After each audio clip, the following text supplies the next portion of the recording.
You are XC443, an ancient human which has been cryogenically preserved by entities unknown to you. The previous 442 cryo-preservation test subjects all died shortly after being thawed. Your body is still frozen, but your mind is fully awake. The unknown entity, which goes by Atlas, wants you to perform a series of simulated tests before they dare to fully revive you. You'll go along for now, even if you feel something is not quite right. They're conscious? This has never happened before. Welcome, XC443, to your simulation. Just please step forward and read the directions on the screen. What's going on? Okay, guess I'll read these. Welcome to your simulation, XC443. We hope you find your experience enjoyable. Also, you have no choice in the matter. Have fun. Okay. I guess this is what we're doing now then. Instructions. Your directions from the command center will come in the form of a manual. You've also been given one manual, but you can access it through your inventory screen. Oh, how lovely. Complete the portals by placing the last pieces into the prepared structures. Okay, seems simple enough. Sadly, they don't explain how I got here, but there we go. We're in luck. You're the only ancient human that we have found so far that was properly preserved by ice. Our previous 442 test subjects were not in such pristine condition and died shortly after being found. We can't wake you up yet, though. It's far too dangerous exposing your feeble mind to the technological advances of our time. So for now, we're going to run you through a couple of tests, but don't worry, we estimate that will only take a year or so to train your mind. My name is Atlas, and I'll be your guide here. The system indicates you're suffering from temporary amnesia. All you need to know is that your name is and you come from a small village and So, I guess we're just left to figure out what to do then, I suppose. We need to break this block. There we go. She managed to do this part. Ah, wonderful. Off she goes. Let's hope she can figure this out.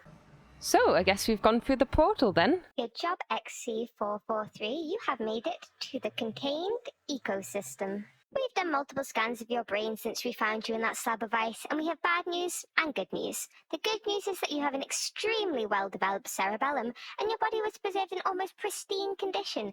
We replicated your original body in the simulation so it should not feel alien to you. The bad news is that your cerebral cortex does not really match up with our more superior brain, so let's hope you can keep up. Well, how kind. Let's see how this works. I have been given a grappling hook. I feel like I'm playing Terraria, a sort of moderately laggy Terraria, and I should be able to excavate this. It's on button 5. Aha! I figured out what button 5 is. I've never used these buttons on my mouse before. So I guess we'll just start this pack off like every other pack and collect some wood. And maybe I should have a look at my map. Oh, that looks so cool. We have also supplied you with a built-in map chip within your visual cortex. Calling on it with the correct command will visualize a full-size map which gives you plenty of navigational information. You can also use it to waypoint important locations. Well, isn't that kind of the simulation, man? Hopefully I can mark my portal because, aha, it's over there.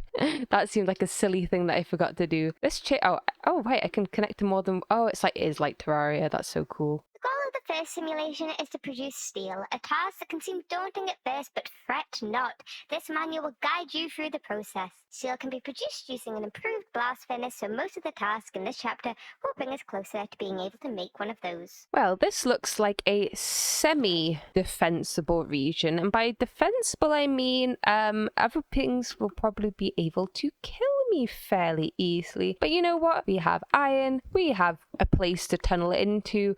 I guess this little hole is a good place to start things off for now. And luckily for me, we even get some coal. I'm never going to remember the excavate button, and I know I can change it, but my poor cerebral cortex is not advanced enough for that sort of thing. What a silly creature spending the whole time lighting up lots of hexagons. That's her fault. That's what you get for making a hole in the wall which doesn't have any walls. Well, at least it looks well lit now. Hopefully she'll be safe for the night, but I guess we'll see. Okay, I have lit up everything. We have a semi-hole in the wall. It's probably not very safe, but I sort of liked the idea of having an open air base. I'm sure no one else thinks that's a silly idea. So as any pack that has tinkers in it, we will be making ourselves some lovely tinkery things things that we need. We need another log, and we are going to need at least a chest for the pattern chest, and we'll probably need some chests anyway for some junk. And we get a nice little dark oak chest, which is kind of cool. The furnaces used back in the day won't reach a high enough temperature to melt metals or even make bricks. You know what bricks are, right? Oh, I really hope we didn't pick up a total nitwit. The good news is that you should be able to make a weaker variant of the more modern brick. You just need to grab some wet clay and dry it off using a drying rack. The final product is a dried brick that doesn't look like much to the world, but it has its uses. As you can see, there's a few things down the line that uses dry bricks. Luckily, you can automate the drying rack once you lay your hands on better automation tools. Well, it's always good to be prepared, so let's make 6 drying racks. We may need more, and let's just chuck them on the wall like so. And to make the dried bricks that we are going to need, I just need a bit of wet clay, which is probably just wet clay. Maybe is this wet? It is. It has no difference, the fact that this is also part of my house, but there we go. And let's make ourselves some dried bricks. This dimension has tons of animals roaming around. Amongst them, there are sheep. Your tools are not very sharp yet. You would probably just torture the poor animal if you tried retrieving their wool while they were alive and kicking. Luckily, you can just slay them for their wool, because that is much more humane. Well, I guess if slaying's on the cards, I'm going to have to make myself a sword, and because we don't really have access to melting of our things, we will have to rely on stone. And there are the bricks we dried earlier. I don't quite know how many we're going to need, so that's fine, but I guess it is time to use our grappling hook to slowly climb out of my hole. Let's turn F7 off and grab some wool. Sheep! Oh, I should probably mark this as my home. And while I'm out and about, let's break some grass so that I can have some seeds to plant for food, because right now we are rather hungry. That's a chicken. You are not a sheep. Aha! I spy sheeple. Sorry, sheep, but I need your wool. I don't actually know how much wool I need. I have just set up a little farm plot over here, and we have plenty of seeds from breaking grass. So we've got some potatoes, we've got some carrots, we've got hemp, we've got wheat, we even have sugarcane and pumpkins and cacti. So we have plenty to hopefully feed us and to be getting on with. And this means that we can use the hemp to make wool rather than having to go and find and kill sheep very often. I don't know if we need things like melons, but I'll plant a couple just in case. And I also killed some pigs, mainly for food. Oh, can I not place sugarcane next to a not source block? Or does I have to plant this on sand? Interesting. Now I can make myself a furnace. It's a little bit more expensive than a normal furnace, but that is fine. And this should allow us to cook our meat. Next up, we are going to want to make ourselves a mason's work table, which I had almost got everything for, and that is made like that. And there we go, one mason's work table, which is like a crafting table, it seems, but a little bit different. And I've also got some lovely sunflowers here, which we are going to just plant outside our base, where they will not face the right direction and will look a little ugly. And with a couple of sticks, we can make ourselves some stone shears where we can take our wool.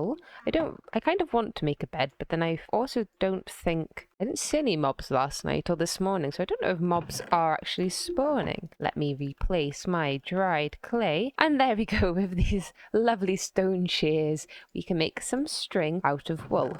I've also somewhat come to the conclusion that there aren't any mobs around here, but there is a little puzzle, which we should be able to get to. Oh, that's sand. That is what I needed, actually. But there's a little puzzle, so let's try and get up using our grappling hook. Is the catch going to be that I need to upgrade it before I can get to the top? Nope, I see. To still be able to do it. No! Oh, look, we've made it. I think we can reach. Yes. It's a bit worrying when I drop, but there we go. This is a very good grappling hook. And what did we get? Is this the same in all of them, I wonder? So we get some grout, some leather, a book, some wool, and some seared bricks, and also a lovely mending moss. Oh, and some seared bricks that we can use for our smeltery. Don't mind if I do. That's not... I think I can use these as well, can't I? Yes. Oh, well, that was nice. Maybe we can build a whole smeltery just by going up funny things in the sky. Anyway, sand time. Well, after our little excursion, I have plenty of sand to keep us going. So that's nice. And I got a bit more coal on our adventure as well. So what we want to do with our sand is to combine it with a slab and... Oh, I need to make a hammer. We haven't done that yet. Hammer should be fairly straightforward. It is, there we go, just the same as it normally is. And with that, we can make ourselves some sandy bottle compounds. Now, do we have tiny coal in this pack? We do have tiny coal. Wonderful. So we'll use that to cook up our sandy bottles. Let's use both furnaces for efficiency. And these will turn into the normal bog standard glass bottle, like so. And that hammer is not just for the work table, or maybe it is. Maybe I'm silly Billy. Yes, I am a silly Billy. Oh no, this is correct. I don't think we can do iron yet. So half silly Billy. Make sure to check JEI before you place a lot of blocks.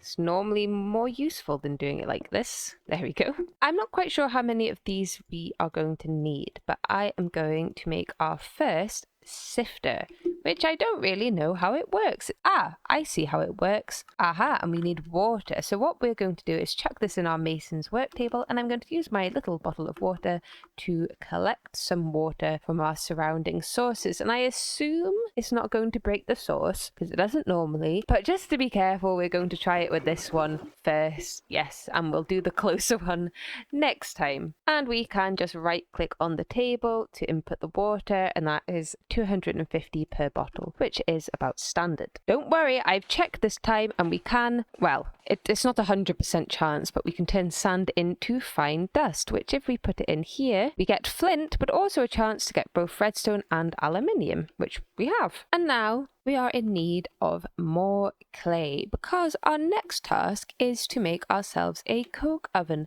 And luckily for us, because of how the world has laid itself out, it is fairly easy to find things like gravel and clay because they just appear in the sides of mountains. So I can just sort of grappling hook around until I can find some, and then we can just mine it. It's the same with iron. That seems to be pretty plentiful. Oh, there are mobs. I've heard them. I thought they couldn't spawn. Obviously they can. That's silly, but there we go. So I can collect things like iron fairly easily, especially if I remember which button is ore excavate, which wasn't the one I was pressing. And what is this I have found randomly while looking for clay? This looks fun. What are you? Reinforced storage crate, a jerry can, and an engineer's handbook. Interesting. I feel as though we'll take the light engineering block. Oh, steel scaffold stairs. Do you think they turn back into...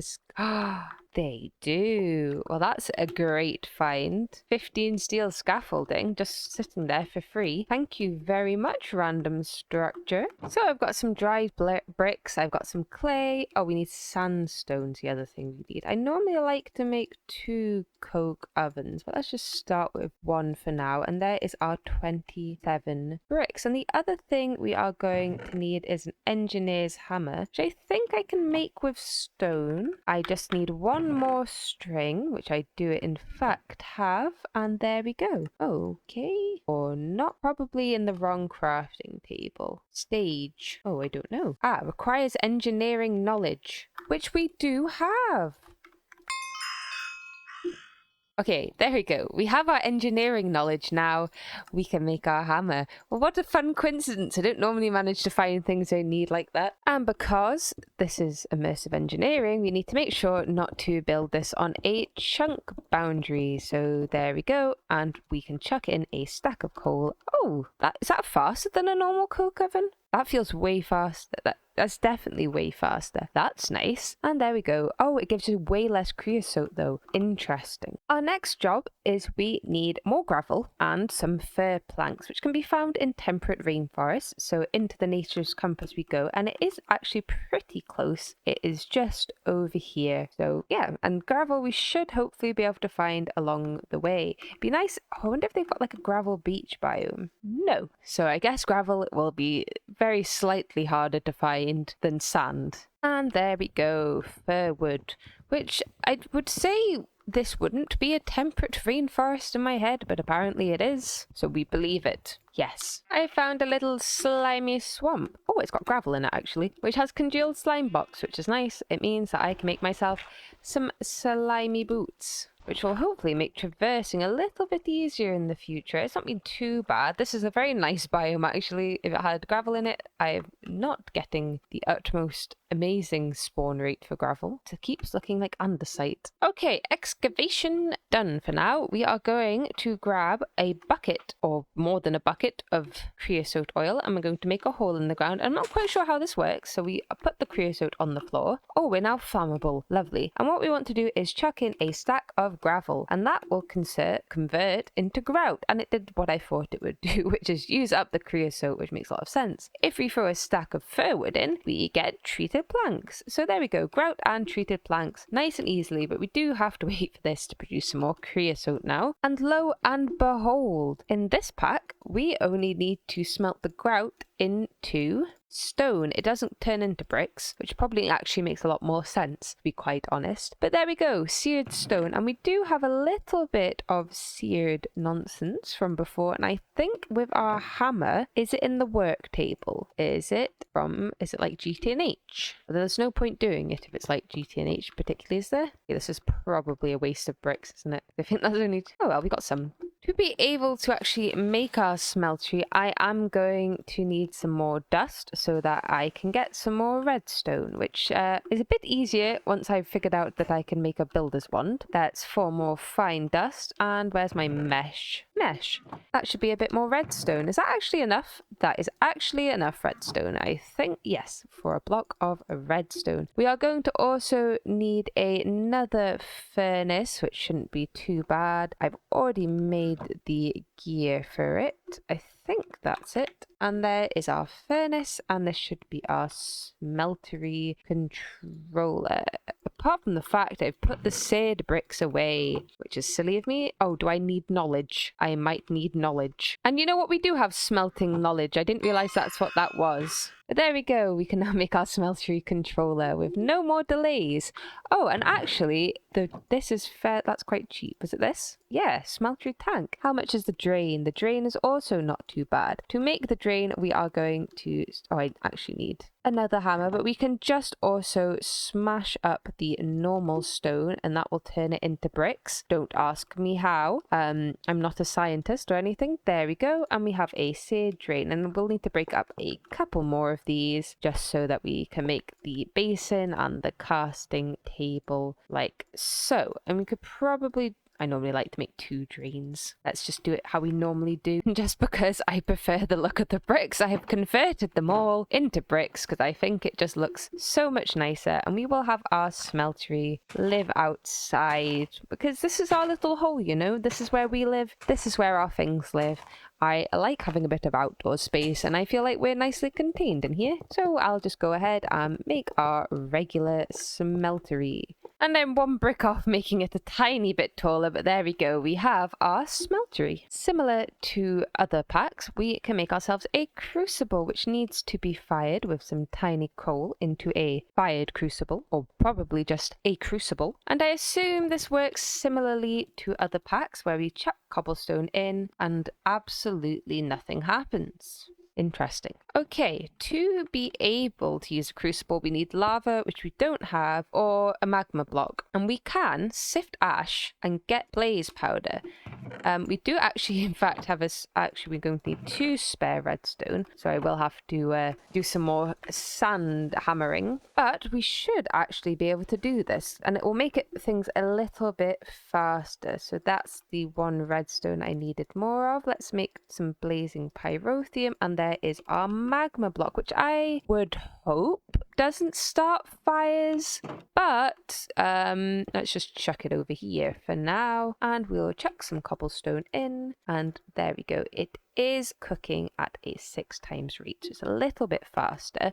And luckily, actually, I know we were one off having a whole nother layer of the smeltery, but I'm going to use that to make a seared faucet so that I can take the tank from over here, which is sort of quite far and a little annoying, but it's okay. I'm sure this is a temporary setup. And then once we have, I think it's 10 cobblestone for a bucket of lava. We probably make a bit more. We can fill the tank up nice and easily. So that's, you know, that feels pretty good. And lucky old me, we actually can make wooden hoppers. Actually, I'm going to make one more because it's nice to have a wooden hopper underneath our casting table, as well as a chest for the outputs to go into. So this means I can just chuck this on top of our crucible, chuck in a stack of cobblestone, and that is some automatic lava for me. And under here we are going to place our chest like so. Whoops, not like that. That is not how we wanted to place the chest. Like so. And there we go. Now that will be automated once we actually start smelting things. So I need to make aluminium brass, and right now I have aluminium because we did some sifting. However, I think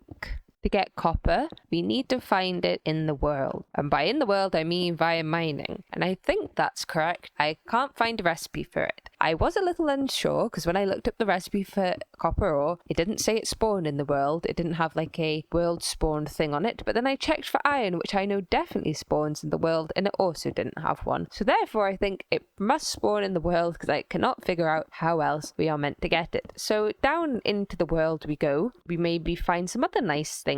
I know I haven't made any tinker's tools yet. I'm just simply waiting till we can actually make some fairly decent ones rather than making a flint one and having to repair it just as much as it takes me to make some pickaxes anyway. So down we go into the hole trying to find copper, and lo and behold, copper. So yay, I'm not going to continue mining right now. We have what we need. We will continue out and we will make ourselves some casts from aluminium brass. One smeltery, and we can just cook up everything like so. And hopefully I can use a dried brick to make a cast. We're not just going to need an ingot cast, we are going to need a plate cast as well. And to get that, we just need to put a seared brick with the engineer's hammer and make ourselves a cracked seared plate. It also means I can make the smeltery a little bit bigger in a minute. So there we go. We've got 4 ingots of aluminium brass. Nope, does not work on that. I assume it will work on a seared brick. Yes, it will. That's fine.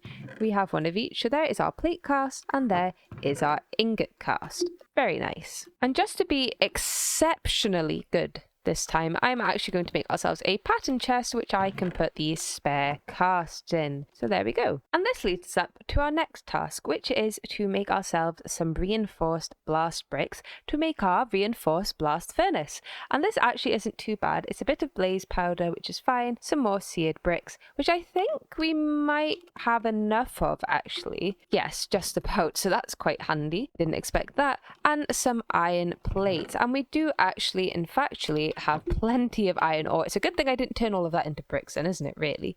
So we'll get that going and I will cast it into plates. I'm casting some of it into iron ingots because we are also going to need a hopper. And luckily in this pack, all I need is a redstone signal and it will mean that this automatically outputs. So we've also got our first little bit of automation.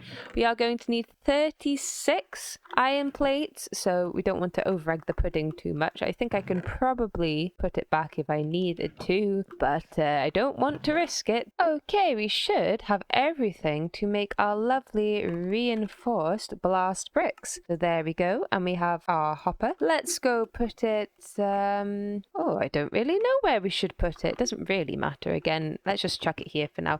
I assume I will be moving everything at some point. We don't really have a base right now, but we should get to one at some point. So there we go. I've never actually, I mean, obviously we don't normally make these without having made the base one first, but there we go. One improved blast furnace. We are going to take some of the creosote that we've made and chuck it in with our iron ingots, and we have to wait a little while, but this should produce us our first steel. I've come mining again because I need something that is known as tin. Ta-da! That was actually quite easy to find. There's also some gold down here, which I can't mine yet because I haven't made myself an iron pickaxe, but it's good to know it's there. And it feels odd that I can do actual mining. I think that's a me problem, thinking that that wasn't a thing I could do. And why do we need tin, you may be asking? Well, the next stage in our journey requires some reinforced steel, and to reinforce said steel, we are going to need 3 tin plates, which we now have. And we have plenty of iron to chuck in here. How are we doing? 4 steel, very nice. And to make this, we are going to need some obsidian as well, which we don't have right now, but we can make fairly easily, I think, if we figure out a way to put lava in here without a bucket. Oh no, I can make a bucket now. I'm so stupid. We can make a bucket now. We have iron, so that's not going to be a problem. I don't need to think that hard. We can make obsidian very, very easily, like so. And now I have a bucket, I can make an infinite water source, and the farm can be mildly less scuffed. There we go. And with our bucket, I can hop back over to our smeltery, chuck it in the drain, like so, and that should have produced us a singular block of obsidian, which I can then cast. Wasn't that nice and easy? Well done me for being super smart. Nothing is a problem in the face of adversity when Snock's around. Oh, it's so cute that she's so impressed by doing such simple things. This may take a bit of time. We are going to need in total 12 steel because we need 4 for the reinforced steel and 8 for the steel large plate. Before we round off this chapter, I would like to make myself an unbreakable pickaxe if possible. So that requires quite a bit of obsidian. I don't know why I've done an iron pickaxe head actually. I think alumite, no, we'll go for iron and I'll switch to alumite once it's unbreakable so we don't have to bother about fixing it. The main slow bit is definitely going to be the lava. So I guess we may be waiting a little bit of time for the obsidian to be created.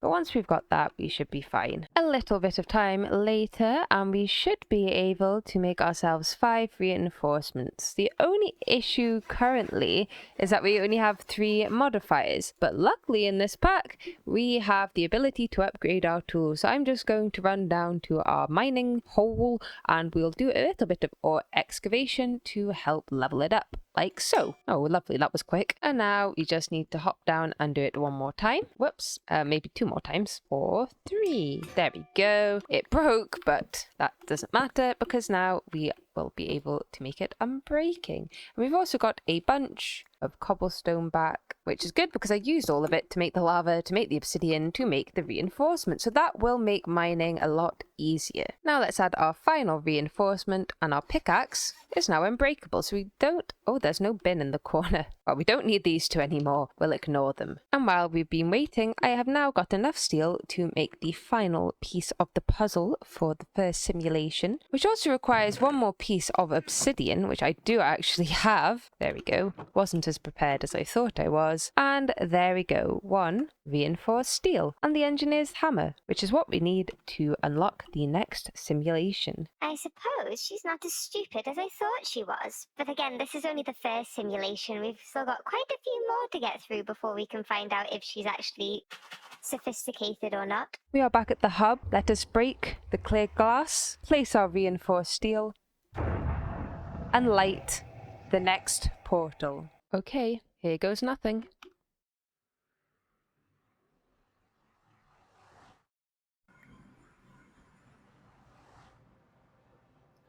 The lunar plane. Good job, XC443. You have made it to the lunar plane. The goal of the second simulation is to get the blessing of the gods to produce machines, because people never did manage to create advanced technology without a little push from the gods. Worship the old gods and the gods among the stars, and they will reward you with the gift of technology. The portal stone can only be acquired after transmuting copper ore and silver ore to their cosmic counterpart. In this simulation, there are tall towers that can be seen from miles away. These abandoned outposts are the entry points to vast dungeons. Before entering such a dungeon, you should be well prepared because it's crawling with monsters, but fighting your way to the bottom might be worth the struggle. Each new floor adds additional rewards and the lower floors pose quite the challenge for unprepared adventurers. Additionally, each new floor in the dungeon has more rooms than the previous floor. The last floor of the dungeons contain an abundance of sooty marble. Something tells me I may not be quite as prepared to adventure into this dimension right now, but first let's see what I have found right near our portal. Speaking of portal, I can't remember where it is. Well done. Anyway, we have a new knowledge book. The Astronomer's Guide to the Galaxy. That seems useful. Let me just read that one. And what do we get? some aquamarine, some strange papers, and some more of such things. And I think I should be able to store these in my book. Wonderful. So now I need to find where I actually spawned in. Maybe explore a couple more things. Okay, there is definitely monsters here. I found a troll. Yes, whoa. Where on earth did I spawn in? Uh-oh. Well done.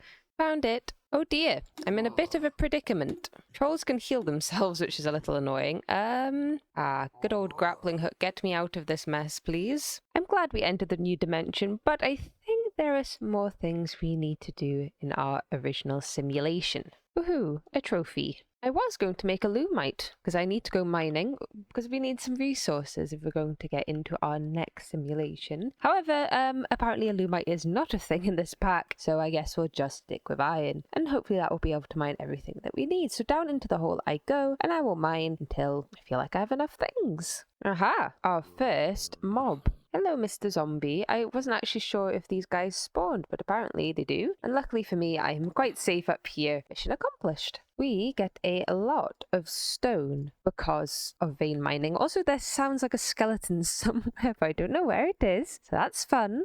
So we're going to make ourselves a dank, which means things should be a little easier. I should actually... Oh, maybe I don't have enough to upgrade. Oh, no, I should. How do I make an iron rod? I can indeed do this next task. That is good. We are going to upgrade it again. I don't think... I might be able to upgrade it if... No, I don't have any sanguine metal, but we're going to upgrade it one more time as well, which is just some treated wood, which we have plenty of. So I will do that. So there are our three reinforced storage crates. I don't think that particularly has any more space in it than another storage crate. I was just curious. And there is our blue, our Mark II, whatever you want to call it, dank, which will mean that when I mine, I won't have as many issues. I've also cooked some potatoes. They're not quite as good as pork chops, obviously, but obviously it takes quite a lot of health to keep squiggling down there. Squiggling, vein mining. So yes, I will continue mining. Okay, so I was busy. I did some mining. We have a fair amount of resources now. There's some tin coming up. So we should be good for the next steps. And also, just to help out, I have made a base. And the funny, hilarious thing is I'm pretty sure I'm not going to put any of the next part's stuff in here, so we kind of just made a base for fun, but I thought it would be fun and cool just to have a base. I suppose it's not that big. Took a while, mind you, but there we go.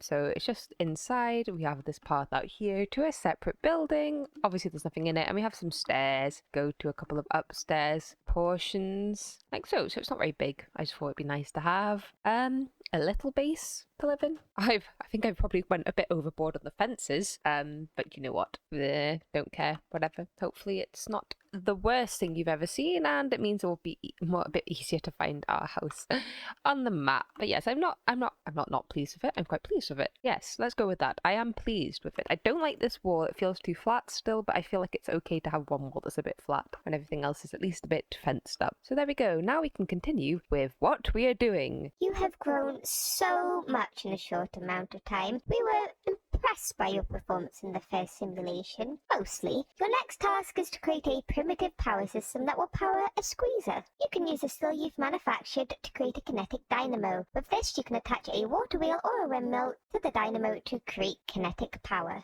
I've also realised it was probably not the best idea to have turned all my copper into ingots, because I need some copper for the next bit where we make ourselves a kinetic dynamo. I'm also going to need some steel plates. Do I have any steel? I do. So we'll get don't think we need that many kinetic dynamos right now.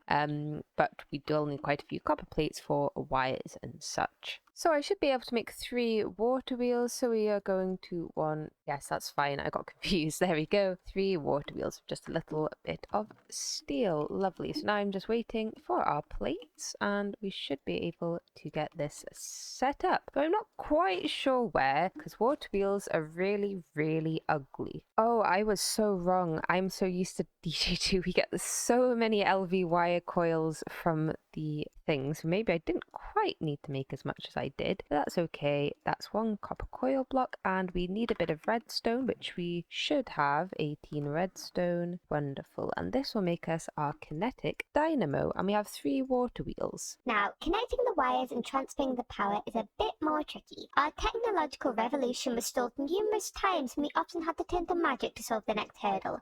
Our most primitive power connectors that we managed to get working were laced with the charred feathers of blood ravens. You need to go slave some of the ravens for their feathers and bring them back and run them through the blast furnace. Then you need to construct the alloy kiln multiblock and alloy the charred feathers with some seared bricks. Okay, we have returned to this other dimension. I am glad it's daytime, and by glad I mean, uh-oh, there's a troll. Should we kill him? He might drop something nice. Oh, he makes a... There we go, he's dead. He drops... Oh, this is useful. This... Oh, we need this a lot. Right. You need... If we see a troll, we'll kill them, okay? But I also wanted some of this blood resin log. I don't think it turns into planks, but I think it will be useful. So we're here. We need to kill some ravens. So let me see if I can actually find any. This world is... Oh, there's one. This world's a bit different to the other one. Oh, I don't really...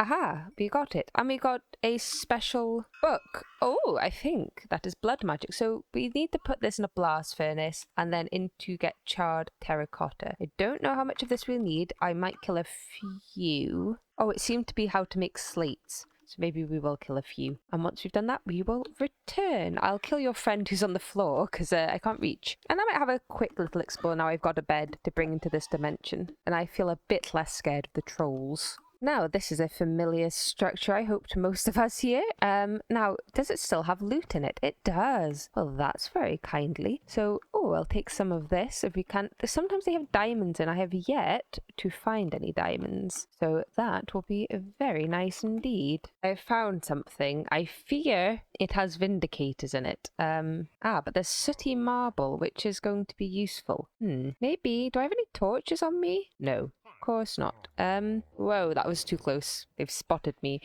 Oh no, they can get out. I thought they couldn't get out. Maybe these guys can. Oh, there's a torch on the outside. Maybe I'll try and plonk one of those inside and see how that goes. Whoop! Aha. I don't know actually how... I kind of fear breaking these in case they're useful, but I would like the loot. Thank you very much. Oh! I don't know what else is in there, but that's not too bad. Some diamonds. Oh, I might die. Let's not die. Let's go back now. I think we have enough feathers. You are doing well. Hopefully magic doesn't put you off too much, but I guess we'll see how it goes. Right, I was just waiting for that final piece of steel to cook, and we are going to chuck in... Oh, good. Thank God. It's actually a fast recipe. I don't even know if I needed the coal coke for this, but whatever. So, for each feather, these don't do anything else today. They are used as normal feathers. Or I might need them for other things. Right, whatever. Well, we'll do... However, is this half a stack? Probably. Yes, this is half a stack. I'll keep half a stack and I'll keep 5 aside, like football. 5 aside. Haha, funny joke because it's the World Cup. Probably, hopefully, while this episode comes out. Yay, we've got it. Charred feather pile. And we are going to need a alloy kiln. Oh, kiln? Yes. Kiln brick, which is just bricks and sandstone, so that's really easy. And I say it's super duper easy, but I forgot the small... it's not even really an issue, but you have to do it in the smeltery, which is sort of full of copper right now, but that's okay. Okay, here we go. 1, 2, 3. There we go. That's the perfect number. Now to try and find my hammer, which is not in a visible location. Right, I have actually no idea what has happened to it somehow. So, yep, let's chuck it over here. There we go. And we want to combine this with seared bricks, which I'm making some more of, so that should be fine. And, oh, coal is now in a drawer because we had so much of it. And this should alloy into the thing that we want. And that thing is... charred terracotta, which apparently needs a lot more seared bricks than I thought it did. But yay, charred terracotta. We've got half a stack to start with. After you use the alloy kiln to make charred terracotta, you can assemble the connectors you need to transfer power. You could use this early power to attach a set of preheaters to your blast furnace. This task is not required to complete the simulation, but it will speed up your steel production. And luckily we do have a little bit of lead. Oh my goodness, it makes loads. Cool. Can I make a relay? Yes, I have terracotta actually, and I don't think we'll need that many relays, but I do like to have, oh, let's make a bunch. The other things are so cheap we might as well. There we go. Now that should be good. Okay, our water wheels. Oh, I was literally gonna be like, and I've done it first time, but I haven't quite done it first time. We've had a spillage. But yes, apart from the spillage, I've done it first time. Why? It's spilling? I'm not quite sure. Is it still going to... No. Okay. Whatever. It's working now. Obviously, is it this one? Yes, it's this block that doesn't... There we go. Oh, well. Technically, it's fine because I didn't have to take rid of all the water and replace it. There we go. That makes it faster by doing it like that. We'll ignore the fact there's now an ugly block there. This is just behind the house. And this should also mean... do I have to right-click of it? Oh, nope. It must be in the top. I'm assuming it's in the top. Yes, now we have power. It may be beneficial then to move our blast furnace over here, which is fine. That shouldn't be a problem. But I would quite like to make our is it a preheater? 2 preheaters, which is some iron, which is fine. We have plenty of iron. Do I have any iron ore? Is it? I do.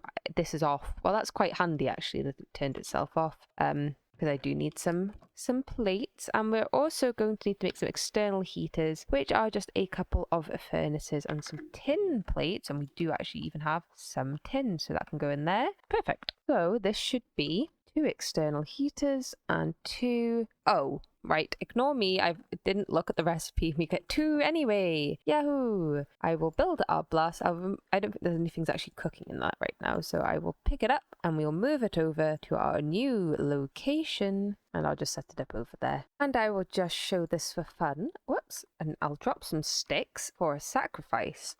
You just right click the relays or the connectors with wire.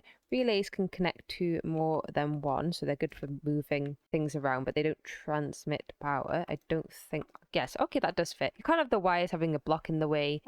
Anything that needs power has to have a connector on it, not a relay. But this way we are getting power. Not the most power in the whole world, but these aren't the best things in the whole world. But that is still some power, and it will just about speed up our steel production. I haven't needed that much steel yet, but I'm sure we will. We should have... Do I have some iron actually? Not very much in there, and we should be able to use the coal coke that we have and cook some steel a little faster than we were before.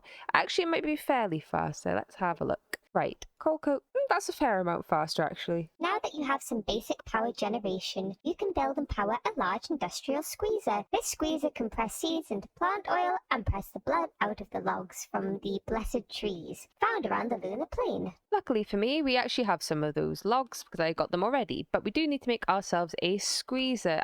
Hopefully it's fairly easy. Yes, we should. I think I've actually even got the light engineering block by chance, so that's handy. As I only have one light engineering block, I am going to have to make another one. So to do that, I'm going to make myself an engineer's workbench, which lo and behold never places itself how I want it to. This way, please. Yes, oh no, this way. Nope, this way. Yes.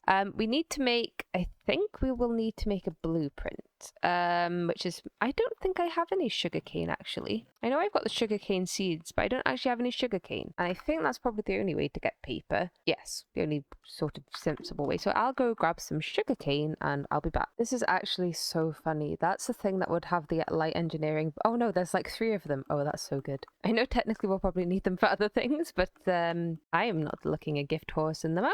Thank you very much. So that will be enough light engineering blocks. I don't actually have to make them, and some steel scaffolding, which I also need. Oh, isn't it good to just do it? I didn't even go very far. I haven't found the sugarcane yet, but now I don't need it. And obviously I'm not going to plan for the future. We're also going to make a redstone engineering block, which we did actually have to make, but that's okay. It was fairly cheap. I'm also going to make 4 wooden barrels out of treated wood, 3 steel fences, and finally some fluid pipes. And that should be everything. And this mod pack has a schematica, or a schematic mod, or whatever it is, that lets me put a schematic down. So if I click comma, I can choose the schematic from Immersive Engineering and Industrial Squeezer, and that puts it there. And to move it, I just middle click and it will put it wherever I want, which is very useful for these IC2 machines. IC2?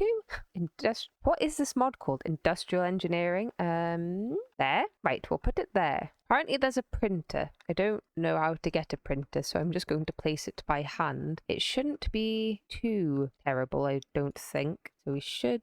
Oops. Oh, that's in the right place. I couldn't tell. It should be fine. I don't think we'll have too much of an issue. Look, we're nearly done already. One. There we go. Now we just need this. And I don't know if this needs to be a specific way round, but there we go. Ta-da! And I think, is it the middle barrel that we right click on? Or is it this? Aha, there we go. How do I turn this off? Oh, that's a problem. Oh, I found the printer. If you click full stop, there's something called printer, but I hadn't done that. We just built it. That's fine. And now we are to connect it up to our power. I'm not quite sure the best way to do this. The wires do hurt you, so you don't really want the wires all over the place for that reason. Will this work? No. Can I do this? No. How do you get things around corners? Right, this is basically a lesson in how not to do the wiring for this, but there we go. If I connect this to this, we should have power over here. We do. Wonderful. So now we can do squeezing. But I haven't brought the wood with me, and upon some reflection, I actually don't think we have enough logs for this next bit, so I guess we're going to head back over to the other world and grab some more. I'm running out of chest space. Oh, that's unfortunate. There we go. More chest space for me. So I shall return. Ooh, what is that? That looks fun. Let's go and investigate. These slime boots are so good for going fast. You just get loads of momentum. Whee! Whoops. Right, let's see what this is. Ah, is this a dungeon? I don't know actually. Oh, is it like a roguelike dungeon? Oh, is that what's in this pack? Is it roguelike dungeons? Because I just thought, I remember there being dungeons and they get harder as you go down, which sounds like roguelike dungeons. There's nothing in here. It must be roguelike dungeons. I only have one torch. I'm kind of fearful to go down. I'll have a quick peek and see if it is roguelike dungeons. Roguelike dungeons, roguelike dungeons. It is roguelike dungeons. We are not doing that right now with my singular torch. I'm too scared. I have returned with my wood. Yes, there we go. Squish. You have coagulated blood. I'm going to need at least a bucket. This is obviously not very powerful, is it? Is this still on? Yes, but it won't be for much longer. That's probably quite good then.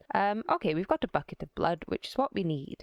Give me. Is that the only way to get it? Yes, okay. I thought they could make it in a smeltery, but no, that would be silly. Drop 4 pig iron ingots into blood to create 4 sanguine metal ingots. Drop a pig iron block into blood to create a sanguine metal block. Okay, so we need pig iron, and to get that, we need to alloy kiln iron with bloody mud, or muddy blood, which I'm probably going to mix up a lot, which is just clay and coagulated blood, which we've got from doing the squeezy thing anyway, so that should be fairly easy. The aim, I think, where's all my clay? It's in here. The aim I think I'm going to go for is the block type. No, that wasn't it, it's this. Mainly because that just seems more efficient in terms of blood.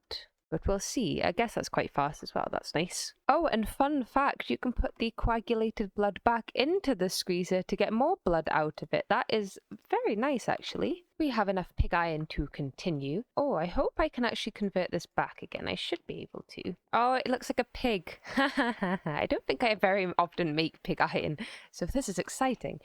Chuck. Oh, now that is a beautiful block. That is gorgeous. I love it. And there is our sanguine metal. That is a hard word to say. Sanguine. So yes, we made it. By making sacrifices to the old gods, we receive the essence of life. We can use this essence to transform items in the blood altar, or store it away for later use in blood orbs as a bound to us. I went on a little mining trip for lapis, but it also meant I found some diamonds, so now I can upgrade my hook. Oh my goodness. I could do that. Which one's better? Super fast or creative flight within the volume divided by the hook? Oh goodness. I'm overwhelmed with choices. Maybe I can't make that now. It feels too... Oh my goodness, look at the range on that now. That's much better. Yeah, so now we can... Well, maybe it's not that much better. Oh, it's a bit faster though, isn't it? We have 3 hooks now? Oh, we've got 4 hooks. That's kind of crazy. So we can spider ourselves around a bit more. Lovely stuff. And the reason I wanted lapis is because I need to make the crafting components blueprint. Yes, we can't get out of it that easily because I am going to need to make a heavy engineering block. Yes, good, I've got pistons. That's not a problem. But we are going to need these steel mechanical components, which is 2 steel plates, a lead, and a block of redstone. And there we go, 4 steel mechanical components. And there we are, some heavy engineering blocks, and you get way more than you would normally, which is very nice. Okay, before we actually make anything, I am going to do this in the complete wrong order, because that's the way we go. And there is our metal press molds blueprint, and we are going to need, I think I can do it with shears.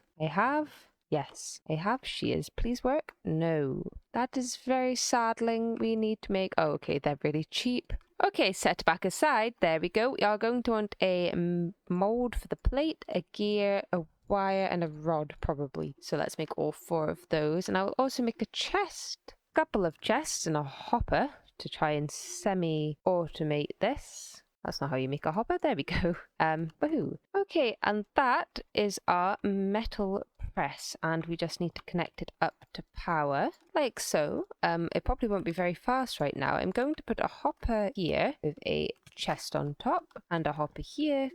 No, a chest. I don't have my axe on me. Wouldn't that have been useful? Yes, this needs to go here, which looks a bit awkward right now because I don't have... there we go.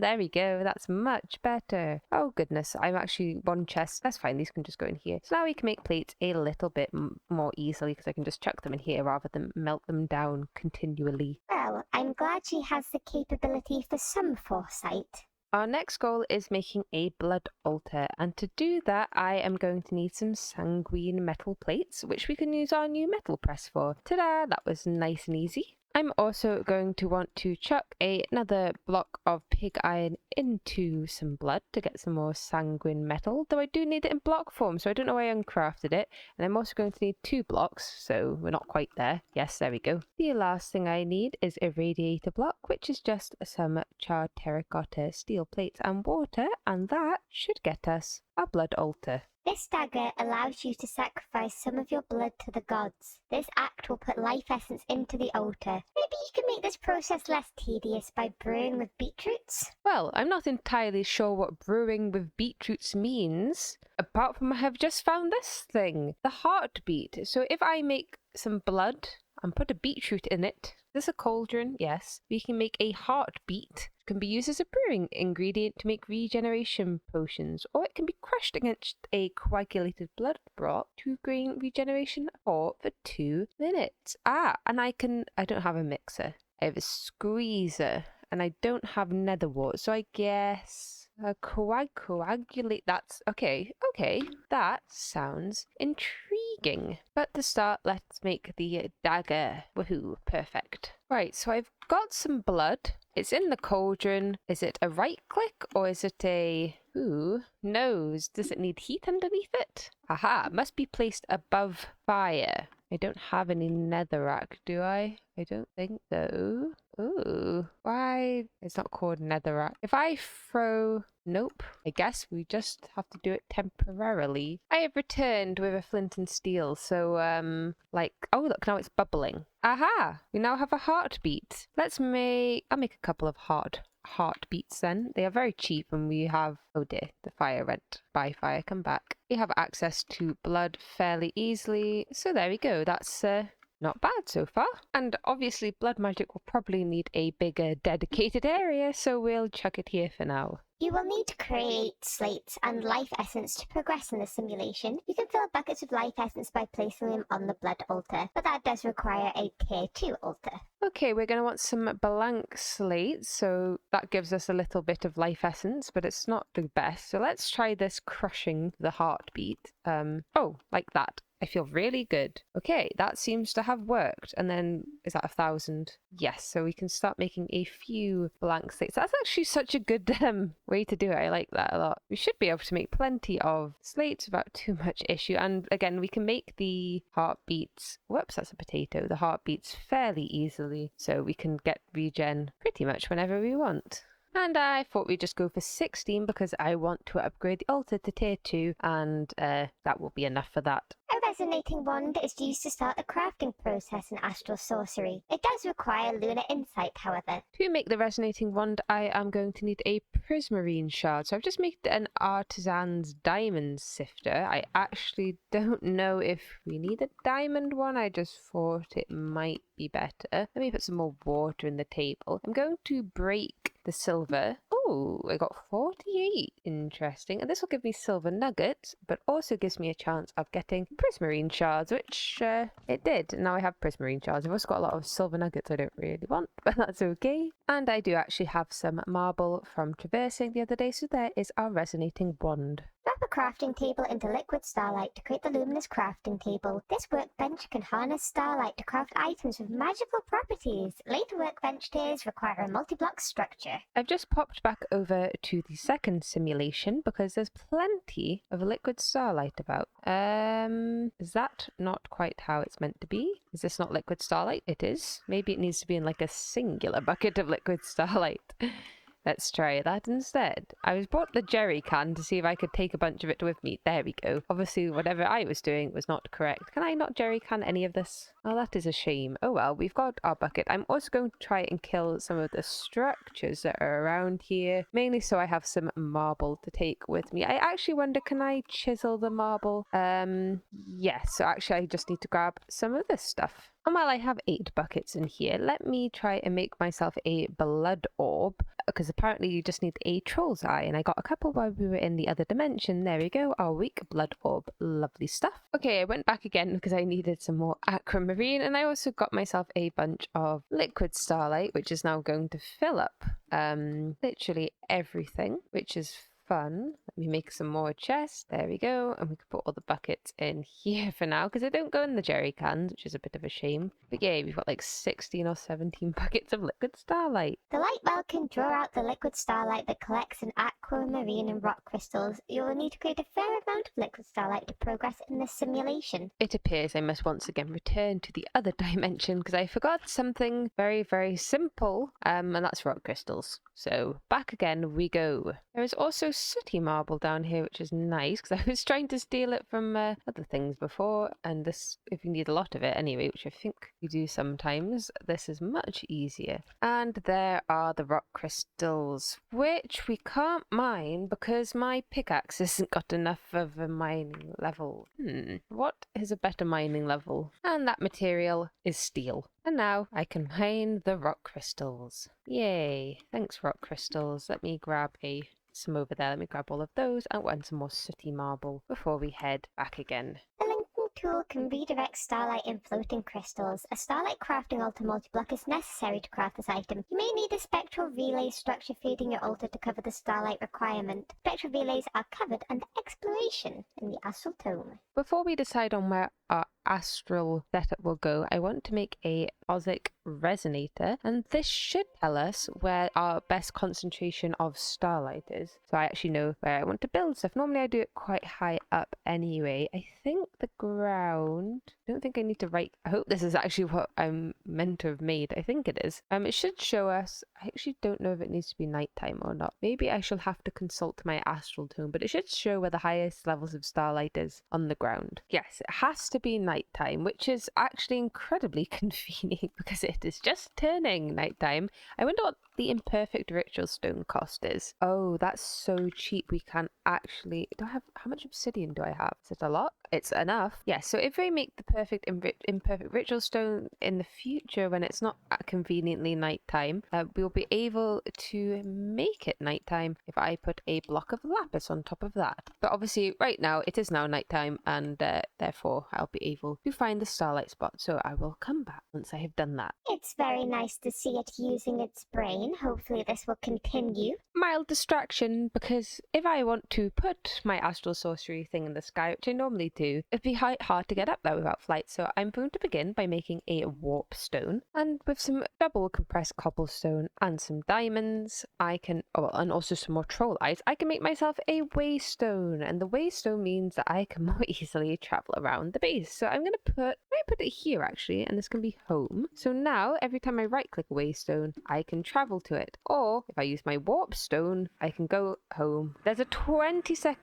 second cooldown, which I mean, it's not really a big deal, is it? So now we can return home, whatever dimension we're in. And I got 2 more waystones as well, so that we can put one in the other dimension, and it means I won't have to do so much dimension hopping. I will need some more food, however. I'm getting hungry. And before we get too ahead of ourselves, I will just make myself a couple of light wells. I mean, we do have sort of access to lots of starlight in the other dimension, but this is fine. This also seems to have quite a fair bit of starlight, considering it's just on the floor. So hopefully starlight won't be too much of an issue. I'm going to want to upgrade this to the 2nd tier, the Starlight Crafting Altar, and we should not be able to do that. Is it because it's becoming daytime? Perfect time to try out this, maybe. Actually, I'll go build the structure that's needed for this first, and then we'll come back. And luckily for me, it should be in a schematic. Is it this one? Oh, it is. Right, I'm going to have to figure out what it needs. Does it show me in this full stop one? Materials. Oh, yeah. Oh, it even tells me what I don't have, which apparently... Oh, it says available. Okay. Oh, so I found out what printer mode does. If I walk towards it, it builds it for me. So that's it so far. Obviously, I don't have the middle table because it's daytime now. Turn that off, please, and unload. Okay, there we go. And I will put a waystone up here, called Astral. So now we can get back up nice and easily. And how did I get up here in the first place? Let me remove this. Let me remove this lovely pillar. I'm sure we won't die. I've got slime boots. I can do a long fall. Not a big deal. So I'll come back down and then I'll make it night. Right, so to make it night, I first need a little bit of blood in my blood orb. I think it's only about 100 that you need. Let's hope that's 100. Anyway, so we put the imperfect ritual stone down, lapis on top, and right click, and it's nighttime, just like that. And oh look, this is perfectly full, so now all I need to do is right click. Okay, don't know why it decided not to. I've also made myself some golden carrots, because we're very fancy. Oh, sorry, I didn't have any potatoes. So this, oh, it's raining. Beautiful. Spoiling this. This animation takes a long time, as all our Astral Sorcery fans will know, but it's so worth it. We love Astral Sorcery. Ta-da! We now have a different table, and this is full of starlight, which is very good news. Okay, I don't think I can actually make this because it's not dark enough. No, make it nighttime. There we go. We need to make our linking tool now, which needed this altar, which is done like so. And we actually already have quite a lot of iron ore, which will make the next bit nice and easy. And we can make my favorite ingot in the whole of modern Minecraft, or at least my favorite, most beautiful ingot ever, which will be very exciting. Woohoo, 1 linking tool. And we can actually upgrade our dank soon enough when I remember, so that'll be good. So, what you want to do next is find a structure that looks like this. We have raided this one already, but that is fine because it should still have what we need in it, which is this thing. And we need to make sure that we can see the sky, which means probably not doing it like I've done and breaking the water beforehand because it's a little annoying. There we go. So we need to make sure the crystal can see the sky. There we go. And it's probably also best to block up all the water around here. And basically what you want to do is you take your iron ore, you put it, let's just put it on the ground, and you right click and you right click the iron ore. The more you click, the longer it will take, but I think 9 at a time will be fine. It also works faster at night. I didn't bring my ritual stone with me, but eventually with access to the sky, this will turn into a beautiful metal. Quickly, make a note. XC443 is always unprepared. That's big and important information. We must make sure to not forget. It was taking too long, so I've switched it to 1. And here's the beautiful metal. It's star metal. Can I put this in the smeltery? I can't. That's fine. We'll just smelt it normally. But it's the most beautiful block. Look at that. And the actual ingot, there is not an ingot more beautiful than star metal. Before you can bless your inert machinery, you will have to brew a few liquids that will appease the gods. This is all done in a cauldron. Cauldrons can be lit using a magma block, not just lighting a fire underneath it and hoping it doesn't go out. You will need to use the life essence from earlier to create a blessed version of the fluid. You will also have to find a few more ravens and pluck their feathers. So I think I need to heat the life essence up like so, and then drop 5 feathers in, and we should get a bucket of blessed life essence. If I take a bucket of liquid starlight and chuck in 4 glowstone, we will also get some illumination powder. You are so close to feeling the touch of our gods. To make this work, you will need the blessings of both the old gods as well as the gods among the stars. In their name, you will build an altar constructed from materials bathed in starlight as well as soaked in blood. Every single component in the altar must be built out of holy components. So for this purpose, we had to make a special type of casing that the gods do not frown upon. So our next task is to make the altar of blessings, which requires quite a bit of silver. And by quite a bit, not that much, but a little bit. I think for this, we only need actually, I think we need a little bit more silver than I'm making. That's okay. So I'm going to take some silver plates and turn it into silver sheet metal and use that to make 8 machine casing. I'm going to need some stardust, so I've made myself a little grindstone from Astral Sorcery, and this will give an 85% chance of also doubling the output of the star metal. And we got 2, lovely. So we only need 1 right now, but I thought I'd make that instead of the crusher because it's more fun. While I think about it, let me upgrade my dank to Mark 2 and to Mark 4. I don't think, no, I definitely can't do Mark 5, but that should be good for now. And I'm also going to need a glass lens, which is just glass panes, and aquamarine. Ta-da! So now I can craft my machine controller. I'm also going to need 2 fluid input hatches, 1 item output hatch, and 1 item input hatch. With another glass lens, I'm going to make a spectral relay. It's pretty up here. With some sooty marble, I'm going to make 8 blank runes, which I'm going to use to upgrade my blood altar to tier 2 by surrounding it like so. This will be a tier 2 now. And using another heartbeat, I'm going to make 4 reinforced slates, which are the tier 2 equivalent of a blank slate. That should have enough in there. It takes a little bit more blood to do it like this. Just to do it at all. It's not like there's a cheaper way to do it, but we need this for one of the components. I'm also going to need a tier 2 blood orb, which is just a coagulated blood in the blood altar with 3,500 millibuckets of blood, which we have, and it should turn at any second. There we go. And now I can make some ritual stones. We will only need 2 of these for the structure, so everything else can go away. I'm also going to need some infused wood, which is by throwing planks into liquid starlight, I think. It said wood. I don't know if wood is the plank or the log. Doesn't seem like a lot's happening, mind you, so maybe we'll try the log instead. Is that changed? No. Let me try the log. Oh yes, that worked. Ooh, did I not get it all? Okay. And basically we just need to put some of the wood planks around an aquamarine, and this will give us the infused version. I built it twice. Once on my own and once with the schematic, which is why it's facing a dumb way now, because I thought that was the problem, is I built it wrong. But no, it doesn't seem to like me, and it just says the structure's not formed. I don't know if it's because it's not nighttime or what. So I'll just build it the way I had it before, and then hopefully it'll work when we need it. After some quick reading, this needs to hold this. Beep. There we go. Now it will work. Yay, there we go. Perfect. This is a list of items that you need to bless before they can be used to create well-functioning, efficient machinery and cabling. The altar will only function when the spectral relay holds a blood raven feather. I'm sure that caused you no issues at all. So I'm going to want an HV wire connector, and with a new blueprint, I should be able to make a redstone servo and 3 machine frames. So that is everything that we can bless. Right, I've made myself a tinker's sword, which has it's got quite a lot of modifiers actually. I don't know why. We don't have any quartz, so it's not really a big deal unless, no, I don't think we need to really put health on it or anything. But anyway, we have a sword. It's got luck 3. This should hopefully mean we can get a few more raven's feathers, because to enchant everything we do need the blood raven feather. So back to the other dimension, I suppose. I'll take my bed and we will go and kill some more ravens. Oh my goodness, I've killed one and it gave me 7. Right, well, it wasn't lying that looting was very good. That's way better. Okay, that wasn't 7. That was way more. That was like 8. That was 8. Wow.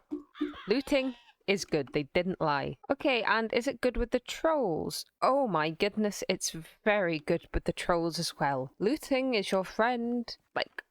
Like a best friend, I would say. I'm running out of food. Maybe I should go and see if it increases my pork chop drop as well. That would be good. Die. I will continue collecting. I fear we will need quite a lot of these, so we might as well get a bunch.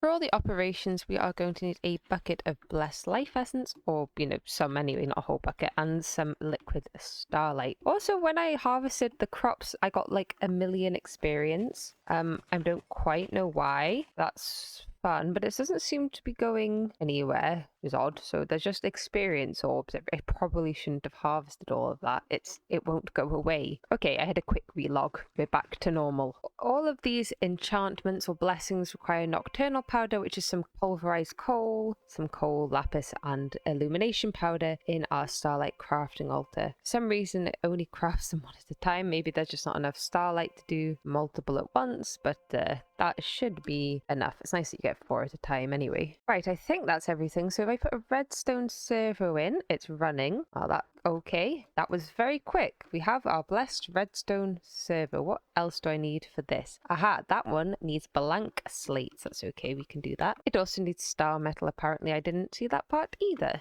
And now it is cooking up our machine frames a little slower, but that is to be expected from the gods. And I can confirm the gods are very pleased. And with a bit more life essence, we are able to get ourselves some blessed HV wire connectors. To make brittle plastic, you will first need to retrieve latex from tree logs using a tree fluid extractor. This machine does not require any power to function. Latex is processed together with water inside a latex processing unit to create tiny wet rubber. This, however, does require power. The tiny wet rubber is compacted in a compactor and then finally dried on a drying rack. This plastic is not very sturdy and is only fit to be used in the construction of some machines. However, you can later reuse it to create a much more robust type of plastic. So I think we are going to need some plastic to continue with our technological adventure, and for some reason I feel as though acacia wood may be a little better for this than the wood that we have currently, so I found a little savanna which is very close to our house just to grab a bit of acacia wood for the next part. Let's begin by making ourselves a tree fluid extractor. With 2 furnaces, I will also make a latex processing unit. To make the compactor, we are going to need a bit of astral mechanics, so let me make a bit more nocturnal powder, and with that we want to make 2 HOP graphite with some blaze powder and some pulverized coal and a couple of steel, which is actually probably an easier recipe than it normally is, and there is our 2 HOP graphite. I'm also going to want to make a conductance coil, which is made like so, and that should be everything we need to make ourselves a compactor. And in this simulation, one of the gizmos we can make is a water supply gadget, which basically gives us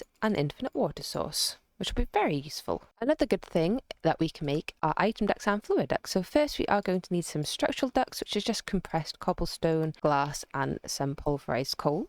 And then I need copper. I was half prepared. I'm going to make some fluid ducts. That's 32 fluid ducts, and I'm also going to make 32 item ducts. And to assist with the project, I'm also going to use a blessed servo to make a mechanical user. And welcome to my setup. It is semi-automatic, which is pretty good actually. So we have the mechanical user here, which places the acacia wood, and this should pretty much last quite a long time, so that shouldn't be too much of a problem. And the tree fluid extractor extracts the latex from it. I still think this is the best log. That gets it extracted from the tree fluid extractor, the latex, into the latex processing unit alongside some water where it is processed. I'm just using the LV wire connectors. I don't think that really produces enough for HV, and this is fairly slow, so it shouldn't really be a big problem. And once this has been produced, we get the small, tiny wet rubber. In fact, it's not dry, and that goes automatically into a compactor, which just does it automatically itself. It produces a hardened bit, which goes into a drawer,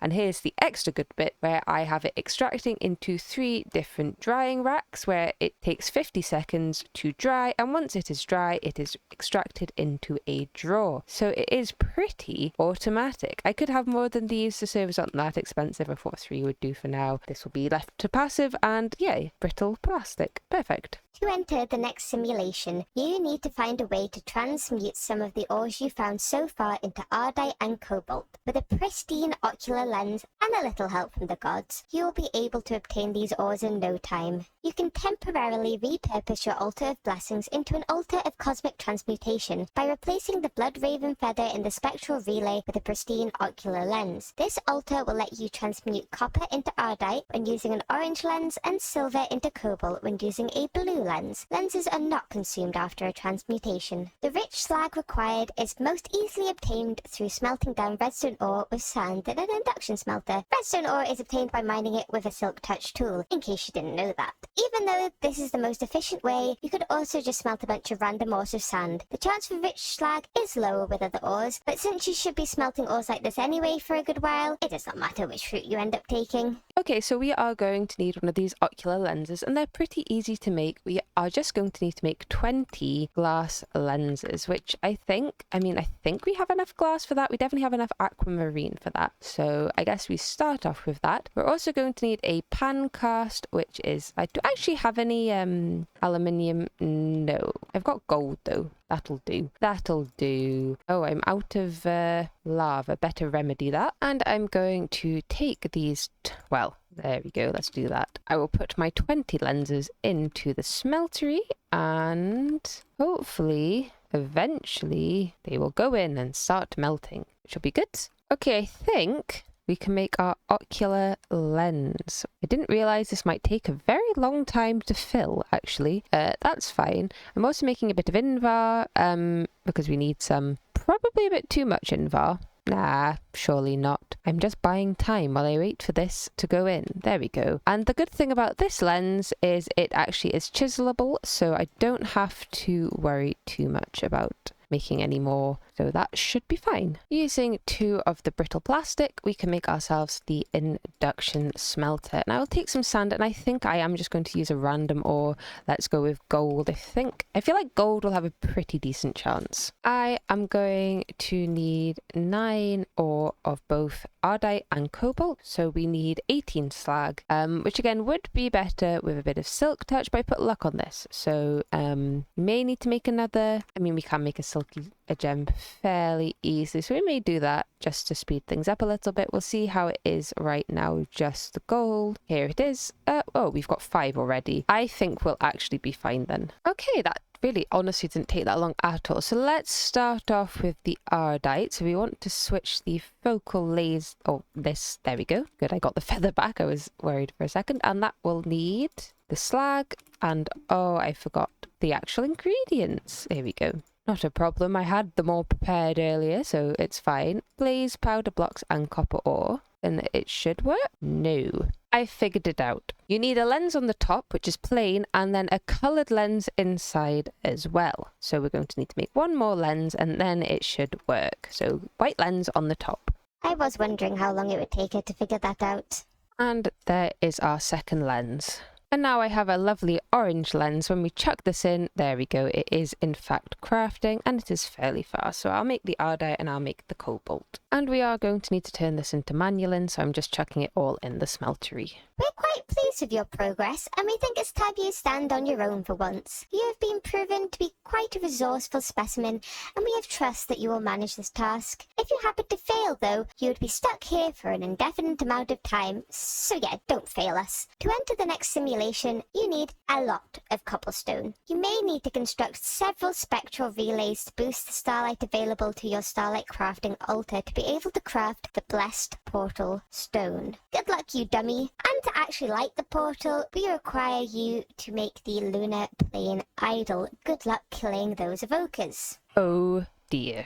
Okay, I didn't film it because I didn't think I'd get it, but I did get a totem of undying. I just ran in and killed it. We're fine. We're good. We can leave. Oh my goodness. I promise I did get it properly. But wow, that was speedy fast. There we go. That's what we wanted. And we should have our manualin now as well. I keep wanting to put the stuff in the bin, but we don't have that luxury anymore. We should have... Okay, it's not poured out because this place unloads when we're away. But that should be everything. We might need, again, like it said, spectral relays to boost our starlight. But let's see how this goes for now. I think... Oh, apart from the cobblestone. I will go get that. Okay, cobble gathered. Again, it didn't take that long. We can make our blessed stone, which is very, very nice. Again, this is probably going to take a while because it always does for astral sorcery. And of course, I turned the recording off just as it was created. Let's make our... Oh, that's not an astral sorcery recipe. We'll We'll go back for that one then. We'll bounce over here and we should be able to now make our lunar plane idol as well. Woohoo! Perfect. I don't think I actually have a waystone in... Do I have any waystones spare actually? That's a good point. I'll make a couple waystones. Okay, we're here. I've made a hub waystone. So let's break the glass. Put in our blessed portal stone and light the portal. Oh, XC443, you astound me. Never did I think you'd get onto the third simulation. But don't worry, there's at least 2 more to go, and I have even less confidence in you for these following ones than I did for the first 2. Okay, I guess it's time to dive in.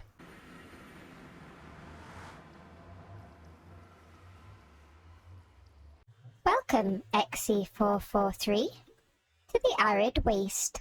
Reach the combat simulation and stand by for further instructions. You should strive hard to improve your infrastructure during this simulation so future tasks won't be as big an obstacle. The climate of the Arid Waste does not support many life forms, so this list is depressingly short. Like, really depressing. There are giant scorpions, however. They're found in the canyons. Their venom glands are used to produce acid.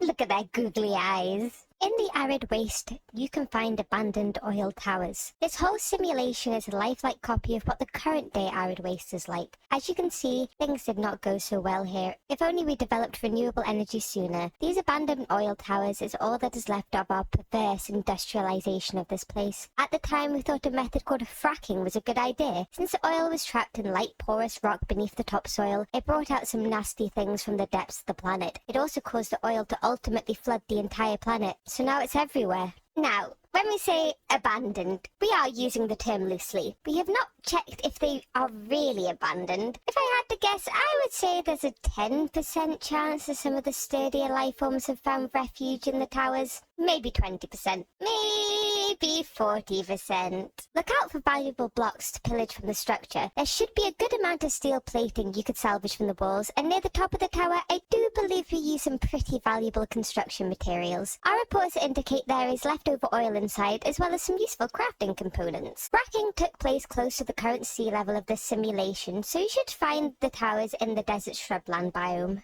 And speaking of which, there seems to be one right here. Well, let's hope I haven't led XC443 to their doom. Right, there's definitely bad things in here. I can see spawners. Maybe I will break these. I'm sure there's other oil towers, and maybe I'll run away and try and get them to... Ooh, no, we're going to get stuck in here. Right, I'm going to run away and hope it despawns. Oh, is that oil?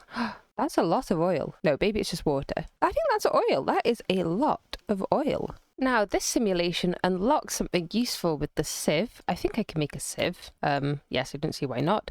And that is the ability to get quartz, niter, sulfur, blaze powder, and prismarine shards using red rock. So the red rock, we do need to hammer it, but I'm just going to grab a bunch just while I'm here, fill up a bit of space in our dank with it, because then we can just do some sieving and we should get plenty of things. And we will need some blaze powder, I think, in the relatively near future if I'm going to do the plan I think I'm going to do for power, but we'll see. Whoa, don't fall down too far. Yes, there we go, that's plenty. Okay, I've got rid of the blaze and the basalt spawner. I think there's still a couple of shulkers around, but they don't despawn.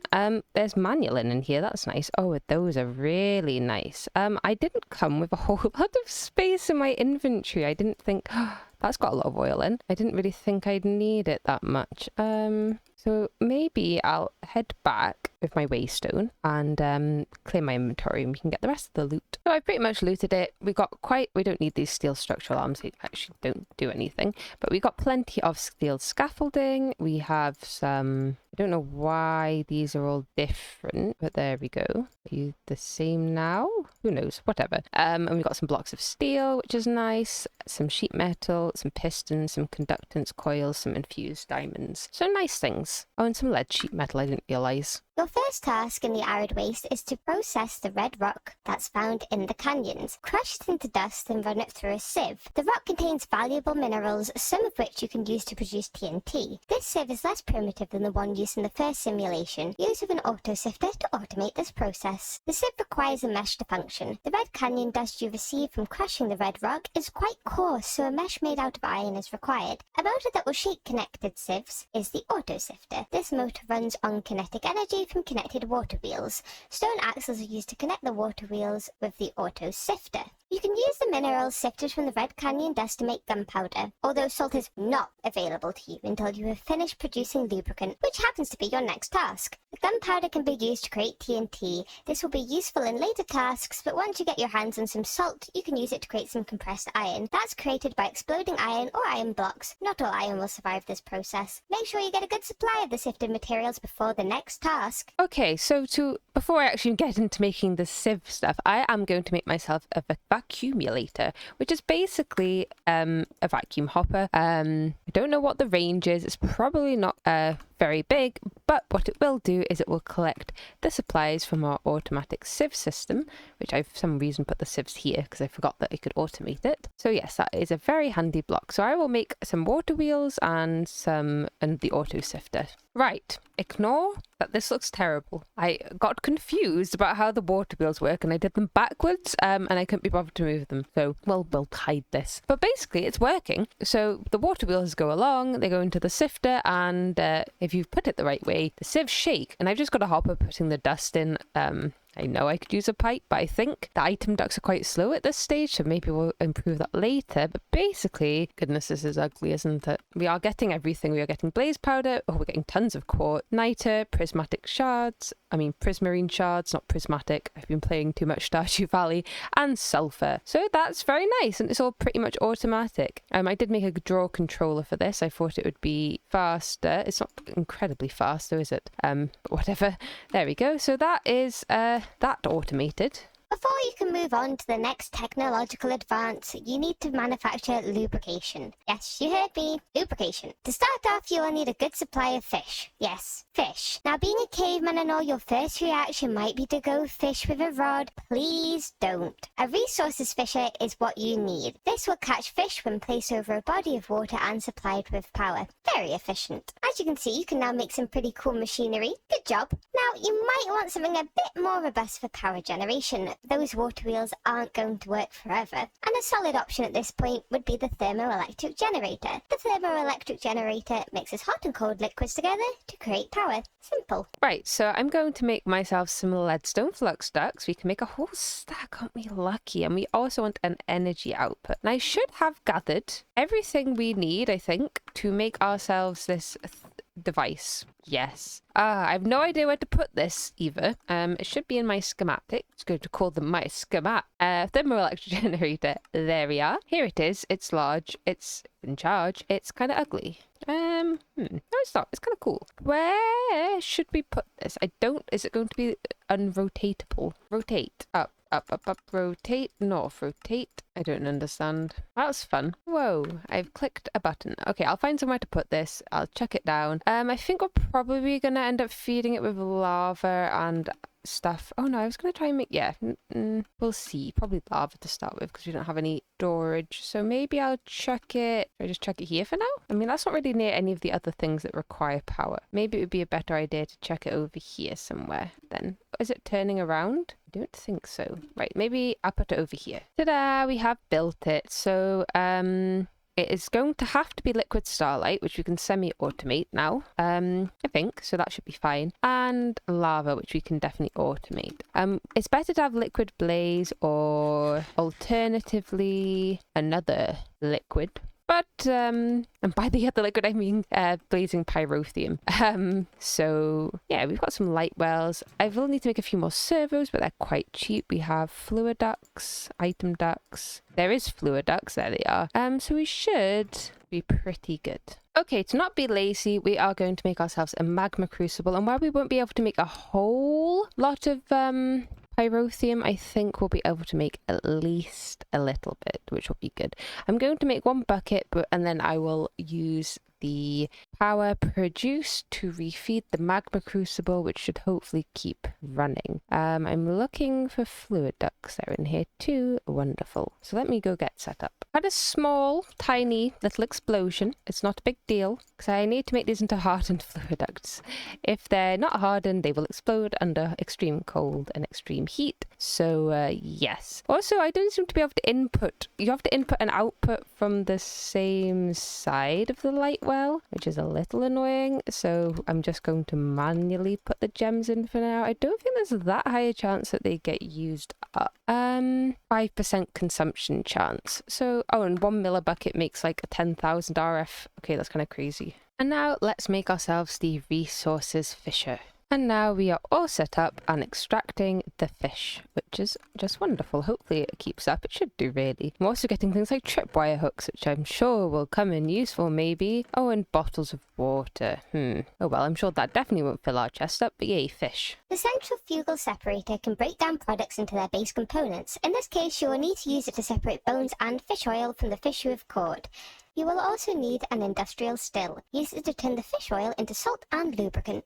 Here is our fractionating still, and will we be lucky? We won't, because I haven't made this. 1, 2, 3, 4. Quick compass, and there we go. 1 centrifugal separator. Everything's set up. We have a stronger reinforced server on this, just so I can filter some more items. We've only got 3 fish so far. I don't know if there's some more. I'll also probably chuck most of the rest of this away. I'm just checking to make sure there's nothing I actually want. I know the enchanted books can be nice, but I really don't think I care that much. So the fish go automatically into the centrifugal separator to make fish oil, which goes into the fractionating still. For some reason, it wouldn't output when it was next to it, so I've had to put a pipe in between. And it is making us lubricant and salt. With a bit of pulverized coal, we can make ourselves some gunpowder, and we can turn this into, well, we could if I'd read the recipe for TNT correctly. And now we can make ourselves some TNT. Oh, that's actually quite a lot of TNT, isn't it? Maybe I didn't need to make so much. Oh well, TNT. Right, I've come over here because I was sort of worried I'd blow up my base even if there's water here. So I'm going to drop, I think this is like 7 stacks of iron, and we blow it up with the TNT, like so. Oh, look, it didn't do anything wrong. And we got a bunch of compressed iron back, which is lovely. I'm going to kill a few more animals because I could do with some meat to eat. The potatoes aren't really cutting it. And with looting, we do get quite a bit of stuff off them. And then we will head back. Out a compressed iron gear with lubricant and a fluid transposer to make lubricated gears. This crafting component is used a lot, so don't neglect automating them. And here is the final steps of the lubricated gear. So we have the compressed iron that I've had in here. I put 3 stacks and I don't quite know how many I need. But anyway, it gets automatically compacted into a gear, which goes into a fluid transposer and goes with the lubricant from the fractionating still to make us the lubricated gears. I've also got salt auto outputting as well. How are we doing on fullness? Not amazingly. Oh, here's another fish. That's why I was keeping an eye on things. When that's full, I will then decide if I want to declare it or not. But yay, things are working pretty well. I did have to put a hardened upgrade kit on this just so I could put the gear working die in. But yes, it seems to be going all right. You kind of dropped the ball on your first batch of plastic. It was brittle and flaky and generally just terrible plastic. Bad, caveman. Luckily, you can reuse the brittle plastic to make a stronger type of plastic, so this is a chance to redeem yourself. The first step to this process is refining oil into LPG. To refine the oil, you will need 2 to 4 refineries that are sufficiently heated. Make sure the refineries are not touching air, as that will lower the total heat of the refinery structure. A vortex tube can generate heat to adjacent blocks when supplied with pressure. Heat is good. Caveman, understand? You may want to put a heat sink on the cold side of the vortex tube to maximize the heat it can put out. Pressure is produced by air compressors. If the air compressors are left unchecked, they will produce too much air pressure and explode. When supplied with solid fuel, the air compressor will produce pressure, and when supplied with a security upgrade, the compressor will self-regulate and vent out pressure into the world, preventing it from exploding. Another useful upgrade is a speed upgrade, which will allow you to produce pressure much faster. Let's start things off by making 4 refineries. I thought we'd make 4. It's always good to have as maximum as possible. There we go. Right, I know we were putting off making a silk touch pickaxe for some reason, but I actually need one right now, and that's because I need ice for the next recipe, which is the vortex tube. So there we go. That's ice. Yes, correct. Perfect. A bit of ardite creation later, because we needed ardite for the pressure tubes. I can make 2 vortex tubes. I'm making 2 because I'm pretty sure we'll need another one, so I thought I might as well make 2 now.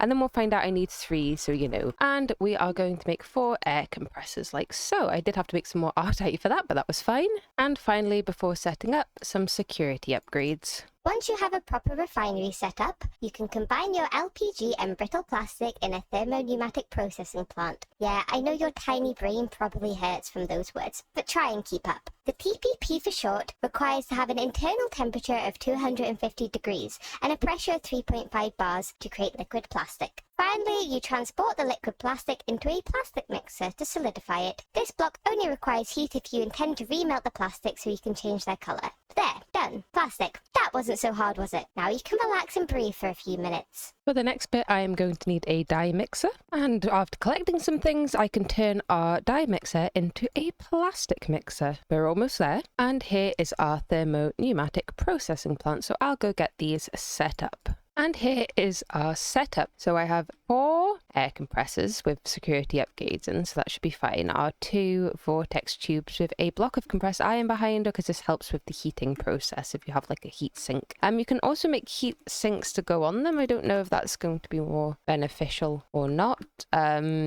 Who knows? Anyway, so we might need that, I guess. We are heating up the thing. It's covered on all sides. We're getting to about 127. I think that's probably still rising, so that's good. Obviously, the more heat we have, the faster it goes. And I've got oil that we found in those dungeons. We are making LPG, which is the top one, gasoline, kerosene, and diesel. We can use the gasoline in a gas compressor, and we are turning the LPG into liquid plastic.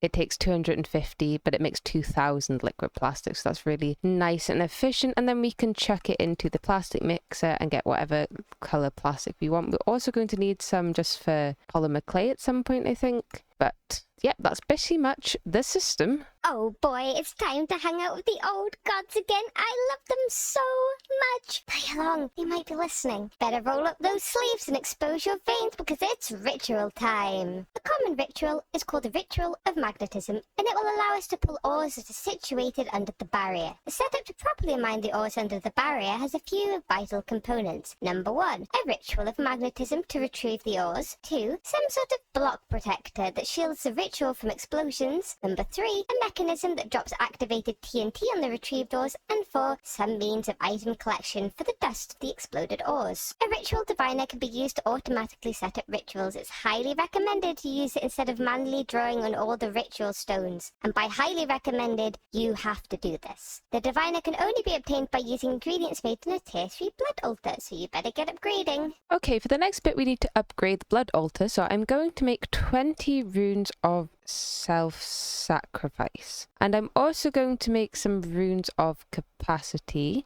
which is what I would say if I had realised I need a tier 3 altar to do that. So I'll move this and make the imbued slates rather than the reinforced slates, which I already had made. Not a big deal. As promised, we have now upgraded our blood altar to tier 3, and I've also set out the places for tier 4 and 5. It doesn't go up to tier 6, just 5, which is fine. So we have the 20 self-sacrifice and the 8 capacity, so that's a little bit more space in here, which is very nice. The arid waste has an incredibly hard surface barrier that cannot be penetrated by any of the tools you currently possess. To make matters worse, the ores you need to collect hide underneath this barrier. But do not fret, my prehistoric cretin, you can still access these ores. You can call upon the old gods you were acquainted with in the last simulation through various rituals, and one particular ritual will be very useful to you in this simulation, which you should remember from literally a minute ago. Using this ritual is one of your tasks during the simulation, so good luck! The barrier is found at world height 50. Man, is it thick! Just look at it! Try and avoid tripping while you are around it. We would like you to keep your few remaining brain cells intact. Under this barrier, you'll be able to find Certus quartz. It is incredibly hard and can only be mined by explosions. To make our ritual, we are going to need the Ritual Diviner, which requires 4 different chalks in this tier 3 altar, and only 1,000 blood each, so, the elemental inscription tools. I apologise, old gods, I was mistaken. So we needed a water supply thing, some pyrotheum dust, sooty marble, and finally a blood raven feather, and that is all 4. And with some diamonds and a stick, I should be able to make a Ritual Diviner, which I think should have the Ritual of Magnetism. Yes, perfect. And to be able to actually activate the ritual, I'm going to need to make myself a lava crystal to begin with, and this will turn into the weak activation crystal in a blood altar with 10,000 LP. I'm also going to make 20 reinforced slates so that I can make enough ritual stones, and hopefully it's just 16, that's what the book says, so hopefully Atlas is correct. Puny caveman, I am always correct. Don't spread your insolence here. I am actually going to need at least a tier 3 blood orb, which is, it needs to be nighttime, that's fine. It is a starlight sigil, or ceiling sigil. I don't actually know what it does, apart from make the blood orb. And it takes 5,000 LP, so not even too bad. And with the new orb, I can make 16 ritual stones, plus another 4, so I can make the master ritual stone. So I think that's enough, maybe, for the ritual. So that's something anyway. Okay, we're going to do this together because I'm not quite sure if I need to actually be at the barrier level or if I can do it from up here. So I guess we'll see in a second. It's all right. It's only 5,000 LP. I don't quite actually know how much we have in here. More than 5,000. Is anything happening? Or is it just like, will it still be down below? Let's have a look. Well, it doesn't appear anything happened, so maybe we do need to actually do it down here for it to work. I'm just clearing out a bit of space, and I guess we'll go back up again. There's a lot of clay in this world, which I suppose is good, but it also makes a lot of mess in my inventory. Here we go. Oh no, I'm dumb. Look, it's appearing. I don't know how long this takes. Obviously, we don't want to break the ritual yet. I guess this is why you might want a block protector, because obviously we can't mine this. Interesting. Okay, I did the top layer. That didn't actually seem to hurt anything. So actually, as long as we just do maybe the top layer until it's finished, we're good. I don't know if this continually uses power, or if it's sort of an infinite generator, but we've actually got quite a bit of Certus from just that anyway, so that's pretty good. Okay, my little test subject. Time to show us what you've been up to down there. What are you doing? Stop bashing those rocks together and listen. The task after this one is all about infrastructure, but before we can teach you about logistics, you need to send up some samples of the ores you've acquired at the barrier. To do this, you will need the Amadron tablet, which can be used to exchange items and liquids with us. To set a pick-up drop-off location, just shift right-click an inventory, or even a tank. The Amadron tablet needs to be charged, so you will need to make a charging station which will charge it with pressure from external sources. We will give you the logistics knowledge after you send us some charged Certus quartz. If you do this for us, we might even stop it with the caveman quips. Wouldn't that be nice? To make the Amadron tablet, we are going to need a bit of plastic, which is, well, we need 7 grey plastic to start with. So 1, 2, 3, 4, 5, 6, 7. I had to put some speed upgrades in here to actually get enough pressure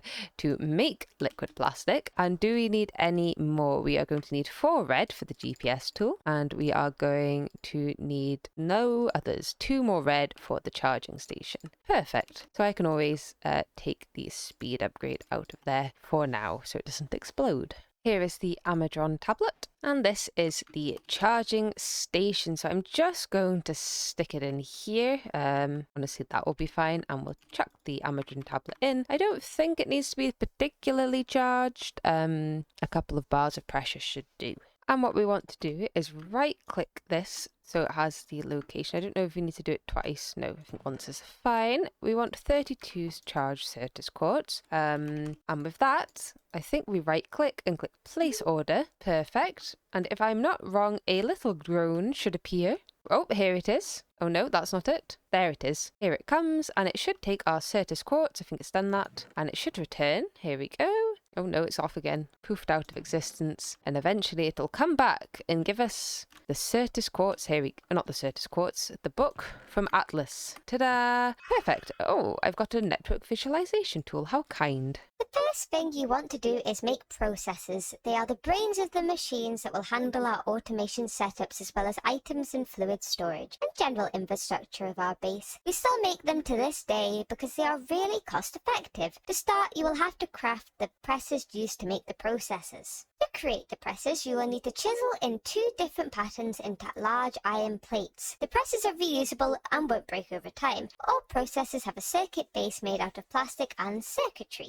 You should probably set up a crafter from RF Tools that houses all of your presses, since the molecular assemblers of your future logistics network do not really deal very well with reusable components. And finally, you will want to fuse the circuit bases with the calculation circuits to produce the final product. These are fused in an induction smelter. Okay, so let's start off by chiseling 1 iron plate into the silicon press and 1 into the calculation press. And as recommended, I have made myself a tier 1 crafter. We could upgrade it. I don't really see the point right now. You only have 2 recipes to put in it. I'm just gonna chuck it here for now. So this means I should be able to input. Oh, maybe we might want the redstone comparators actually.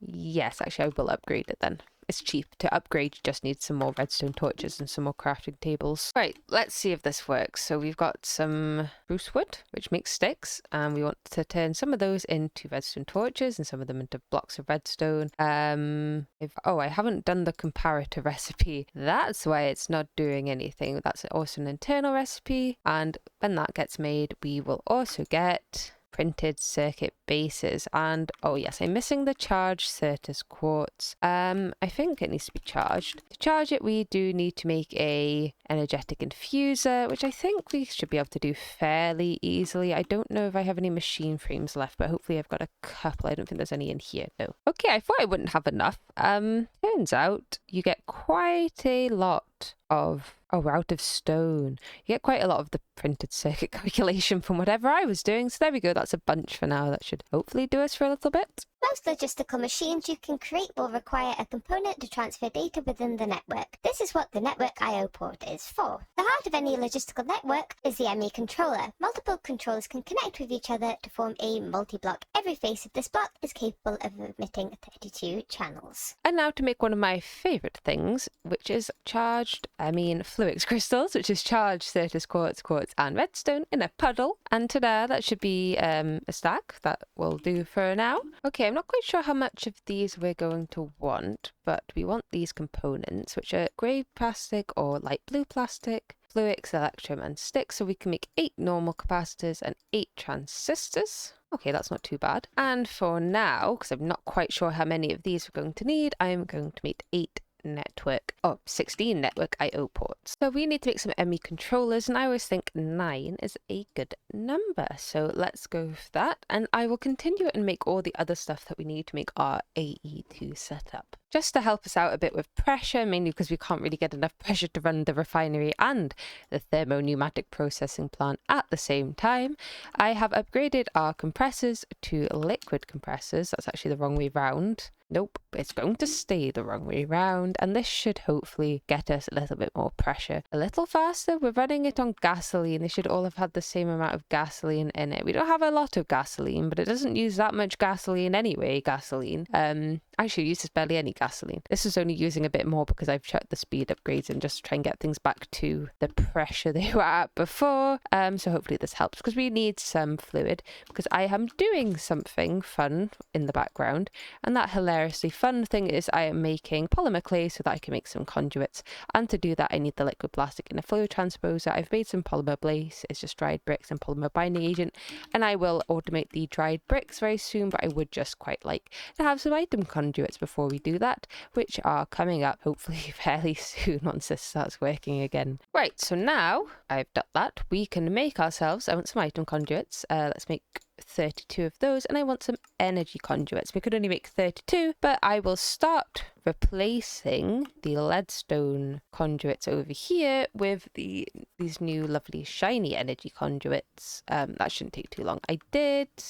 Yes, there's a secret path along here for this as well. So I will get to doing that. We are set up. We have 8 molecular assemblers. We have, can I make pattern expansion cards? Yes. Okay, they're fairly cheap, that's fine. Molecular assemblers, we have a pattern terminal and we have the crafting terminal, and we should, I don't actually want to keep that, keep everything in here. Everything's just underground. I did not make it pretty this time. Why? Don't know, just didn't. So I'm just going to quickly just move we should have enough. I've got 10 16k storage drives. It should be enough for now. They're a little expensive on gold and iron, but not like in a bad way, so it's fine. So I'll just move everything over and we have our AE system set up. XC443. Now that you have unlocked robust logistic capabilities, you can freely automate and improve on previous designs. These added capabilities mean that we also will expect more from you. Future tasks will require a lot more materials and a robust automation of ingredients from the earlier simulations. Before rushing off to complete the next shiny task, we think you should have the following things up and running. Good luck, and hopefully this will prepare you well for the future. Okay, so let's see how much of this we've actually got going for us. So we have a basic AE2 network set up. We don't have a quarry, so that's something important. Ender IO conduits we do have. They're not automated, but I don't know if this means automated or not, since some of them say automated, so I assume just having them's fine. Automated ore smelting we haven't really got up and running, but I can probably do that fairly easily. Plate gear and alloy auto crafting, again, we don't have that set up, but we can fairly easily. Star metal automation, not set up. Lubricant automation, that is set up. Sanguine metal auto crafting, not set up. Dried brick automation, not set up, but easy. Brittle plastic automation, tick, and plastic automation, tick. So we've got a few of these things up and running. We have a few we don't, so let me make a little list and we will get started. First things first, let's start with the builder. I have no idea if we can actually make this or not. Can we make a machine frame? Not yet. Interesting. I will get everything that we need. Can I make this? I can make a shape card. Okay. Can I can almost make a diamond pickaxe. There's my diamond pickaxe. We should be able to make a block of manulin because I've got some manulin. And what else do we need? We need some parchment, which I should be able to make, and some stardust, which I can make, and some imbued slates, not a problem. Okay, while doing this, I have suddenly realized I actually don't have any star metal, so maybe we should start with that one instead.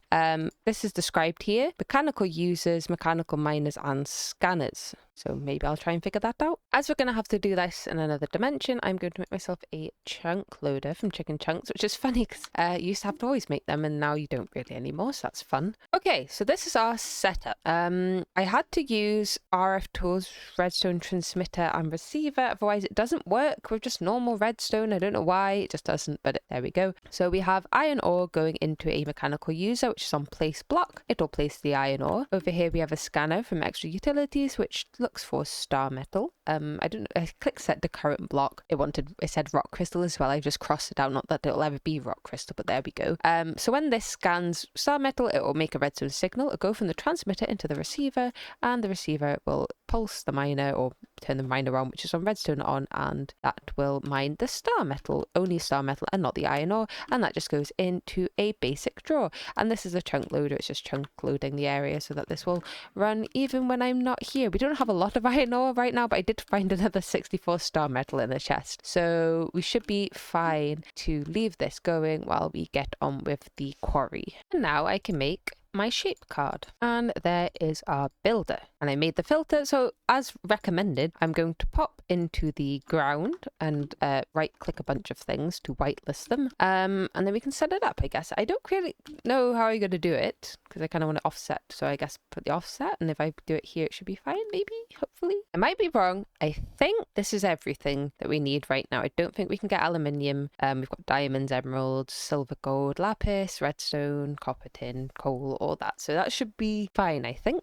Right, let's see how this goes. I've set it up. I've offset it by 5,000 blocks, so we shouldn't have too many problems. And okay, it takes a minute obviously to get to the level where it's mining, but it appears to to be working. And the power is draining, which is probably understandable. Is this still running is my question. Is this off or on? Missing fluid input. We are out of a fluid. We are probably out of pyrotheum. Is that correct? It is indeed correct. Should probably turn the quarry off then for 2 seconds while I get some more pyrotheum, which hopefully isn't a big deal. I don't think it is. Okay, so here is our processing setup. That was an extra cable.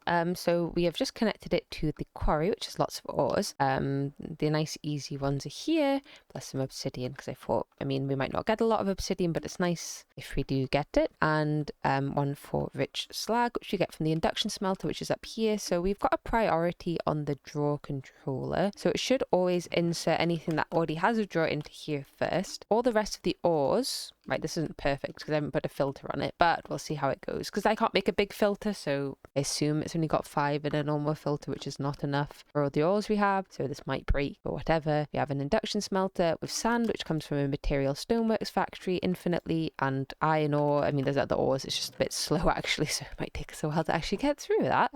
So that's good for the ingots. And then we have this drawer here for clay. The clay can then be automatically dried over here and deposited into this drawer. So that is automatic dried clay as well. So let me see how the list is going. So we currently have an ore quarry, we have ore smelting, and we've done star metal, and we've done sand and dried brick. So we've got 2 more to go. Okay, so now we have set up automatic sanguine whatever. I haven't got that much blocks in there, but oh, these ones are out of acacia. Okay, that's good to know. I'll go get some more acacia for that. But for now, we have this mechanical user placing the blocks. We're fluid extracting. I could have a few more of those. I don't right now. And the blood goes into a fluid transposer onto wet clay and turns it into the bloody mud. So that's pretty much automated. So that's everything. I did do the gears. They're just under the ground, and so they're automated. So that means we have completed our tasks. Woohoo! Tasks complete. We can repurpose the red rocks into a sturdy building brick by dropping it into some acid, then smelting it down after it is corroded. The only acid that is available to you right now is the etching acid. Etching acid is manufactured in the pressure chamber by combining ammonium nitrate with venom glands and rotten flesh. Venom glands can be acquired by slaying the scorpions that live in the arid wastes. And here is our pressure chamber, which honestly took me like 2 minutes to set up, so that's good. So let's see what the etching acid recipe is. I think we normally make it with a bucket. Ammonium nitrate, which is the more confusing part of all this, 4 scorpion venom glands and 4 rotten flesh, which I think we have. So to make ammonium nitrate, we need to put fish oil in a thermo-pneumatic processing plant, which we have one of already, but we're busy using it, so we better make another one, and probably a vortex tube to go with it. Does it require heat? Does it say 129 degrees? So yes, a bit of heat. Okay, I put my fish oil in here. I've put my niter in here, and we get ammonium nitrate solution. Okay, good thing I got 2 buckets. Perfect, that was actually quite easy. So for the next part, we want 4 rotten flesh, 4 scorpion venom, and the bucket. They will go in one by one. It's a little slow. I don't know where my speed upgrades are, actually. I found them. I actually had a few more than I thought, so that's good. That speeds it up just going in. And once it's in and it gets to the correct pressure, we need to get to 3, which we're not at yet, so I'll probably speed up one of the... It's because we've added a bunch of things, that's why it's not quite the pressurizing as fast as it may normally. But once this gets to 3, it will go pop and it will be done. Right now I have jammed a stone brick in the output, because if you don't chuck something in the output that can't come out, then it just extracts what you want to craft with, because it's really smart. And obviously you can't filter the thing until you've made it, so you have to do that for a little bit. Okay, we're at 3, and there we go. We have our etching acid bucket, so I'm going to put this on extract, always active. And when that's on extract, always active, it will extract. So I can now, for the future, filter the etching acid, which is also sort of annoying if you ever make anything new, so whatever. Drop some red rock cobblestone into the etching acid to create corroded rock. After smelting the now corroded rock, it can be crafted into nether brick, which is one of the components you need to manufacture the combat simulation portal block. I assume this is going to be like the creosote oil and disappear after I do that. Oh, or not. Cool. We have nether, I mean corroded rock. And I'll just chuck it in a furnace and smelt it.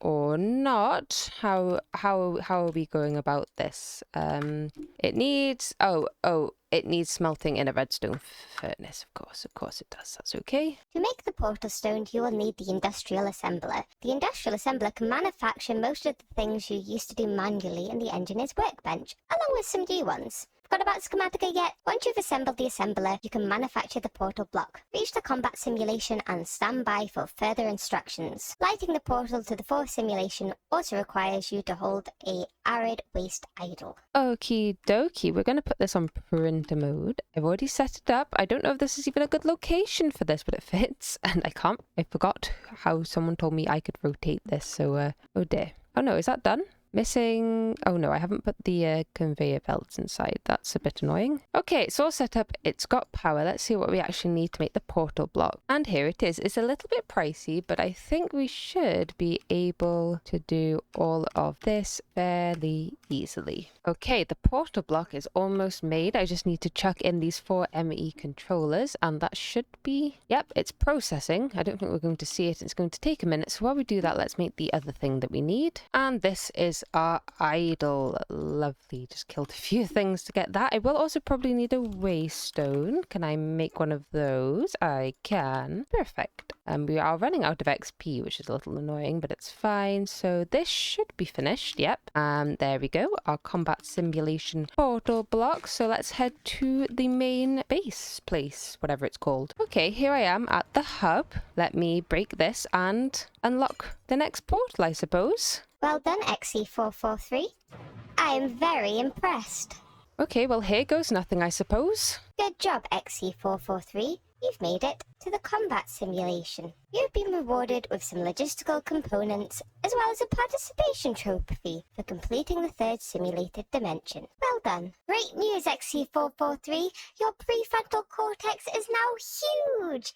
It used to be so tiny. We're a bit proud of you, but now it's huge, as we said. Not huge by our standards, but huge in comparison to where you started. Maybe 80 to 85% of where we want you to be at the end of the simulations. Anyways, to get to the point, we believe it's time to lift some of the restrictions we've placed upon you when reaching a new simulation. Starting now, you will no longer have to acquire books of knowledge to advance a certain crafts. You are beyond books. Your prefrontal cortex absorbs new knowledge like a sponge. We have filled the combat simulation with several monsters you've encountered in previous simulations, so the following pages will only mention new monsters that you will need to learn to master how to fight. The Endermen, tall ethereal beings of the void. Putting interference parts in your weapons will stop them from warping. Witches, masters of alchemy, and they're no friend of yours, found on the large spawning platforms in the combat simulation. Now, before you can produce the next evolution of machines, you need to craft advanced PCBs, which is a form of advanced computation circuit that is much better at calculations than your previous designs. Craft empty PCBs in the pressure chamber, then prepare those for etching in the UV light box.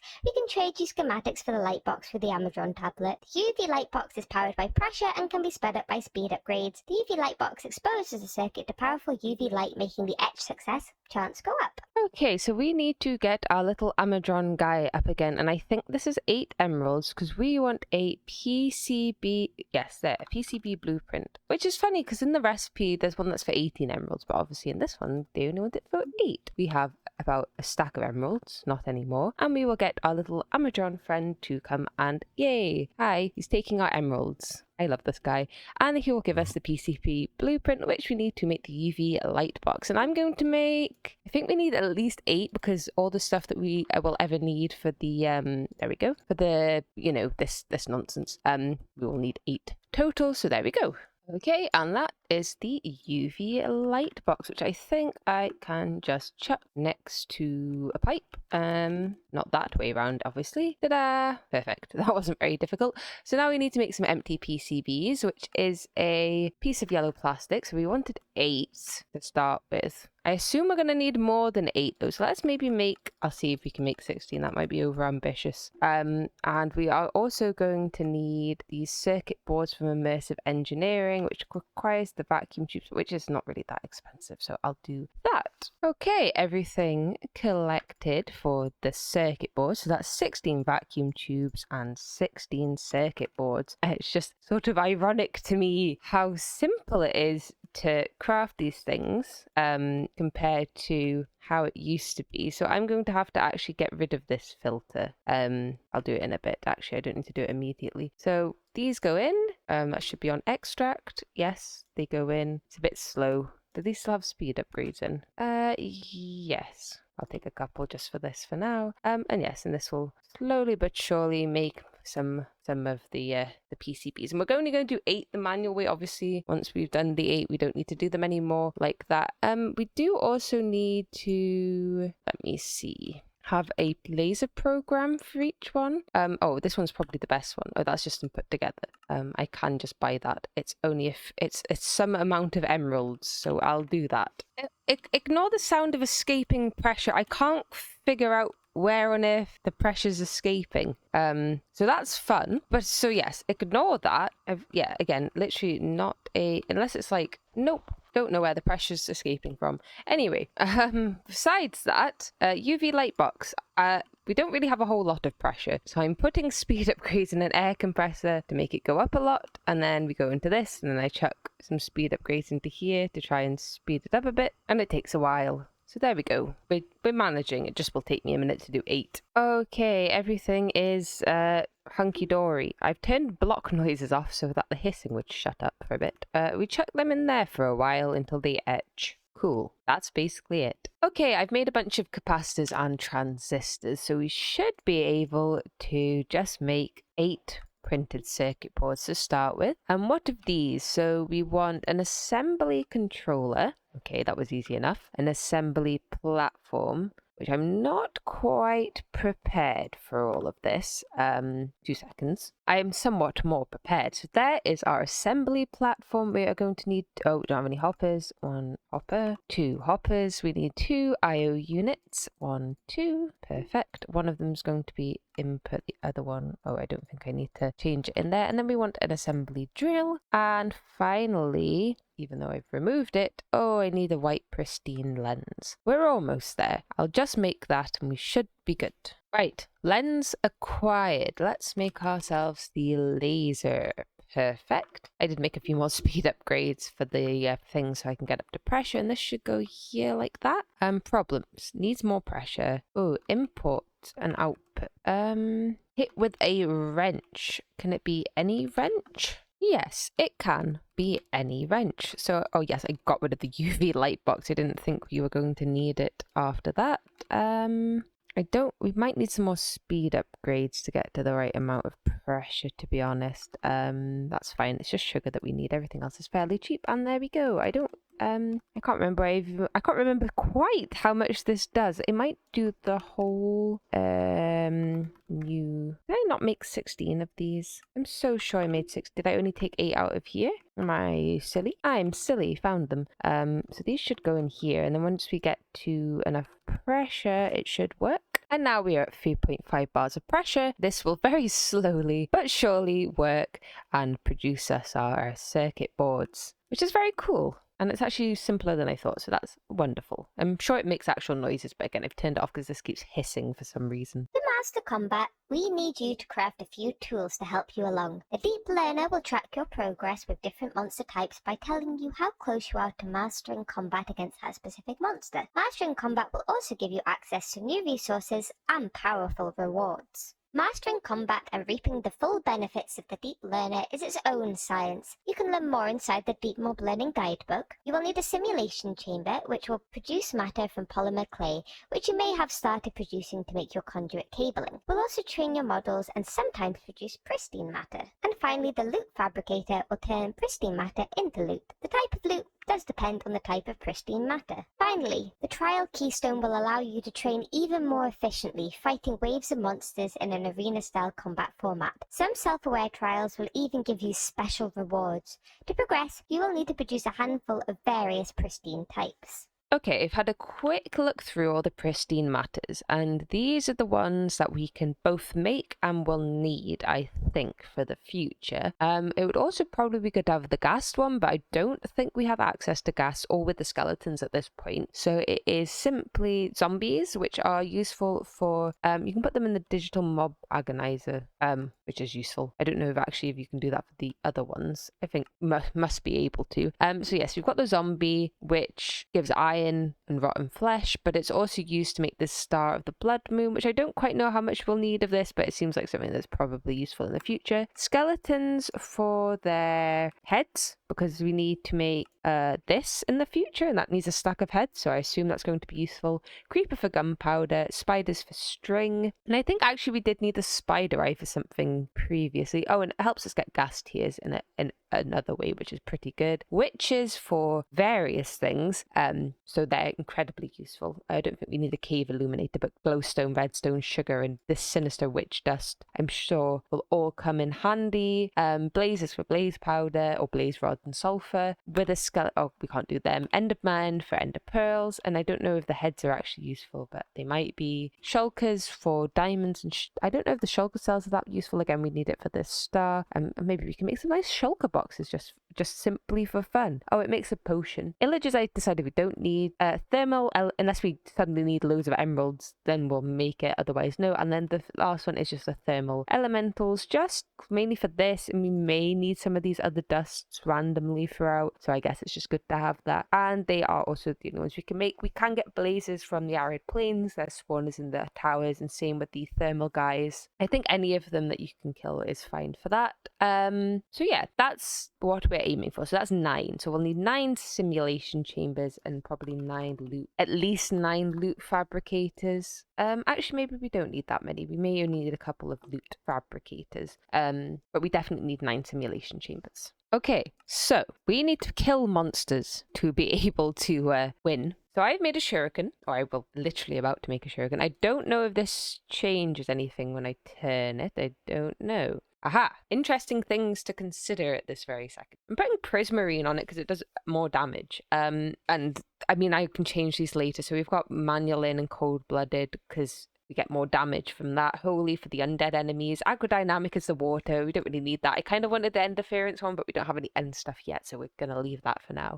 Jagged, it says we get more damage every point of durability, so I'm going to make this unbreakable. So to make it unbreakable, I want to also make sure that it is a very low durability when we do that, so that we can have as much damage as possible when it becomes unbreakable. So yes, that is our thing, and we should be able to put 3 reinforcements on it.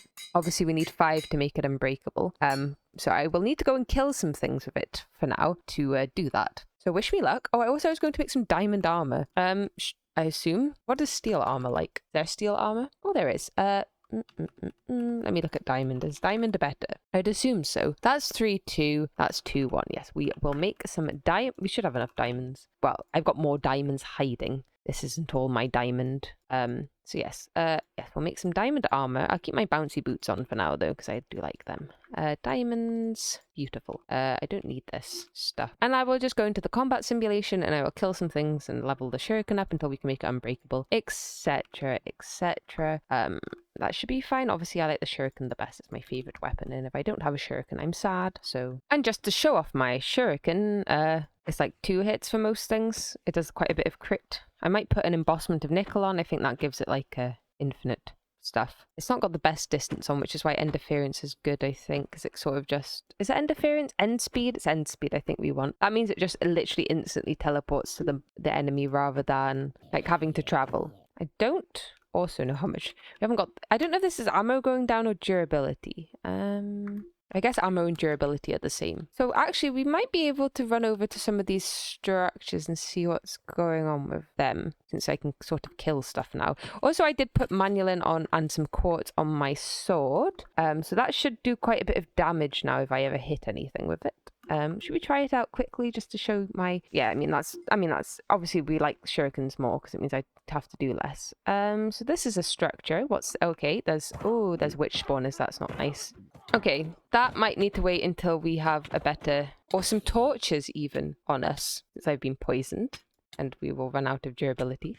Well, that's fun. Okay, actually, this is fine. I don't know why I can break these, but I can. I please. Oh, good. We've upgraded it once. That's nice. But I died. Whoops. Oh, well. Okay, I'm back in here. I've been killing... Oh, God, there's a lot of zombies, isn't there? There's a lot of spawners around, which is great. This is good also because I need more experience. Anyway, I found this. I don't know what it is. Bog shroom. It's a steadfast inversion pillar. Star of the Blood Moon. Okay, so this is the thing that I was looking at to make before. So I guess we come back to this later, but I guess it's good that we found that. Yes, I'm still working on getting this to unbreakable. But I don't feel completely overwhelmed by most of the mobs. I did kill all of the witch spawners over there. I didn't think there's any loot, though, so it's not as exciting as we thought. Or we thought, at least I thought. So I guess I'll just continue killing some mobs until we have full upgrades. Full, whatever it's called. Unbreakable. Okay, I did it, then I broke it. So this is now unbreakable. So I would like a few more modifiers for power. What power? Hurtingness, strength, sharpness. That's what it is. So that would be good. But now we have an infinite durability ranged weapon. We should. I don't actually know. I haven't looked at the recipe for this. Can I make this? Almost. Okay. I will make this. And then we can make some of these data models. We are going to need quite a lot of these. Oh, I get 2 per. Okay, that's not as bad as I thought it would be. Cool. We'll do that. Okay. There is our deep learner. Wonderful. Can I make any of these? No, I cannot. I need these soot-covered plates. Okay, 1, 2, 3, 4, 5, 6, 7, 8, 9, 10. Perfect. That should be enough. And 1, 2, 3, 4, 5, 6, 7, 8. Oh, we were so close to 9. It's all right. We can just run over here quickly, grab some whatever's in here. Oh gosh, that's a bit slow, isn't it? I will return once I have filled these somewhat. Okay, I'm just back from the arid waste. Everything's at least basic now, so that's something. Have I stopped levitating? Good. So now I guess we make some simulation chambers, I think. And how expensive are these? How expensive are these? Oh, I hate making this. Can I make dark steel yet? No. Cool. That's fine. I don't know how many we need, actually. So we'll see. I want to see what other stuff Atlas has got for me. Well, XC443, funny you should ask, since there are 2 that you haven't got, which are gas and weather skeletons. But sadly, you will have to put in a little bit more effort to fill that data model roster up. As you mentioned, some monsters are known to you, but out of your reach. So to do this, you need to set up a cursed earth farm to produce essence and use that to convert skeletons into weather skeletons. The mob imprisonment tool lets you capture a monster in the world. Once captured, you'll be able to spawn it using a mob duplicator. The mob duplicator can spawn monsters when it is supplied with essence and a mob imprisonment tool which holds the monster, and essence can be acquired by slaying monsters with a mob crusher. The mob crusher can slay monsters, pick up the loot and extract all the essence out of their being, and can be upgraded. Cursed Earth spawns monsters in the world without the use of a spawner. It aggressively spawns monsters when it is in low light level conditions. This is produced by infusing grass with witch water. Witch water is a toxic concoction which can turn certain beings into their corrupted counterparts, as mentioned previously. And here is a list of all of these corruptible beings, which you will not be able to see as your mind is too small. However, to acquire pristine wither skeleton matter, you will have to spawn regular skeletons into witch water to turn them into wither skeletons. If you have saved up some experience, the Cursed Earth Farm might not be the best option to move on quickly. If you use a fluid dictionary converter, you can convert your hard-earned experience into essence that you can use to spawn skeletons. You will also need to capture a few squids with a mob imprisonment tool and drop them into witch water to turn them into ghasts. You'll realise that the mob duplicator seems a bit overkill for this start, since you only need to capture 6 squids for the 6 ghasts needed to train the ghast data model. Okie dokie, just to catch you up on what I've been doing. I've been a little busy, and we now have automated oil from the arid waste. So I've made a fluid pump from industrial foregoing. We can't make the mechanism one just yet, so we'll do this one. I'm sure this will actually keep up. I don't think we need to go much faster than this. We have a power cell from RF Tools, which basically has a power cell which links, or a power cell card which links to the power cell that we have back at the base. To do that, you put one in the left in the original one, which is the one at the base, and then you put any other card in this one in the original cell, so it links when you put the new cell here or the card here. I was having some trouble with that, but basically that powers that, and we have a chunk loader, so now we should have infinite oil, and it should be chunk loaded. I've chunk loaded the base as well. There's just a chunk loader in there now, which covers 81 chunks, which is plenty, I would imagine. So this is our ender tank. We're gone too far. I shall chuck it here and on output, and this should fill in this bucket, and now we shouldn't have any more problems with oil.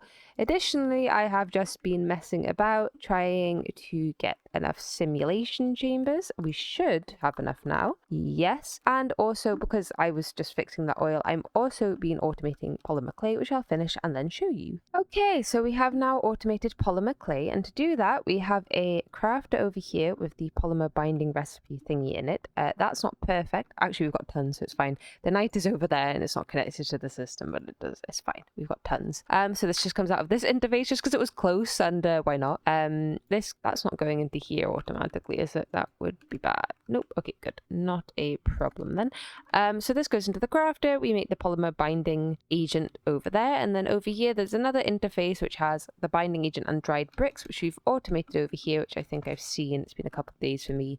Yes, that's all automated. So we have plenty of dried clay coming from our mining system. That goes into an induction smelter, which makes polymer base, which goes into a fluid transposer with the malt liquid plastic, making the binding agent, and then going straight back into the interface. So that should be our polymer clay sorted out for our simulation chamber. So let me set these up.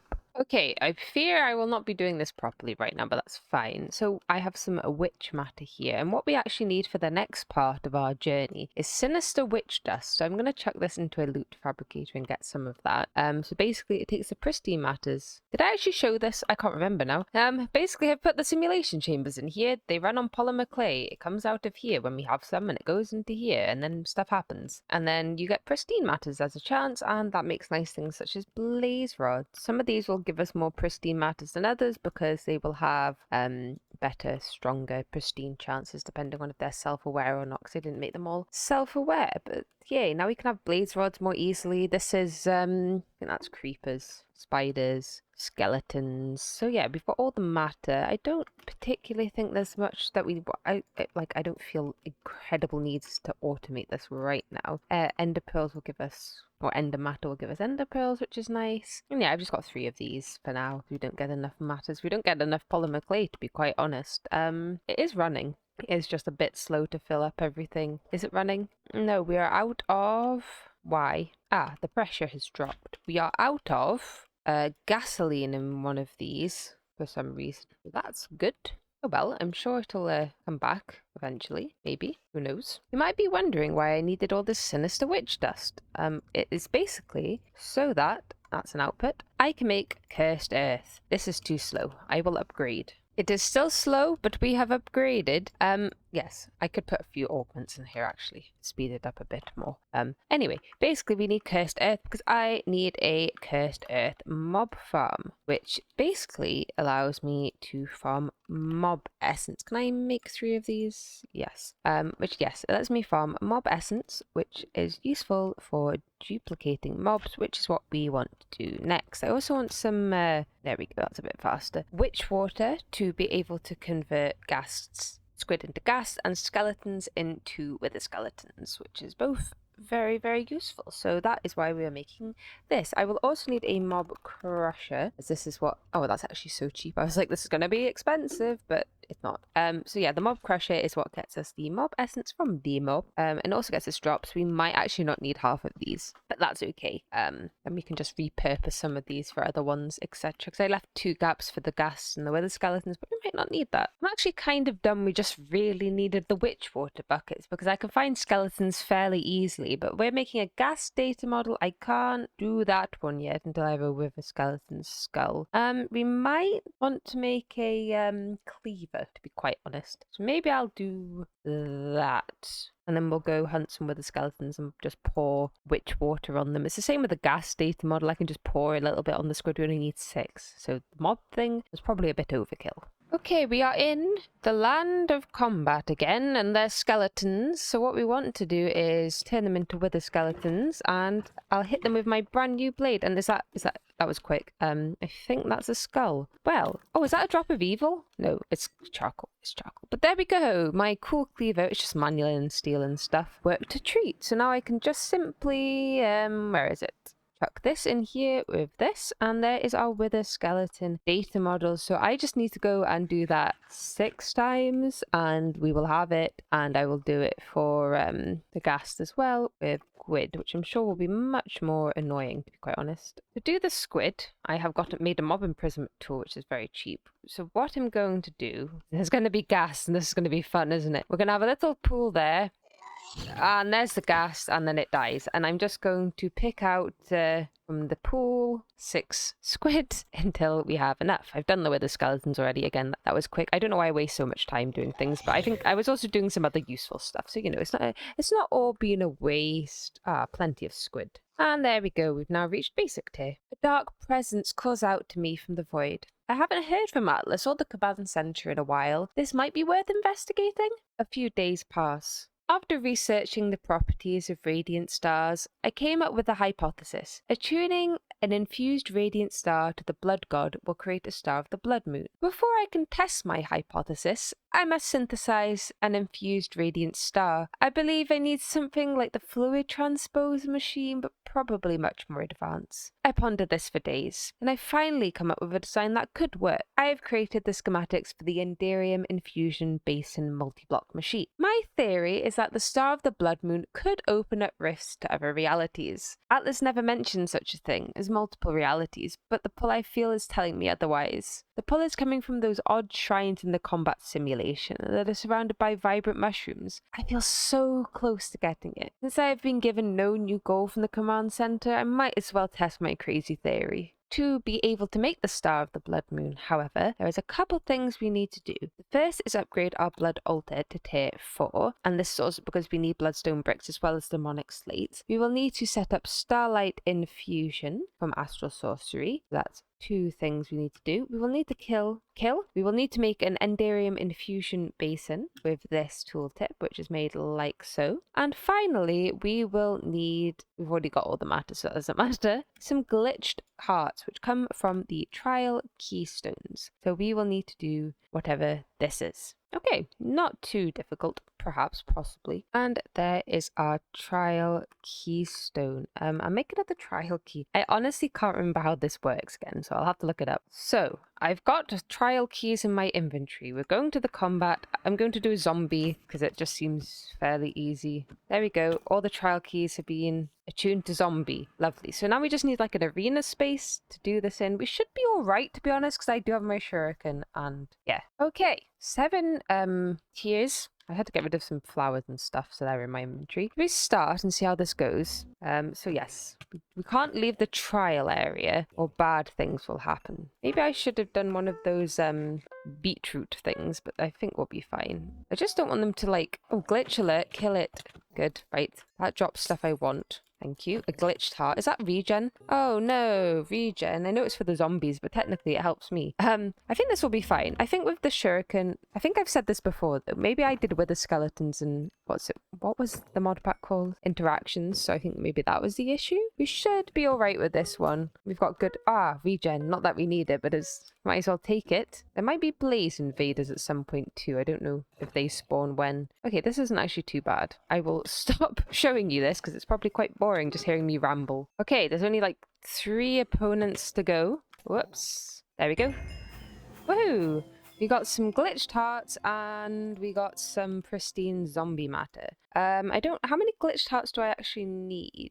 2, but we also want some glitch infused ingots made by stabilizing unstable glitch fragment, crafted by crushing a corrupted glitch heart, crushing it against an obsidian 3 per heart. I think for this one, we chuck it in with some lapis and stuff. I don't know if it's 1 ingot per. Right, I'll try it out. We'll see how many we need. So we're going to crush this so we get that many, and then we're going to get some gold as well. 6 gold. Let's do 6 lapis, and we're going to chuck some water over here. Let me just chuck these in, and this should make us the ingots, and we get 6. Okay, so it is 1 to 1. That's good to know. We want a full set of the armor because it gives me flight. So yes, we want enough for that. So I'll do a few more. And now for the moment of truth. 1 glitched infused helmet, some boots, a chest plate, and some leggings. And oh, we have creative flight. Oh, there was lightning. That's why there's a hole in my roof. Oh dear, that seems to be producing way too much stuff. Oh well, who cares? Whee! We can fly now! Life is better. So much better. Goodbye, slime boots. You were great for the past 4 episodes. Technically sort of 5 episodes. I can land and I don't bounce anymore. Whee! We can fly. Lovely. Now let's work on the rest of the stuff. That's step 1. completed it. And first things first, I need to make myself a Hellfire Forge. I'm pretty sure we haven't made. I will also need to make some snares, which again, I'm pretty sure we haven't made. Oh, it's string in the blood altar. That's a new one on me. And how do I make the sentient sword? It's funny that we haven't actually done this yet. Okay, it's just a petty tartaric gem. Okay, that's not an issue. Yeah, it's really funny that we haven't actually done this yet, because normally you do this first in blood magic, but apparently not. So this will give us some snares. Oh, I'll make it a few. We don't really need that many. We just need enough to make this a couple of tartaric gems, and that's about it. And I am in the plane of combat. They're already trying to attack me, and we want to throw the snares until we get a particle effect. There we go. That was oddly quick. I mean, it's much longer than that. There we go. And that's, to be fair, that's probably enough wills. I'll use all the snares up for fun, because why not? It's not like I'm going to use them otherwise. Aha, there we go. See, sometimes it takes longer. I'm sure you've all done blood magic before, but for those who may have not have done it, okay, there we go. We've used them all up. That's how you do it. So now we have a few wills. They all have different values. We are going to want a couple tartaric gems, and to make a tartaric gem of the first variety, we need gold, lapis, glass, and redstone, which is nice and easy. There we go. And what we need to do is we go over to here, we chuck these in, and we put a will in. See, that's quality 1, so this will just make us the 1. Actually, these are actually really terrible. So because I've only got one that has actually 1 in it, we chuck the rest on the floor, like so, and that should give us 2 will, which means we have enough will to make another one. I'm also going to need an iron sword for this, and with that and a tartaric gem, and hopefully the 1 will that we have remaining, this will make us a sentient sword, which means we can fill this gem in a little bit more easily. And just to show that off, if we put the shuriken in our off hand and the sentient sword in our dominant hand, I suppose, these guys will create will when they die. You can just kill them with the sword. This is just like a million times easier, so you might as well just do it like this if you have a shuriken, because otherwise you have to enchant the sword and blah blah blah, and this is just a much more simple solution, especially when you now have creative flight. Everything basically one-shots, and as you can see, the tartaric gem is slowly but surely filling up with their souls. Next task, I need to make some arcane ashes, which are made like so in this thing, whatever it's called. And the next part I didn't realize, we are going to have to get another trial key, and we're going to have to do a skeleton this time, which is fine. Have a self-aware skeleton model. It's I think, no, Enderman skeleton. There we go. So I'm just going to go kill a skeleton, and that should do the thing, and then I'll do the trial again as per. And why do I need to do a skeleton trial of all trials? Oh, this is where I was cheesing the zombie one. I don't need to do that now, because we need this binding reagent. So, oh, I can't fly. Okay, never mind. I can still fill her up then. So yes, I need the binding reagent for the next step, and apparently it's not made like it normally is. It's made like this, which is actually kind of cool. And there is our binding reagent. Perfect. So if I don't need to go home, but I sort of just need the diamond sword. So let me grab a diamond sword, and what we're going to do is we put this on the floor, like so. Oh, this might do lightning, I don't know. Make it look cool, and then we chuck. We don't chuck, we right click. Come on, I know how to do this. And this will make us a bound blade, which we can use to get blood shards off mobs. Gimme, gimme. Too slow. Too slow. Perfect. And this, yes, there we go. We have to right click. It uses blood from the blood network. And similarly to what I just did, we are going to cheese it like this. Oh, I need to hold the bound blade in my hand though, otherwise it doesn't work. And eventually we should get, okay, that was really quick, a blood shard. I think it gives us 16 blood tiles, so we don't not need that many. So that should probably be enough. But there we go. That was very easy. Boom. And then what we want to do with some stone is turn them into the large bloodstone tiles. We are going to need the bloodstone brick, 2 of that. I'm keeping my ingredients in here. And we need 4 for the blood altar. I haven't made the rune yet, but we'll just do this together. We come over, and I think you can have any. I quite just like the plain tile for this. I think it's 7 on each side. 1, 2, 3, 4. Yes, it's 7 on each side. So we are going to want 28 blank runes. And with our tier 4, I think, blood altar, it must be tier 4 because this is actually doing stuff. We can make ourselves some demonic slates, which slowly but surely get. Yes, I did just do blank runes. I probably could have done speed runes. I can't be bothered. So this is a bit slow, but it's fine. I will upgrade it if we need more in the future. Okay, to be able to make ourselves the celestial altar, I need to upgrade our starlight crafting altar to the celestial altar, like so. This is a recipe. It's quite simple. I will have to rejig the structure. It will be wrong, which is a shame. I hate doing that. But there we go. We now have that one. We will go home and I will find my book and we will astral. It's probably over here, isn't it? My tome. Yes, and we will upgrade the altar. There it is. It's in constellation. Me. Oh no, it's probably not in constellation, is it? It's probably in attunement. So much scrolling. This one to this. And now this is built, I can go back and we can make the almost. Is it? I can't remember which one it is. Is it ambient? It might be ambient. I hate the portal noise. Anyway, there we go. We got the pristine lens. I forgot to take it. So professional. There we go. Starlight infuser. And it shall be made. Woohoo. And actually, we can do the schematic. I can go to Astral. We can go to Starlight Celestial. Starlight Infuser. That's it. And I can place it wherever I want, which almost is actually perfectly there. And this is nearly done. We just need to fill up the rest with buckets of liquid starlight. I do have an ender tank up here, which is slowly filling with liquid starlight because this occasionally uses one up. So we just put it on. We right click. This is all built nicely. Thank you to the schematic mod. And this has a chance to use one of the liquid starlights around it. Not all the time. It did that time. And that's how we get resonating gems. And we're going to need 4 of these. We almost have a bucket up here. I will just wait and replace that and then I'll do the other 3. And allow me to make this big structure thing, which is probably not put in the best place possible, but you know, there we go. Now, is that everything? I think that's everything. I think this is the wrong way round. Let me turn printer mode off. There we are. Missing structure. Well, it really shouldn't be missing structure. Why? Why are you missing? Power should be... Yep, this should be fine. Typical. What is the problem? Oh, I'm so stupid. All the tanks need to be filled with resonant ender, which is... How much? 250. So we need 4 stacks of ender pearl. That's quite a lot. So apparently in this pack, these only hold 4,000 millibuckets, not 16,000. So I made a few too many ender pearls.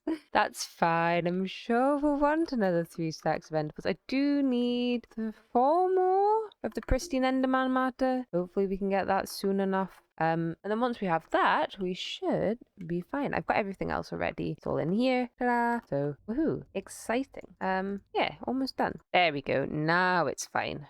And this is our last thing. This should start crafting. No, it won't. Because I'm stupid. We need 16 buckets of liquid starlight. Then it will start crafting. Okay, now... It's crafting. Perfect. There we go. This will get us the star of the blood moon. No, it won't get us the star of the blood moon. It will get us the infused irradiant star, which I think we have everything for. Let me just head over to Astral to double check. Yes, but it needs to be nighttime. And this will be our blood infused star thing. Yay, we did it. So let's head to the combat place. So we are in the combat simulation, and what we want to do is go to our Star of the Blood Moon shrine thingy-mabob, and we are going to put our shuriken somewhere I can actually access it. Oh, maybe I should have got a waystone. You know what? I'm going to get a waystone and come back. Waystone collected. Star of the Blood Moon. A dark presence looms above you. It beckons you to enter. The portal does not look stable. Better make haste. Oh, goodness.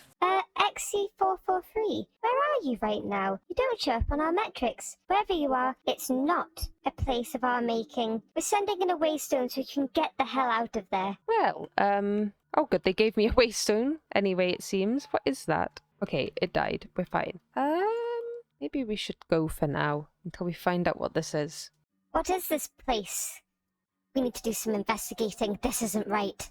Okay, XC443, that was strange. I'm glad you got back all right. Our early scans indicate that the natural mushroom flora of this realm, which we have designated the Midnight, have a staggering amount of primal mana. Harnessing this magical energy cannot be done with altars or rituals like in the previous simulations though. It's time to start getting your fingers green with botany. To get started bending the magical will of the local flora, you'll need to transmute a ghost plant. You can transmute them by right-clicking them with a resonating wand. However, to fully harness this primal mana that is inside the mushrooms, you need to construct a spore reactor. To obtain the midnight mycelium required to build the spore reactor, you will have to drop regular mycelium into dark water, which is found in the midnight. Okay, so we're back in this place. These seem to be the ghost plants. They get me mystical looking white flowers. That's interesting. However, I think they are the only ones that do such a thing. So I guess we need to see what's here that we can collect for the spore reactor. So I've got a bunch of the stuff, not everything quite yet, but we are going to need some mycelium. So we're going to make some rich phytogrow like so. Realize I don't actually have any water on me. That's fine, easily remedied. And we can now make, okay, I need 4. That's only going to make me 1 because I don't have any more buckets of water. In the other land, I found a bucket of dark water, and what we need to do is chuck the mycelium in it. Maybe... Oh, we need 16 apparently. Right, I'm sure there were easier ways to do that. Whatever. Mycelium. Midnight mycelium. Perfect. We only need 4. We've got 16. We'll put it with everything else, and I'll collect everything else that we need. Now, I believe I have everything. I've chucked it over here. Doesn't seem to want power, so it can live over here. La la la. I think, is that, oh, this one. No, I'm missing one of those, and, oh, the mycelium's not staying as mycelium. Do I have to build this in the other dimension? Maybe. And there we go, our mycelial spore reactor thing. After constructing the spore reactor in the midnight, it will only function there. Obviously, who would build it in the overworld? You'll be able to start producing spore mana dust. XE443, please pay attention while I am talking to you and try not to die. Anyway, this refined mana compound can be melted into primal mana. This magical liquid can be transposed into a mana tablet. The mana tablet can hold a great deal of primal mana, which can then be stored in mana pools. When dropped into a mana pool, the tablet will drain its mana into the mana pool. A mana pool can store 2 full mana tablets worth of mana. But before you can craft the mana pools or mana tablets, you will need to create some living rock. To do this, create a petal apothecary and use that to make some pure daisies. Magical botany is not for the weak of heart, and a great deal of knowledge is required, so please read the Lex Britannia to learn more. Right, we've collected some stuff that we need to make this mana dust, and I've just got some dark water here, so this should start working. I don't know what these guys are, but they keep appearing and hurting me. Oh, I've been tormented. Lovely. Anyway, so we need about 16 will make us a full mana pool. Oh, we can cook that for some nice food. That's good. I think we should be able to make quite a bit. I've done some collecting. We have plenty of powder and mushrooms. So this should at least get us a... Oh, what's this do? Lovely. I think that gives mycelium. I should get 16 out of this at the very least for now. Now, we need to make ourselves a petal apothecary. And do we have some seeds? We do. And we need some white petals. We're going to take 16 of these. Hopefully the recipe is the same as it normally is. So we take this over. This has got some water, so we'll do it here. And we put 4 petals in and a seed. And nothing happens because pure daisies are also made of a twinkling star, which is another infused radiant star. So I guess I'll have to make one of those. And also probably not make 4 pure daisies because that might need to be used for other things. Oh, an unbreakable wand. Okay, maybe it's not really used for that much. Beacons? Right, there we go. 1 twinkling star, and we have, let's make 2. Forgot you need water for this. There we go. 2 pure daisies. And I actually will probably could do with some... Actually, do I have any stone? I've got a bit of stone. I'll make half a stack of this. And can I make living wood as well? Or has the recipe changed? Blessed... Okay, that's fine. We can actually do that. I think I should have plenty. Also, I'm really dumb. And mana stone's made with night stone, not with normal stone. And yeah, should have figured that one out. But I have enough living rock to make 2 mana tablets. And I will fill these up, and while that's changing, well, we'll wait for that to change. And I think I just chuck this in here and then the mana tablets in here, and it should fill up once we have... Oh my goodness, that is rather slow. And actually, it turning to living rock faster than the other thing, so this and a blood altar will get us our mana pool. I don't really know where we're going to put... Let's put it there. We don't seem to have any generating flora, at least stuff that we can access right now. Oh dear. Oh no, it's 4,000. I thought I'd miscounted. I haven't. Now, it didn't... No one told me to do this, but there's our wand of the forest. with white petals, which sort of pains me a fair amount. I do like my colourful petals normally, but here we are. That means, oh, it's already on that setting anyway. We can fill up half the mana pool with our new tablet. Imbuing the elements into runes of living rock is necessary to advance further into the field of magical botany. Runic altars produce runes from living rock mana and other materials. Mana spreaders can be used to move mana around. It can feed mana into other pools or magical botanical constructs like the runic altar. This should be placed next to a mana pool. You will want to use your newly crafted runes to make a terrestrial agglomeration plate to allow you to produce terrasteel. This is easily fed with mana using a spark. To craft terrasteel with the plate, place a mana steel, a mana diamond, and a mana pearl on top of it. Once you have made some terrasteel, you can make the portal to Alfheim. I've just set up a couple of phytogenic insulators to get us mushrooms and the other thing. This does have a secondary output, so that's not great, but it's fine. I'll just take it out of here if we need to. I've just set up a pump so that we can supply this with infinite dark water. It's not chunk loaded. Hopefully that's fine. Oh, it's making stuff because there's stuff in there. So I'll get some mushrooms and chuck this in, and we'll get some more of the lovely mana powder. So let's start things off by making a mana spreader. And can I make the runic altar yet? No, I need to make this. And there's our runic altar. Perfect. So let me just try and collect everything we need to make the 5 runes that we need to continue. And we want to put the mana spreader as close to the mana pool as possible just to make it faster and make sure it's bound perfect. Right, I'm going to need a geode. Aha, and they drop from these dark pearl ores, and also having dark pearls, which occasionally drop as well. So, yeah, that was actually not as hard as I thought. I was having a bit of a struggle figuring out where this came from, but this dark pearl ore gives you geodes. And this should be everything that we need. So I'm going to do them one at a time. This one is the water rune, and we just chuck them on like so. Oh, it didn't make a noise because I turned block noises off. I've also apparently turned hostile creatures off and friendly creatures. Something obviously was annoying me. And we will take we've got some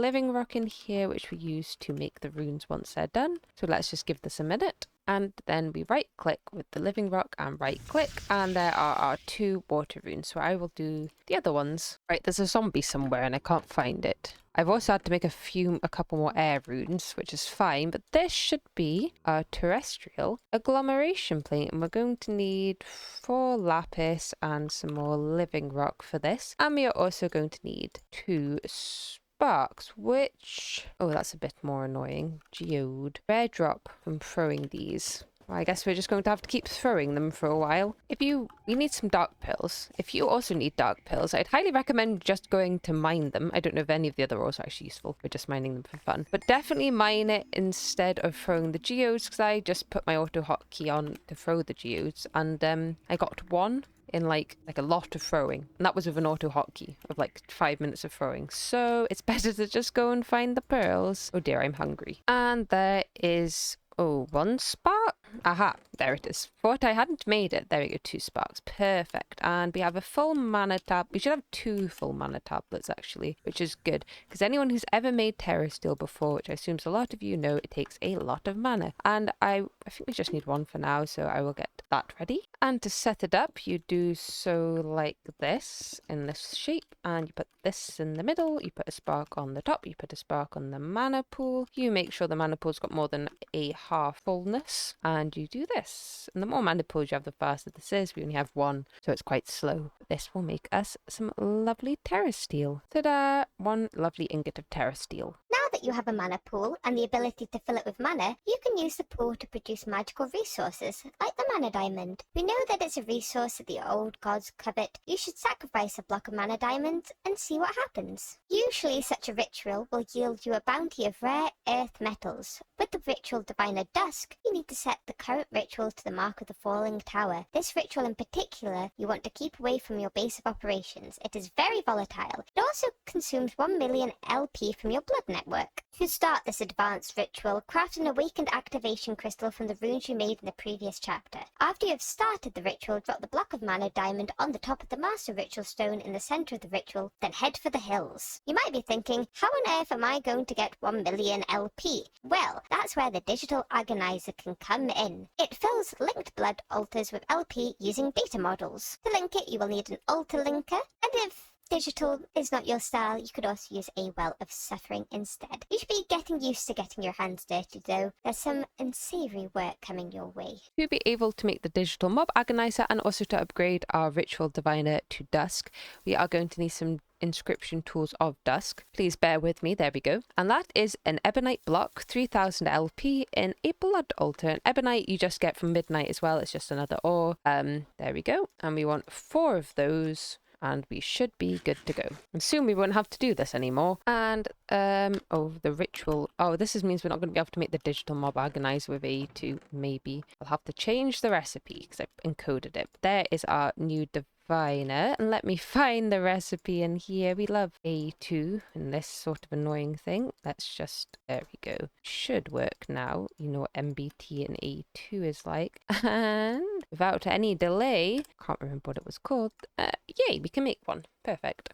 Okay, so I've got everything, but before we begin, I will need to put in a dark pearl block to get our master blood orb, and that takes 7,500 LP. There we go, and that's now bound to us, and that's because that's the only one that we can make right now that will, what's the word? Store 1,000,000 LP. I'm also going to take some of these runes. I will make more in the future, and this is because I'm going to make some more sacrifice runes over self-sacrifice, which should help. I don't know why I've done it this way. There we go.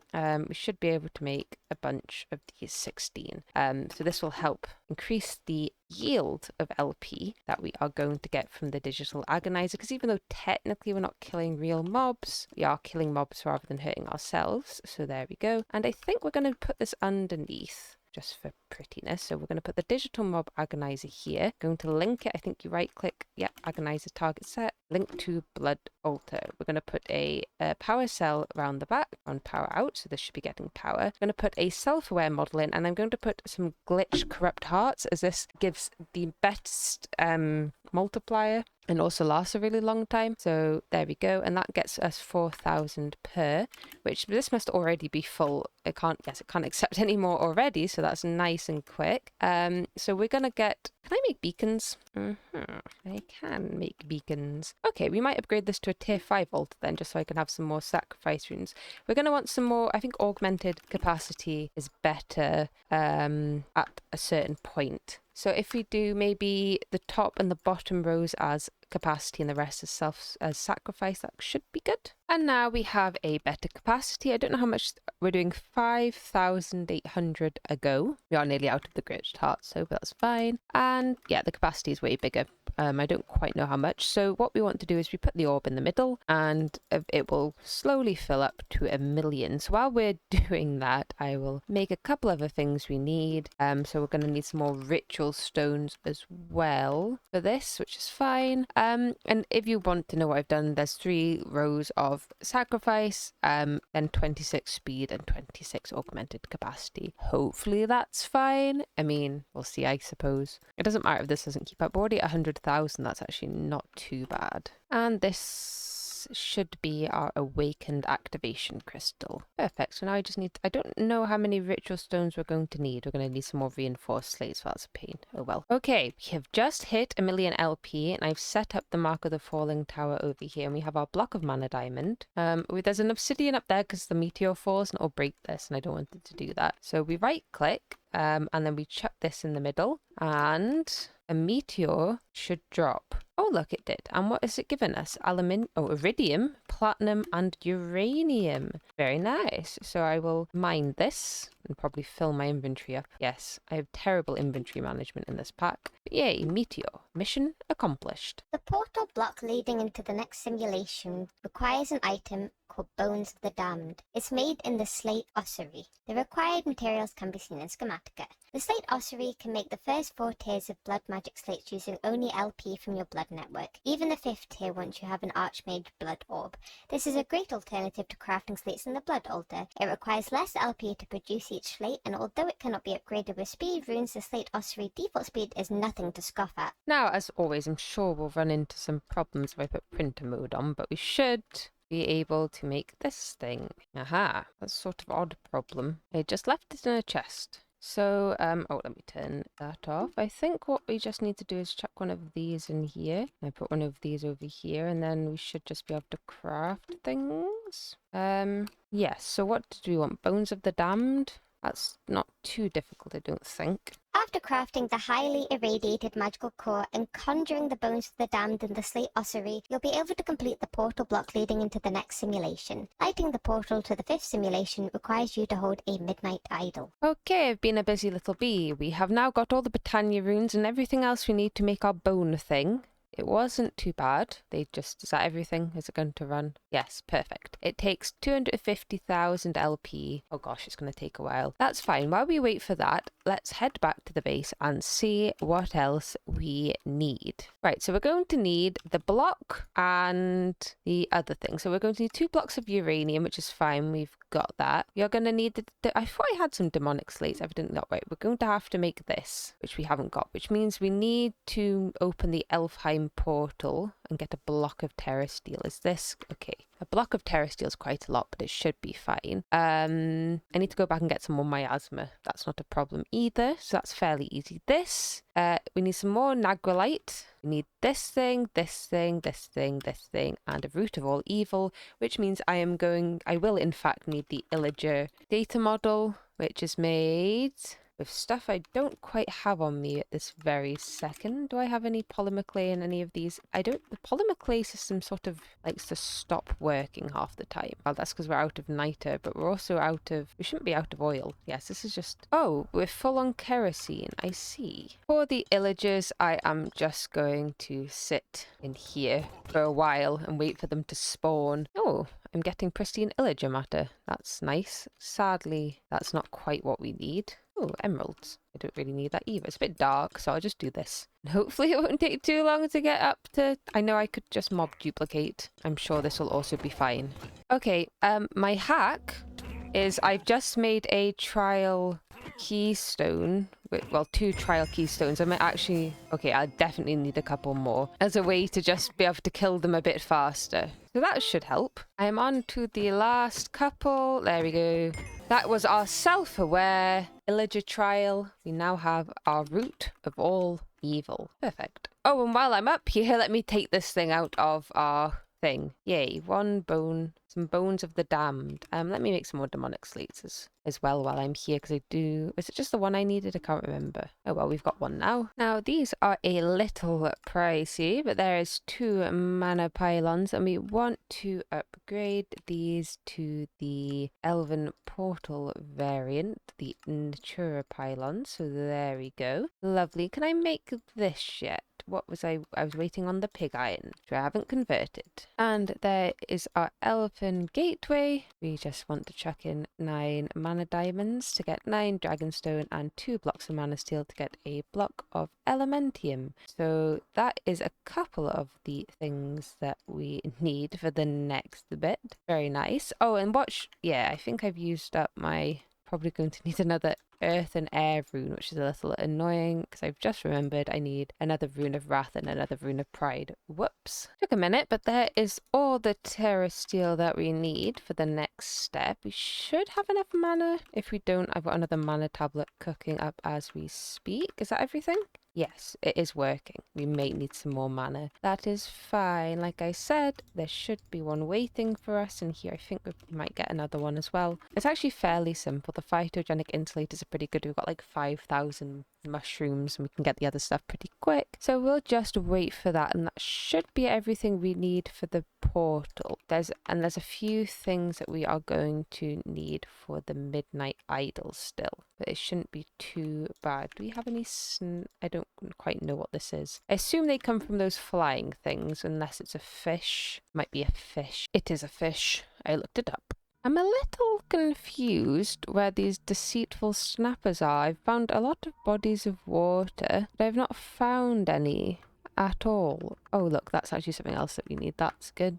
And what was the other ore that we need? I don't know. But yeah, I'm having a really bad time trying to find these snappers. So, and it's quite hard to find out where they're meant to spawn. So I'm just looking at water in the swamps and then any other water I see. Is it nagrelite I need more of? I think so. So I'll pick up some nagrelite. maybe they need to be in a cool cave like this or something. Is that pearls or is it agrolite? Pearls. So yeah, that's a little tricky. But I've been getting most of everything else though. I think I just need this stinger egg, which I think is also potentially down here. Well, I found the stingers for their eggs. There we go. So that's almost, yeah, so now I just need to find this deceitful snapper. So I've been searching for quite a long time. I've searched all sorts of bodies of water, shallow ones, very deep ones, and I can't see this thing anywhere.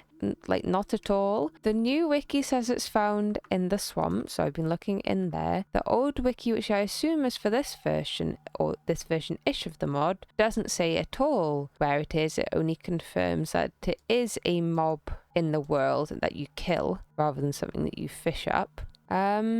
Yeah, I'll look a little bit longer, but I'm a little concerned I'm not going to be able to find it. See, look, this, you'd think, oh, this is a lovely large lake. Bet there's a fish in here. Well, there's nothing, is there? Maybe I'll try fishing in one of the big lakes instead. I was literally just about to give up. Oh my god. Why are you so hard to find, you stupid little things? Oh my goodness, we've done it. There we go. Oh, right. This is a shallow pond in a bog. What's it specifically called? A deceitful bog, in case anyone else can't find the stupid things. They do spawn. Right, this is our core thing. I will chuck my runes in here for later. Oh, I must have chucked, yes, there we go. One core, one radioactive portal block. I need this. Is that everything? Oh yeah, there we go. One midnight idol. So now we can go to the next simulation. Exciting. Okay, we're here. Oh, there's a skeleton. Well, this looks like the last portal. Oh wait, there's something weird here. Not the last one then. That would make no sense. So let's break this and light the portal. Ooh, exciting. Well done, XC443. Continue on your adventure. Well, here goes nothing. Good job, XC443. You have made it to the mineral quarry simulation. You have been rewarded with some useful doodads, as well as a participation trophy for completing the fourth simulated dimension. Well done. Well, this is a little more barren than I was expecting. Not that there's anything particularly wrong with that. This looks cool though. Oh, is that osmium perhaps? Ooh, lovely stuff. That means it's probably time to get... That's a lot of osmium, oh my goodness. Probably time to get into mechanism. What is that? I bet it's going to hurt me. Of course, no buckets. It doesn't hurt. I don't know. Unless it's just water. It might just be water. What's this? Deep substrate. Oh, okay. Oh, what? Did we get sparks? Oh, that's a gift for going into the new dimension. The new simulation. Interesting. Cool. After finding the Midnight Pocket Dimension, we started developing our own pocket dimension tech. We have now applied it and created a pocket dimension we call the Mineral Quarry. The goal of this simulation is to reach new technological strides. Once these strides have been made, you can craft a nanobot kit to assemble the upper area of the portal hub. Oh, what's this? A cool tower. All hail Sanguis Nihil. Okay, is there anything in here for the taking? Oh, what does this say? Sanguis nihil, black as the darkest night, but fret not, we do not fear the dark. Our salvation, sanguis nihil, praise thee, in your infinite wisdom you will provide. We have been lost for so long, drifting, resourceless, waning, hollow, meek. They are our last hope. Morals are now secondary, when greatness is once again within our reach. All hail sanguis nihil. Do not trust them, they are lying. Do not trust them, they are lying. Do not trust them. Okay. Oh, gifts for me. That's nice. It's a shame my inventory is rather full at this very moment. Let's just chuck the osmium dank for now. Okay, that's an interesting tower. Maybe we should just leave that alone for now. XC443, what are you doing? You found a tower with cryptic messages referring to some deity called Sanguis Nihil? I assure you, those towers are not supposed to appear. I assume it's some sort of joke made by our R&D department. They aren't used to socializing with others, so their jokes are really, really terrible. Try to not read into it. Really, it is much better if you put it out of your mind. You have a nanobot kit that is not going to build itself. Stay on task. Sandra, quick, find out what those towers are. We can't let XE443 find out any more about this.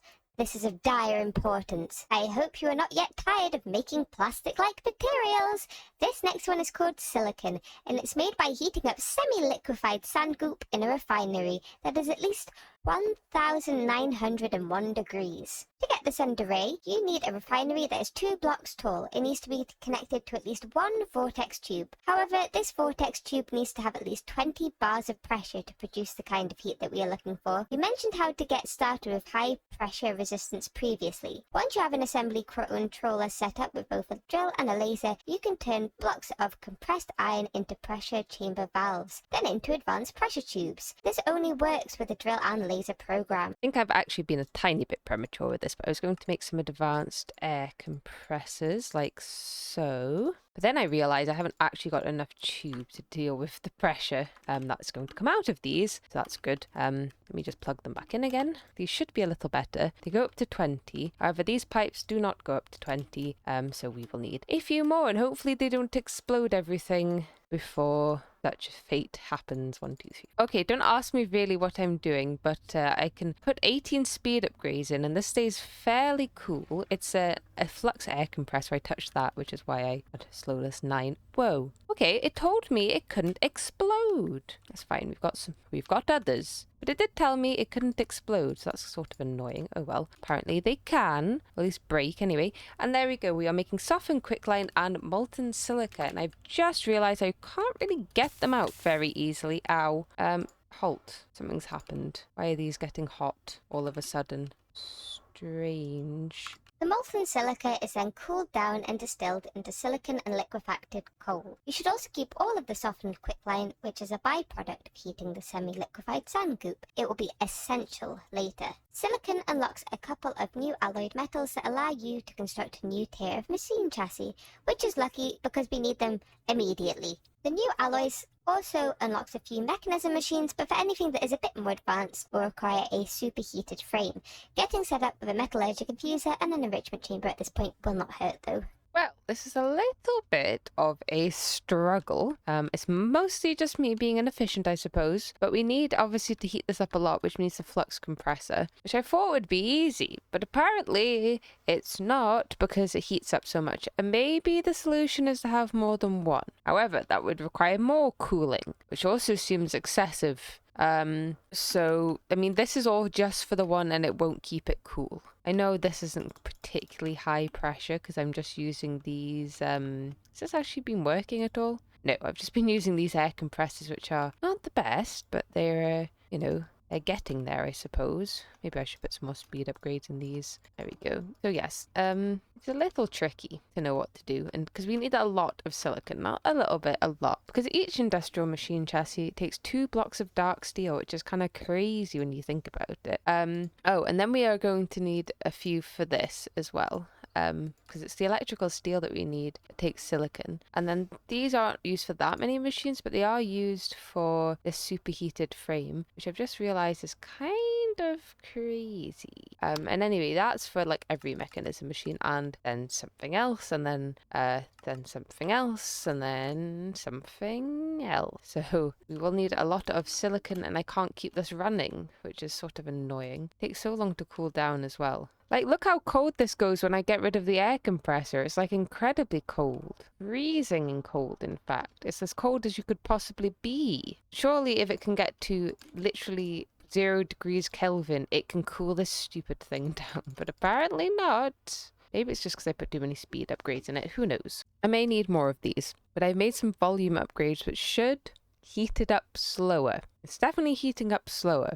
Probably still heating up too fast. I might make another 4 or something of these. And maybe we don't quite need that many speed upgrades. How hot is this? This might be good enough to keep it on this whole time. I had to get 10 air pressure in here. That's quite easy. I just sort of put one of these next to this and made it go really high so it would get to the right pressure. And then, yeah, we don't actually need that anymore. Maybe. So that was really easy. oh ho ho, 4 speed upgrades, 4 volume upgrades. The temperature is actually going down. The pressure might also be going down, to be quite fair. But right now, we are at a point where the heat is stable. Oh, also, if you wonder how we got the sand, I've just got an ender chest from this one. Fills up with sand and goes over here, just for ease. This is a very messy little corner, isn't it? But yay, I think I've got it on. Hopefully. Oh, it's going down a little bit, maybe. I'm going to have to sort of play with this a little bit for a while to try and get it stable. But yes, it's definitely better. Okay, it's right now anyway, it appears the temperature is cold, the vortex tubes are working. What's the pressure over here? This is all working fine, so that's good. We have 5 speed, 4 volume. The heat's not going up in this. The heat is going up in this to a reasonable temperature, and it's working. Fingers crossed. We're fine. Oh, also, if you were wondering, I have attached like a compressed iron sort of snake to all of these. So, because this got really cold, so it's sort of just try and spread the cold out on this side as well to try and make the heat less hot. If that makes any sense, I don't really know. But we seem to be stable right now, which is good. How much silicon have we got? 70. Right. Good start then anyway. Okay, I'm just in the mineral quarry with a chunk loader, and here is my actual quarry, and it didn't work. Oh, it didn't work because I forgot to put the filter in. Oh, maybe salt actually that we might need. I only right-clicked the osmium and the other thing. Salt might also be useful. Not sure for what, but might as well take it. So, oh, I thought I had an offset. Evidently. Yeah, it's offset by like 1,000 blocks. Why is that not working? Let me do. We don't want another DJ2 issue. There we go. Filter's actually in, is it?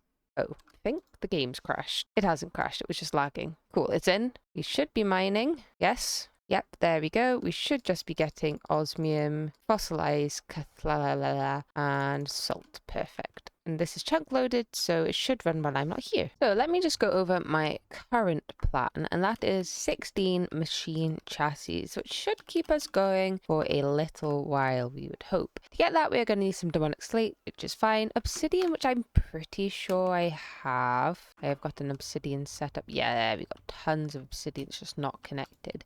We might even also have all the sanguine metal at once, so those should not be issues. That's probably not enough obsidian anyway. Whatever, we'll ignore that. Illumination powder's fine. This is fine. This is a bit annoying, but it's fine. And then this one only looks like this because it wants to make the purpur. I'm going to instead make a chorus flower and grow that.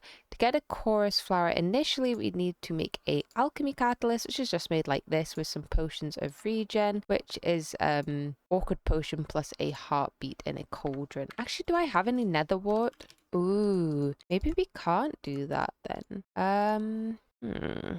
We can. Trolls here. I didn't notice that. Not a problem.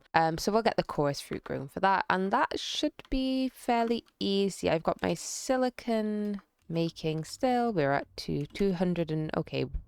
This is working good. So yeah, not any issues now, I don't think. And this is not heating up at all particularly, and this is staying hot. Yes, all good. Right, so bucket of water into our cauldron. We throw in our eye to make an awkward potion. We throw in our heartbeat, and that should be 2 regen potions. That was actually incredibly easy. And let me just hop in here, and there is our alchemy catalyst. Now I will have to make 1 popped chorus fruit, so I will just go and vein mine some oak trees, and hopefully we can, because I don't think I have any apples. No. Okay, so I'm gonna just break this, and I'm going to get this, and we're going to chuck in, you might need some more mana. I didn't realize it was so, it's popped chorus fruit. This isn't popped chorus fruit. Good, I needed my seared stone anyway. Oops, goodness, I'm doing so well today. Here we go. Yay, 1 chorus fruit. And this will grow. I think it doesn't need anything particular like endstone or anything. I'll get some more flux phyto grow and we'll use that. Okay, I didn't make all 16 machine chassis because I was being lazy, but there's our metallurgic infuser. Can I make this one?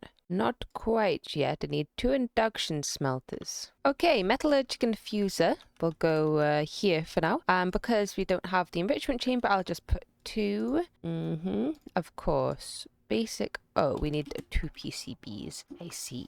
Okay, this actually, technically this makes sense in my head that it's done like this. Okay, how much redstone? 900 redstone. 900 redstone. Okay, it's a little bit more than I was expecting. Doesn't really matter though. We have a lot of redstone, like 40 something thousand. There we go. Perfect. Yay, enrichment chamber. Perfect. Say it with me. Worm milk. Yes, yes, it is weird, we know. It will all make sense when you get to experience the wonder and might of the world worms. For now, let us just focus on the task at hand. Worm milk is made out of 4 vital components, 3 of them being liquids and 1 of them being a solid.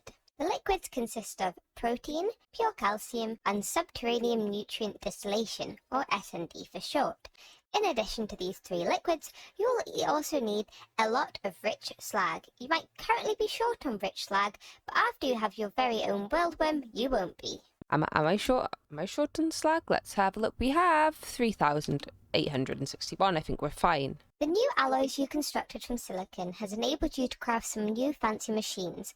The vat can create a myriad of new liquids. For pure calcium, it is made by distilling the softened quicklime from the silicon production. When distilled in a vat with calcified limestone and life essence marrow, you will start to produce pure calcium. Calcified limestone is made from bone mealing limestone. Protein is very important for most living beings, especially the worldworms. You can produce protein from a protein reactor. Of course, protein does not just appear from thin air and electricity, so you will have to supply it with some type of meat/flesh. We recommend using fish. S&D is a multi-stage process, requiring the vat. You start by using the mineral-rich water you found in the mineral quarry pocket dimension with some dragon nests and mushrooms. This turns the deep substrate water into nutrient distillation. On the second pass, you infuse the nutrient distillation with fine calcite coating and alien subterranean dust, turning it into S&D. The alien subterranean dust is made from the rouge crystals you found in the midnight pocket dimension infused with resonant ender. Mixing these 3 fluids together is no small feat. You will need to construct a dark steel fluid mixer that is capable of mixing together the worm milk. Right, I could almost make the protein thing, but I am out of eggs because I only had an egg. So let me find some chickens and hopefully, oh no, that's flowers, they're not chickens. And hopefully, hello chickens, can one of you please? Ah, okay, that was easy. Okay, that is our protein reactor. Perfect. Okay, so I've just used the resources fisher that we had before anyway, and I've just made it so we actually just get rid of anything that's not fish, which I probably should have done before, but I didn't. I don't know why that says it's blocked particularly, but there we go. So the fish automatically go in the protein reactor and they produce protein, which is just extracted into this tank. Yay, so that's 1 ticked off. Okay, I've made a little calcified limestone setup, which is very simple. It's a bit similar to the star metal one. We just have an igneous extruder making limestone with a pyro whatever clastic deposition upgrade that goes into a mechanical user. I've also got a mechanical user filled with bone meal. I have just been putting the bone meal in. I'm not quite sure how much of this we need. So we'll see, but there we go. We have a scanner here. When it detects the calcified limestone, a signal goes to the miner, and again I've just used these RF tools, redstone transmitter and receiver, and then we have calcified limestone going into there. So that's step sort of 1, and then I just need a vat. Okay, next scuffed system for pure calcium is basically me putting the bones and the calcium into a drawer, because that's big brain, a vat on top of the drum here that has the whatever it is, the softened quicklime in it, and it automatically pulls in the bones and this calcified stuff and the softened quicklime, and it makes pure calcium, which goes into this drum. That should be enough. Okay, I came here looking for dragon's nest. Apparently it grows near miasma craters. I fear it does not grow around this one though. They grow on rocks or trees and drip an oozing red sap that looks like lava particles. Okay. Well, this is obviously not a great crater, so I'll go and see if I can find an alternative one. I keep thinking I see them, but it's just antlers of these guys. Hello, night stag. Aha!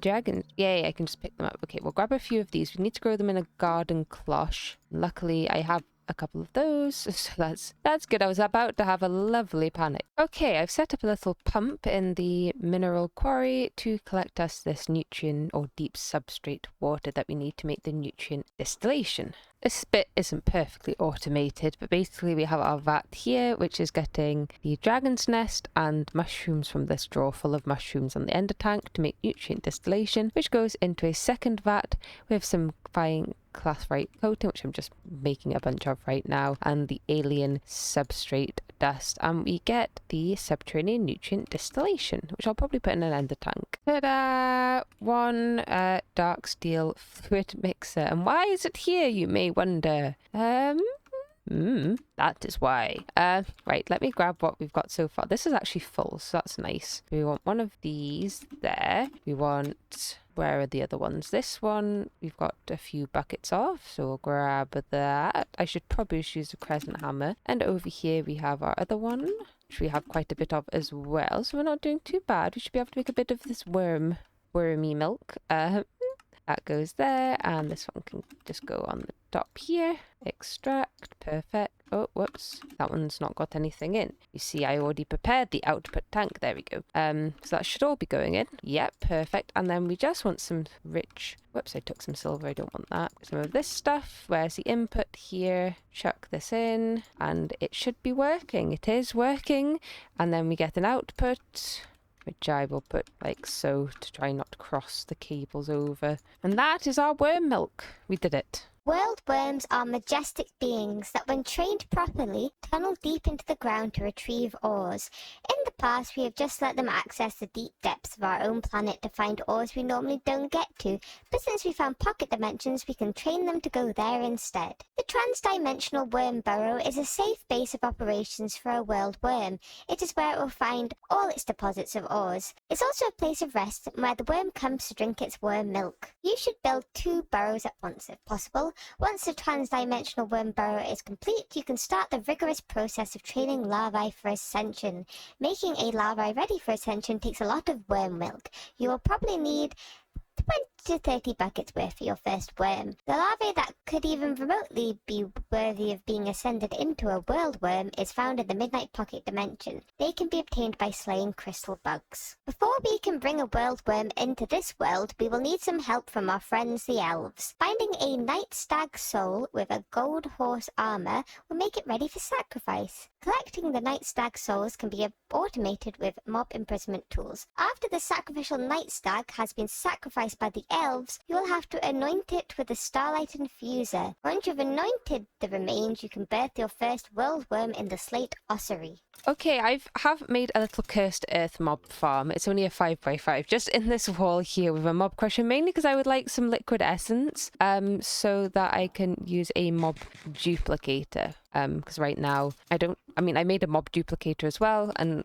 yeah, right now we can't do that. And because there's a couple of things that we are going to need, for example, where is my mob imprisonment tool? We're going to need these crystal worm things, bug larvae, and I'd rather just catch one in case it's hard to find like the other thing was. And also this golden, I don't actually know what I'm doing for this golden stag thing. Oh yes, that's a soul binder. But I think it said something that you could just like, unless we just do the night stag, I don't know. Okay, we need to automate that with this. I don't quite know how it works. If we put a soul vial in here, maybe? Unsure. But we will need some soul vials coming up. Okay, I'm in the crystal spires, and there are some of these guys. I've got one in a mob imprisonment tool so we can copy them. I don't know quite how many of these we're going to need. We need to ascend it, and it's about it says a 2% chance. We could need quite a few. So I've grabbed a bunch for now. We'll make more in the mob thing if we need to. Let me get this one as well, and we'll see how it goes. XC443. It seems I have a slightly new mission for you in terms of the worm milk. They have fed back to us and told us they don't like your normal protein and would much rather have protein instead. Worry not, it should be fairly simple to change, so bear with me. To upgrade your usual protein into protein, all you need is something called nature's essence, which is just made with a bunch of things you should already have, so it shouldn't be too big a deal. But get farming, I have a feeling you'll need quite a few of these in the future. So, to remedy this problem, I have just set up 9 garden cloches. I was a little worried in thinking I would need the tree cutter for apples, but you just put a sapling in the garden cloche and you get apples. Simple. There's no fertilizer in any of these, they just grow. We've already got quite a lot of all of them. These are incredibly good, actually. I made too many drawers. I made them with the assumption everything had seeds, and actually less than half of what I made had seeds, which is funny. So yay, I could probably do the mushrooms and the stuff. I don't know why I bothered with phytogenic insulators. Garden cloches are so much better. So I can expand this if I want to guess, if you want any more crops. But that should help with the protein. I just need another vat. And there is a vat. We have nature's essence. I haven't made that much yet because I'm waiting for purple box. There they are.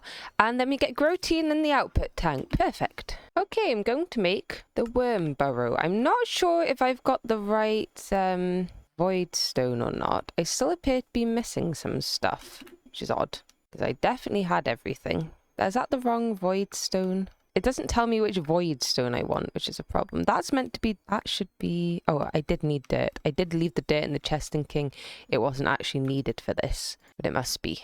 Oh, there's goo in there as well. Oh, that's probably worm milk. Is that not dark steel blocks? Did I not have enough dark steel blocks? Where are my dark steel blocks? Did I forget to take them out of the chest? Maybe. Okay, it appears they're pink. Also, something's happened in here. Oh, it's turned to grass. That's sort of annoying. I've got some, I think I need some more worm milk, actually. I only got 4 buckets. Okay, there's our worm burrow. I had to change this to cobble because it was grass, and it changed this to grass, and it didn't work, but it wasn't too bad. Oh, I'm so dumb. It wants me to build 2. But then I'm almost like, do I need 2? Maybe, but I don't know about that. I'm going to need a few crystal larvae worm thingy-mabobs for the next bit. I can't remember what they're called. So I've just made the mob duplicator, and I'll just kill them by hand because I've got foot looting. It might be a bad idea, actually, this. Let me turn it off for 2 seconds.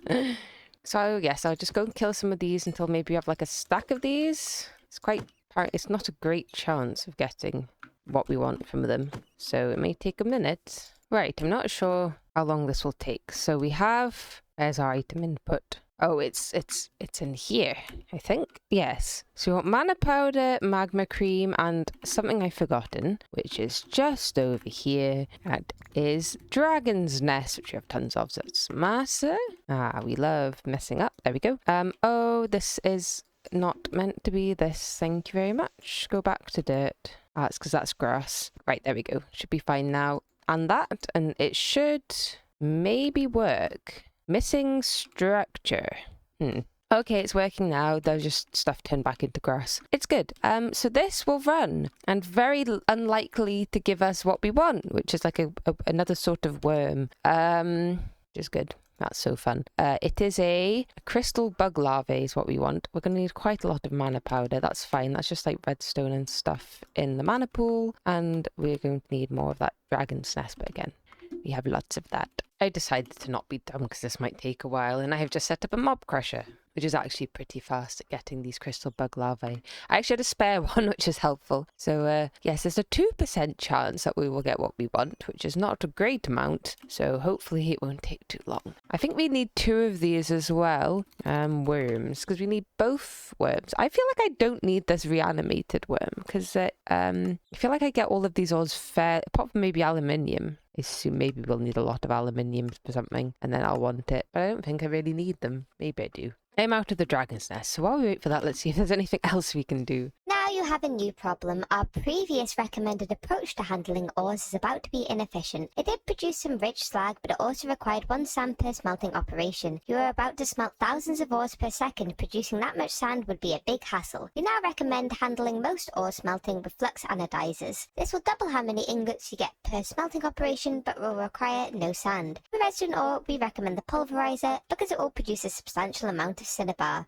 For the gold ore, we recommend using the induction smelter and smelting it with the cinnabar you get from pulverizing redstone. Smelting the gold ore with cinnabar will produce a vast amount of rich slag, which in turn will allow you to produce a vast quantity of worm milk without worrying about rich slag. It also yields 3 gold ingots instead of 2. We strongly recommend that you process all of the ores that the world worm finds. Our future projects will require a lot of metals, redstone and coal. Make sure your worm gets plenty of worm milk. It is important that the worm burrow never runs out of milk, so you have plenty of metals later on. When you automate star metal ore, we also recommend smelting it with cinnabar for that ingot tripling. The next technological advancement you need to concern yourself with is the superheated frames. To make them, you will need molten superheated miasma and a few singularities. It is constructed inside the Enderium infusion basin. The superheated miasma is made from miasma in a refinery that is heated to at least 1901 degrees. The singularities are constructed using a compressor. The normal mode of the output is that the compressor spits out the item in the world. When connected to an AE2 interface, the compressor will automatically output to the interface. Here's our compressor, which was nice and easy to craft. I don't know if it needs power.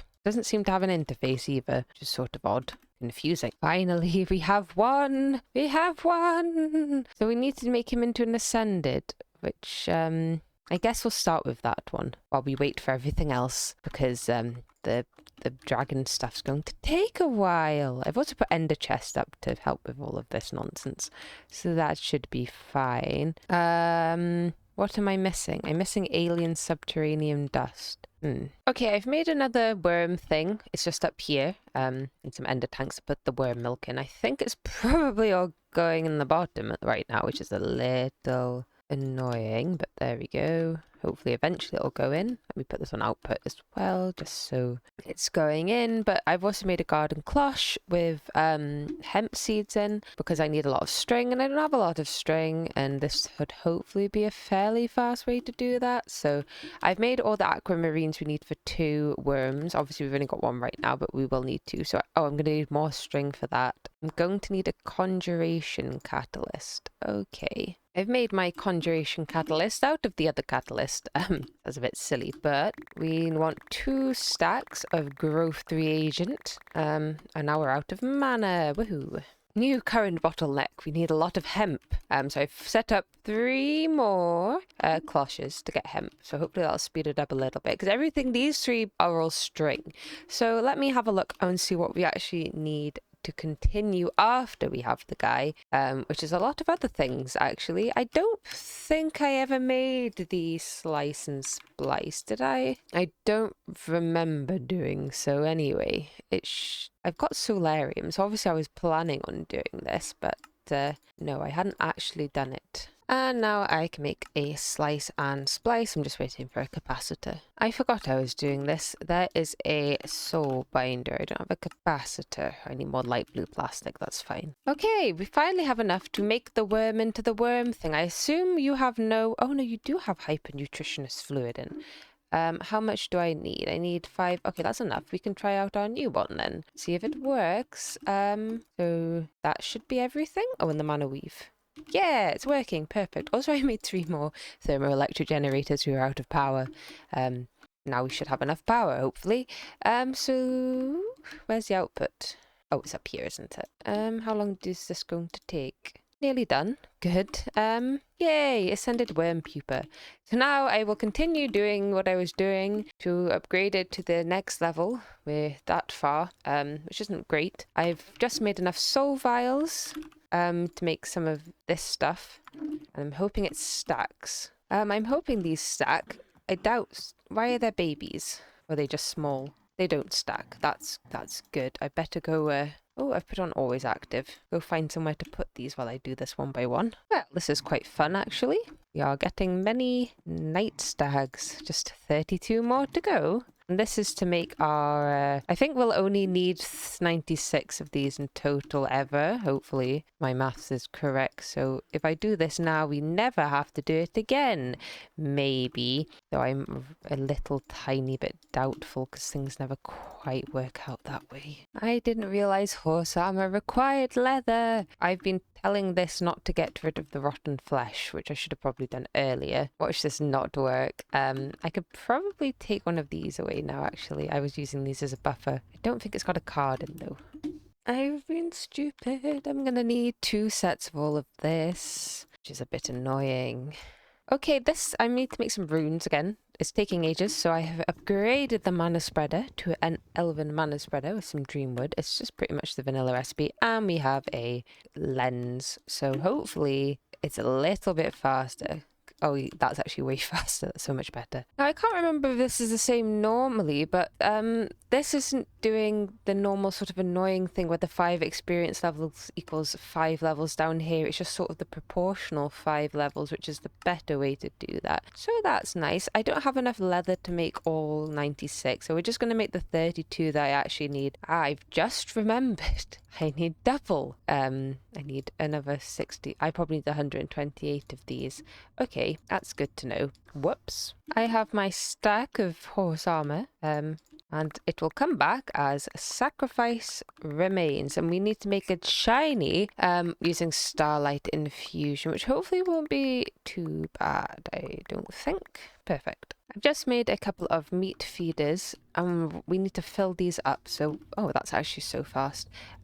Each meat feeder needs 128,000 millibuckets of meat, and the best way is just to put the cooked stag flank in it, which we already have easily because of the, the thing that we have, the mob duplicator. So that's actually not too bad. It should just be a bit over a stack, I think, that we need, or like 80 something. So yeah, and that should be everything. Of course, we only have one worm, so we'll go for this for now. Yes, we got everything for the second worm when we finally get around to making that. So I think this just goes in the slate ossuary. I think our blood network is full, so I am not anticipating any problems, but you know what it's like. Missing input item, am I?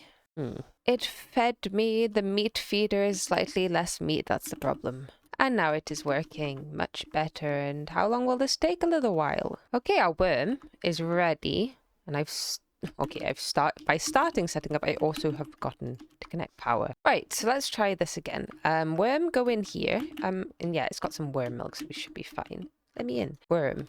He should be working. I don't know how much worm milk it takes per operation. Hopefully not too much. Is it going? It's running. Oh god. Aha, we have ores.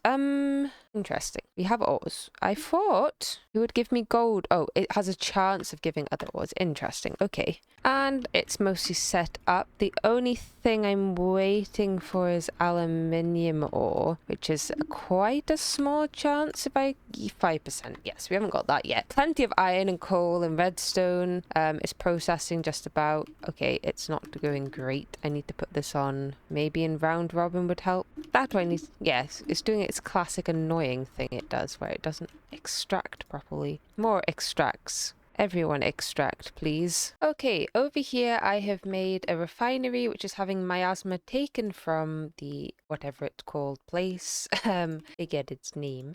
Half of it will go into a trash can. Other half, that's probably going to connect if I do that, isn't it? I think this won't though. Good. Yes, we want the actual superheated stuff to go into this tank, and we want the lava to just go in the bin. Perfect. And we need that to be able to make ourselves these superheated machine frames. We need 10,000. Maybe I actually need a bigger buffer. You only have a little bit of uranium from the meteor ritual you performed at the end of the combat simulation.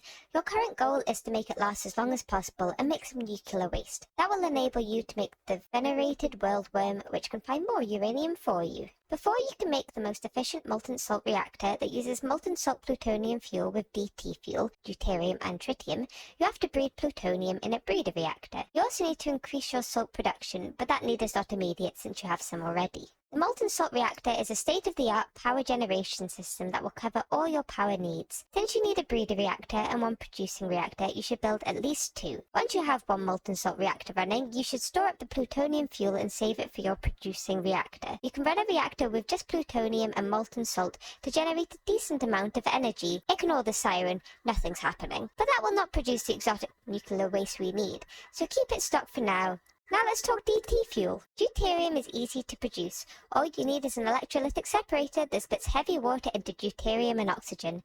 Heavy water can be extracted from a body of water with a pump, and the pump will require a filter upgrade to separate the heavy water from the regular water. Introducing Brine the Fluid. not the person, you will need to set up a thermal evaporation plant to get brine and therefore lithium. You will also need to heat this using a resistive heater. To produce lithium, you must build another thermal plant to put the brine in. This also will need to be heated. You should probably store the excess brine in a black hole tank. You'll need 2 brine plants to produce excess brine. Siphon some of the excess brine into a rotary condensator to turn it gaseous, and then pump it into a chemical crystallizer to make salt. And you probably want to craft it to turn it into salt blocks. We're nearly done, I promise. To make tritium, you then need to turn the liquid lithium gaseous in a rotary condensator and put it in a solar neutron activator. I hope you're remembering all of this. And then to make DT fuel, you need to mix deuterium and tritium in a chemical infuser to get DT fuel, and then put it into a rotary condensator to turn it back into a liquid. I'm sure you must be winded from reading all that, but it's not really rocket science, is it?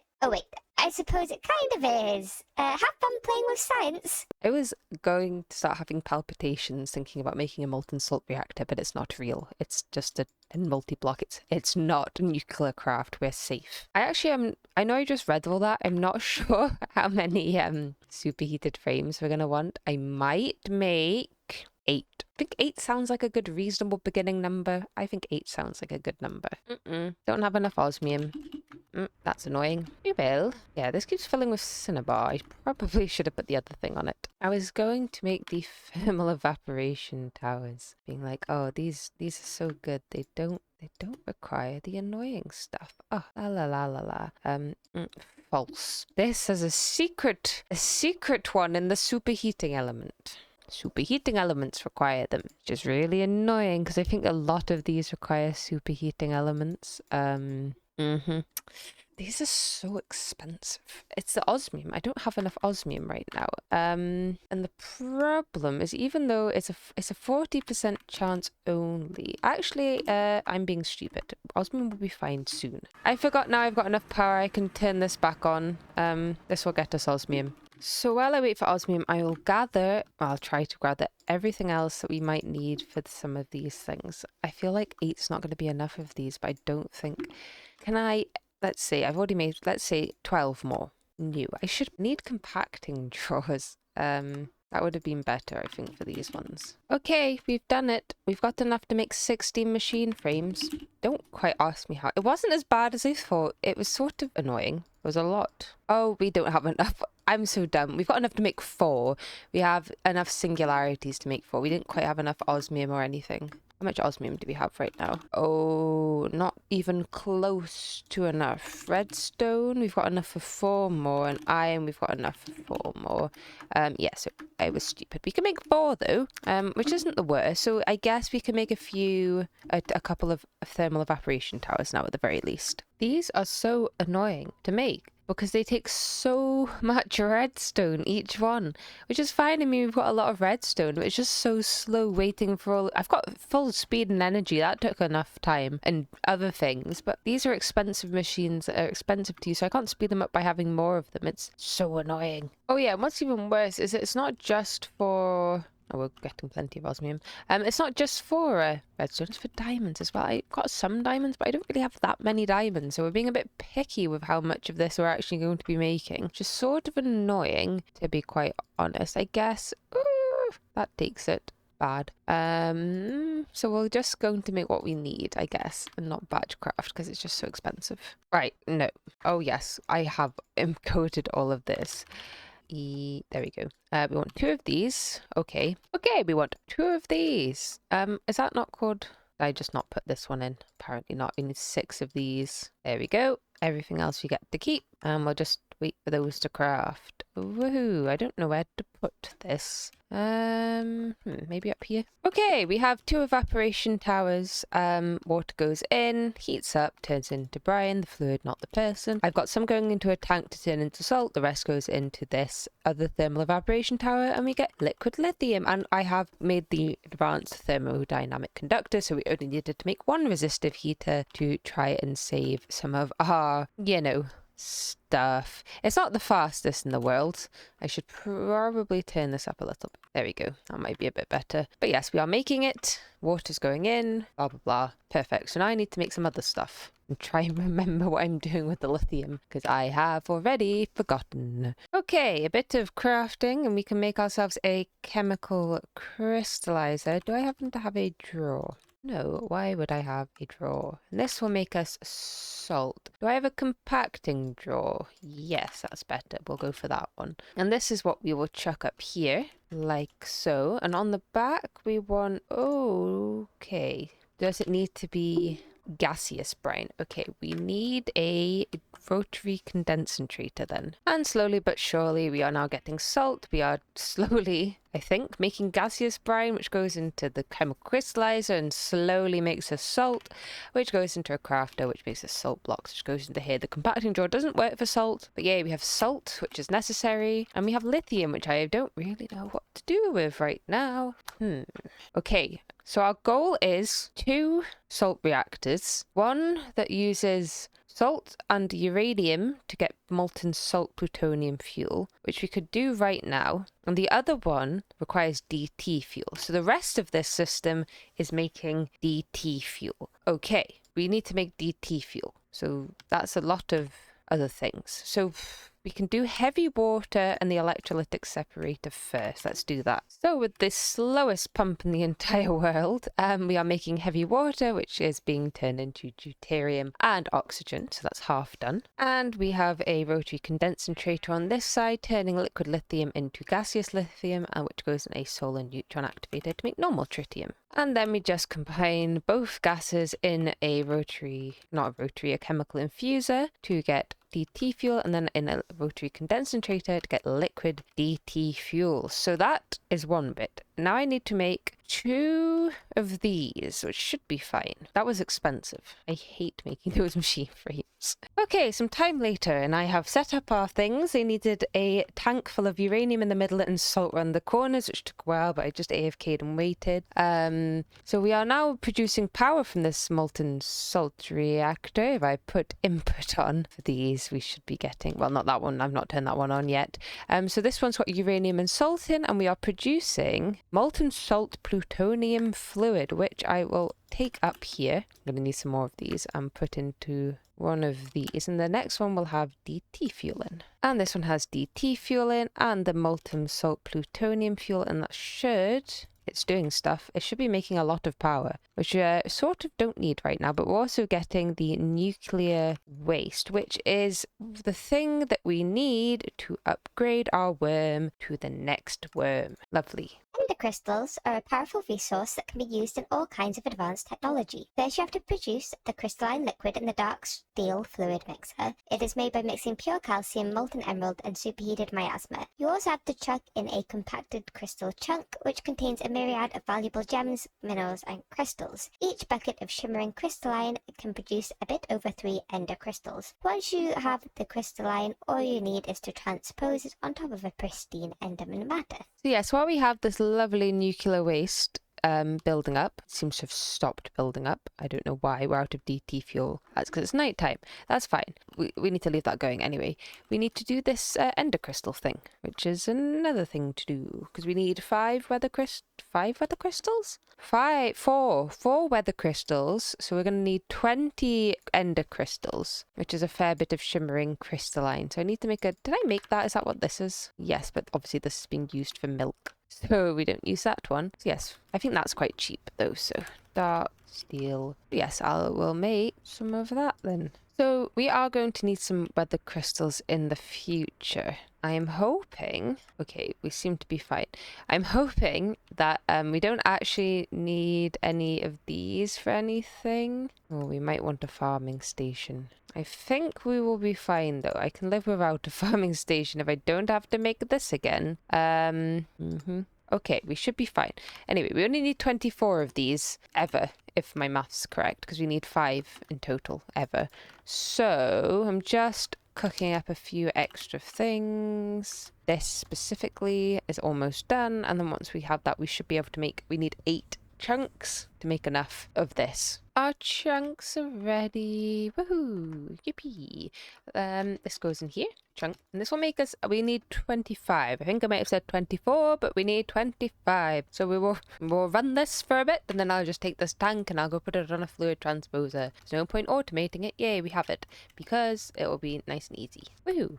With the molten salt reactors you made, you gained access to nuclear waste. And since you now know how to make ender crystals, you can also make weather crystals. With that out of the way, you could now birth a venerated worldworm. It is much more skilled than a normal worldworm and can mine for much rarer resources. We also have a sneaking suspicion that this worm can bring home a new type of rare resource. Ascend another larvae, birth another reanimated worldworm. Once you have that, you can make quick work of bringing the venerated worldworm into the world. Worldworm world. And now we put our pristine Enderman matter into the fluid transposer with our shimmering crystalline, and we should get 25 ender crystals, 10 of which will be turned into pulsating crystals and 10 of which will be vibrant crystals. And now I can make 5 weather crystals. Lovely. And while I was doing that, I did make another worm over here. Took a while, but he should be ready. Well, he's not ready because I need everything else for it first, which is going to take a while. But yes, there we go. So the main issues are, I mean, it's like 48. It's a lot of waiting.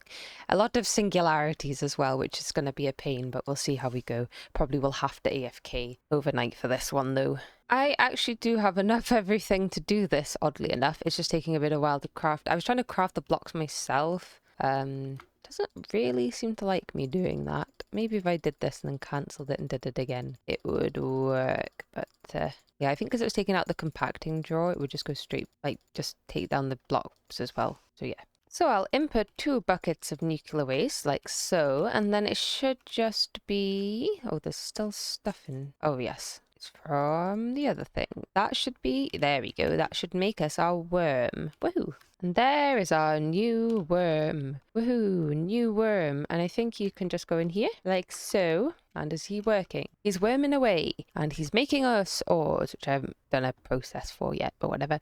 What are we gonna get? Ooh, starless void ore. Oh, diamonds. Okay, that's kind of good. Molten void metal. Oh, void crystal. Oh no, don't want to do that. The final form of plastic, much better than all your previous forms of plastic, is HDPE. This plastic requires a fair bit of chemistry, but do not let that scare you off. Chemistry is fun. HDPE is made from substrate and liquid ethylene. Substrate is made from biofuel, liquid plastic, and hydrogen. It also happens that ethylene is a byproduct when making substrate. Before we jump into the details, we want to stress that it's important that you have a lot of liquid plastic. Biofuel is made in a crusher from most forms of biomass. Hydrogen can be extracted with an electrolytic separator from water. It is advisable to dump all excess gas from the separator so it does not stop running. The excess oxygen from the electrolytic separator goes into a pressurized reaction chamber with the substrate. You'll have to use a rotary condensator to turn the ethylene gas into a liquid that can be used in the PRC. HDPE enables you to create containers that do not leak radiation. Well, they leak radiation, but it's so little no one is really going to notice. The HDPE can also be used to make induction casing, which can form a powerful energy storage block. Firstly, I'm dumb, because I was looking ahead at this recipe. Oh, we're going to need a void crystal. No, we need 2 weather crystals for this, which is a little bit annoying. But whatever, I'll just make 2, and another 2, because I didn't see that recipe. I didn't realise that was important. Oh, we're close, but also far. HDPE again. We're crushing beetroot, putting it in a PRC with liquid plastic and hydrogen from the electrolytic separator, which is running out of power apparently.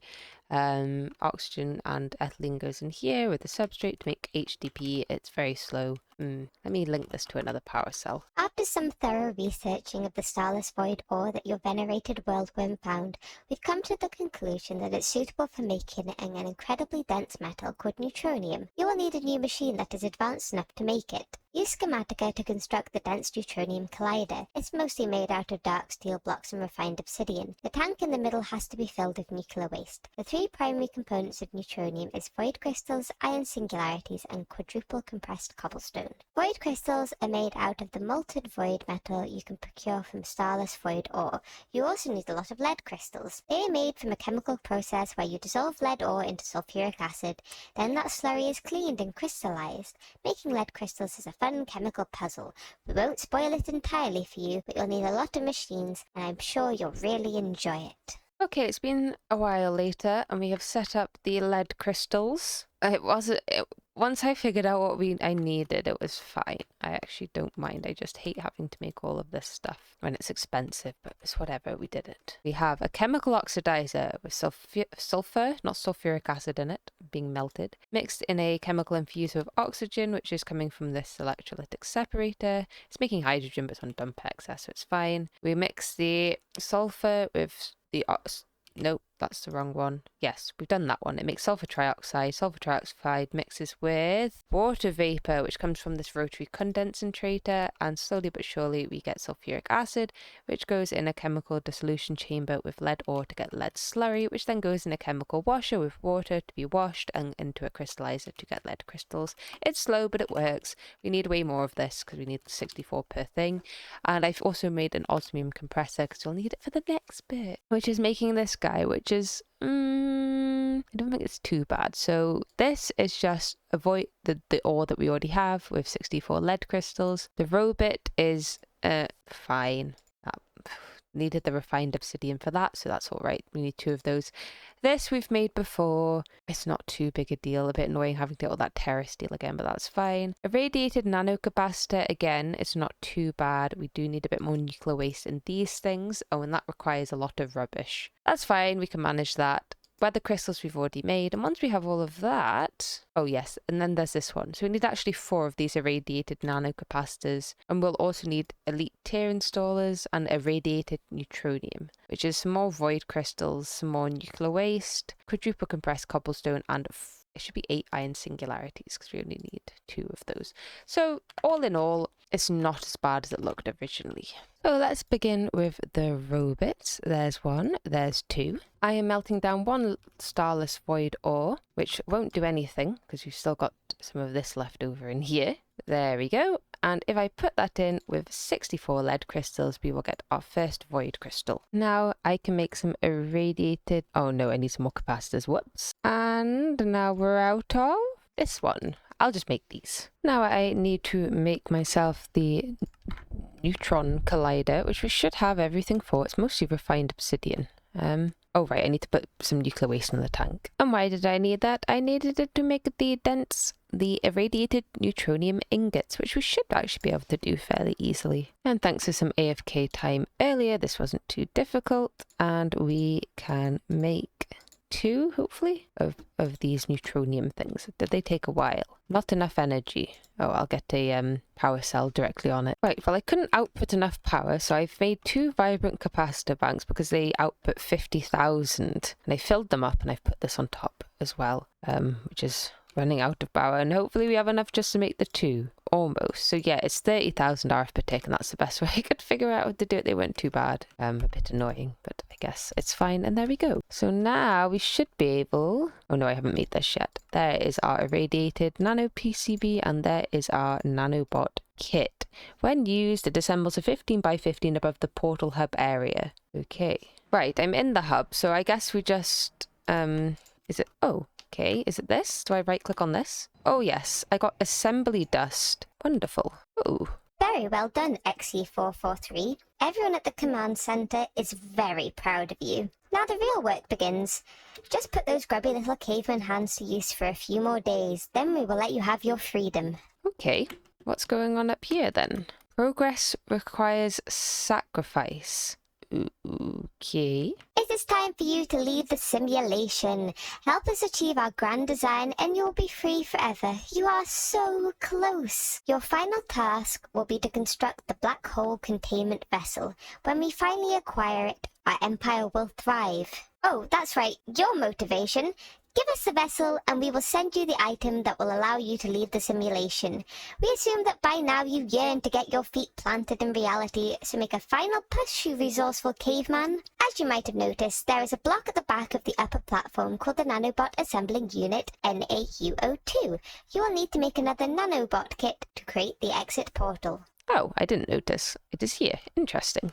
Let's address the elephant in the room. Yes, the signage on the upper platform states progress requires sacrifice. And yes, the massive machine you will construct on the upper levels is called the Sacrificial Star Engine. I blame our R&D team for making all sound unsavory. I am sure they just mean that the sacrifice that will be made is the blood, sweat and tears that is required to build it. Maybe even sacrifice another night stag or two.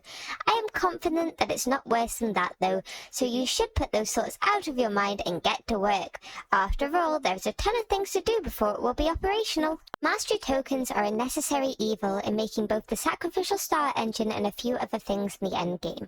You will need to craft 88 finalized mastery tokens. Each token possesses its own automation challenges. If you have been diligent in your automation efforts so far, these tokens of the earlier simulations should be a lot easier to complete. We recommend setting up a dedicated industrial assembler for each token type. To start with, I have put in the recipe for the irradiated nano PCB. We are going to need 19 of these, so I thought we'd just start with that. And there are quite a few just little bits and bobs that I'm going to need. So I will collect them. Oh goodness. We are going to need rather a lot more iron, it seems. Because of the iron need, and because this is actually producing plenty of iron, we're not processing it enough, I have invested in some elite enriching and smelting factories. And I've done it for redstone as well. Redstone still also goes over here. Well, sometimes, but it's fine. I just needed it to process a bit faster. So we have an elite enriching factory for it there, but we also have one for iron and 2 smelting factories because it doubles. I know this isn't the best place thing, but it's fine. So that smelts iron. We have 2 drawers taking iron in from that. So hopefully we'll be making a bit more iron now. They were expensive, but obviously this is definitely worth it. Look how much iron we're getting. It's saying we only have 7,000 iron. The draw controller is here. We have a storage bus. It's all online. So what's this one? Let me partition. What maybe it would say if I had... Surely, I don't understand why this drawer is a problem. It's all connected, isn't it? Oh, maybe now it is. Yep, perfect. Now I'm still waiting on iron, so I'm not going to make too many of these right now, but we can make a few. Let's make 2 so I don't have to craft the blocks. Hopefully that won't take too much time. We also need to make 30 of these irradiated gears of life, which take these stellar singularities, which are most of our resources, and a dense neutron collider, which we've got. So yes, we've got a lot of elite smelting factories and enriching factories, which is very expensive, but definitely the best way to go. It's just so much faster. I've not done 2 for each. It just felt a bit too excessive. We might have to. Or I'll put the redstone furnaces back. That's also an option because I've still got them. To try and speed things up a little bit. But we're getting there. Okay, so we need a few more blood orbs. We need 40,000 LP for this. Hopefully this is plenty. Yes, this will be enough. Because we need 2 Archmage blood orbs. Well, technically we just need 1 to put in here. But I've made another one just to put in the... Where does this go? In this bit. That will allow us to make ethereal slates from demonic slates, and this one, once bound, will just stay in here and absorb more life essence. This should have a bigger capacity, so we'll have more life essence in the system, because this takes, how much does it take? A lot. That's a big number. So the more life essence we have in the network, the better. I don't know quite the capacity of that one, but it will definitely be better. So we are going to need 8 of these. So I've got 32 demonic slates. That's probably not got enough LP yet, so I'll just leave missing input item.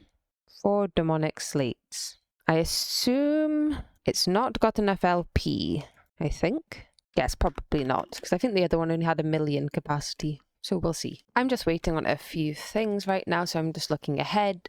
We are going to need 8 crafts of this. Oh, not this one, but this one, to get everything that we need. I assume all it does is turn, so I'll have to do that. That'll be fine. Take a bit of time, but not a problem.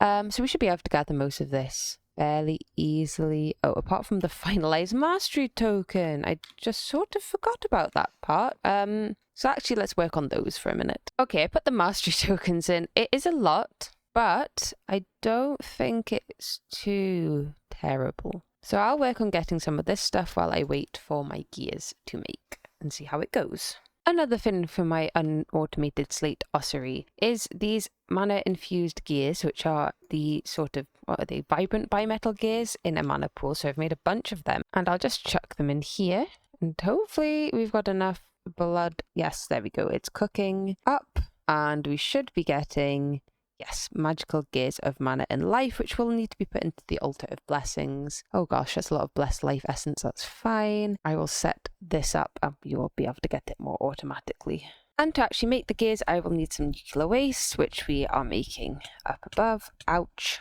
And we'll put that in here.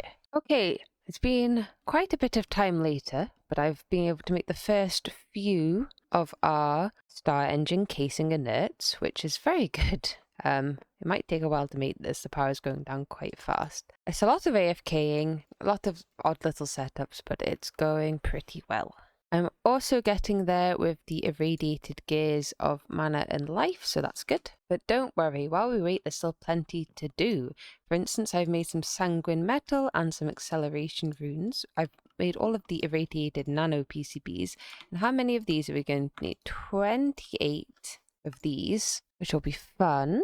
Oh, we need the star engine casing, that's fine. I think we need 15 of these, which is... oof, I don't actually know how to make this. A lot of calculation processes, but I think that should be fine. Yeah, we'll manage. And there are our irradiated gears. And I have 110 of the inert star casing, so up there I will go to just place. I've put some fluid places up there as well to make my life a little easier, so it shouldn't take too long. And while we wait for more star casings, let's get this going. I know it said to make a separate one of these for all of the different mastery tokens, but honestly it's kind of fast on its own without me having to do that. Maybe it's just because I've been AFKing so much it doesn't really matter. And there are our 15 star engine processing units and some irradiated neutronium I forgot about. We are also going to need 16 buckets of something called irradiated star blood, which is infused radiant stars, which we've made before. That'll be fine. Filled nuclear waste, that's also fine. In a vat with grove blood. Grove blood is in a dark steel fluid mixer, which is fairly easy for us. I think we've made one, we can always use that. With some blood, that's fine. Primal mana, that's fine, we're making that. These were made, that's fine. And some primal nature, which is a tree fluid extractor on top of dense chlorophyll sap, which is a little more expensive. It's vivid grass from Britannia, so we'll need one of those vivid... this, which is, okay, that's the normal recipe, and 24 nature singularities, which is a lot of nature essence. So it's a good thing that I have been AFK for so long, so we should hopefully have enough. And it's a good thing that the new update told us about this, because it would have been a pain to have to grow all of that stuff without and having it somewhat prepared earlier on. I was luckily correct, and we did have enough, so let me grab my induction smelter and chuck these in.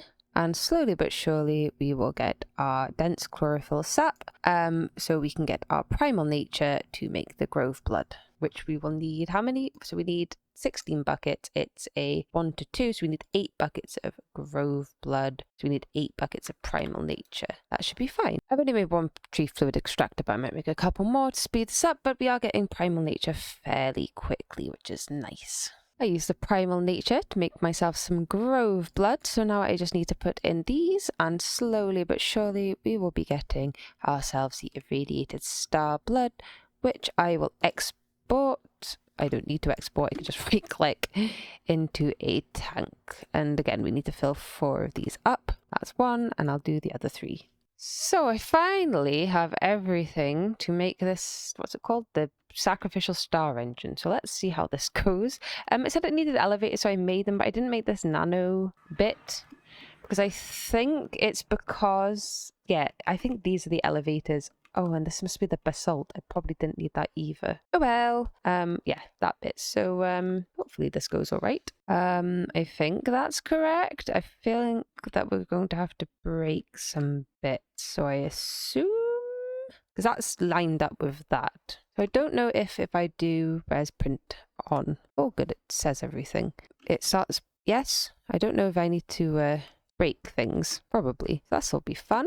Okay, so that appears to be it. It just says missing a fluid input. There's a few things I made that I didn't need, so that's fine, but it's okay. We made it. So I will need some more irradiated star blood, so we need another 16 of the Grove blood, but again, we've set that up, so that shouldn't be a big issue. We need to make sanguis nihil.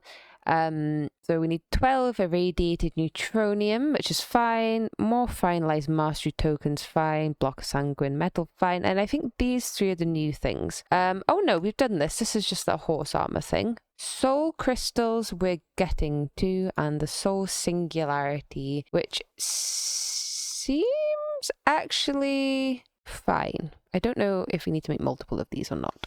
Okay, champ. To finish the black hole containment vessel, we need something called a soul crystal.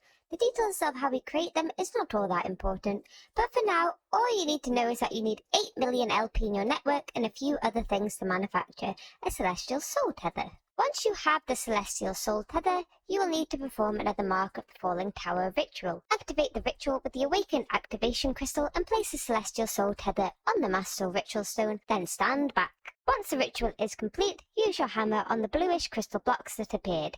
Then collect the dropped clusters. We still urge you to not put too much thought into what it is that you're doing. Before you can make the soul crystals, you have to infuse the clusters with soul vials containing Rifter souls in the soul binder. Once the cluster is infused, you can use it with some void crystals and the slice and splice to make the soul crystals. Right, we are going to need 4 soul singularities to make this. I've made 4 soul scribes. They're fairly easy. I want to know if they get used up. They do. Okay, I will make plenty more then. Okay, I've made them, at least just the 4.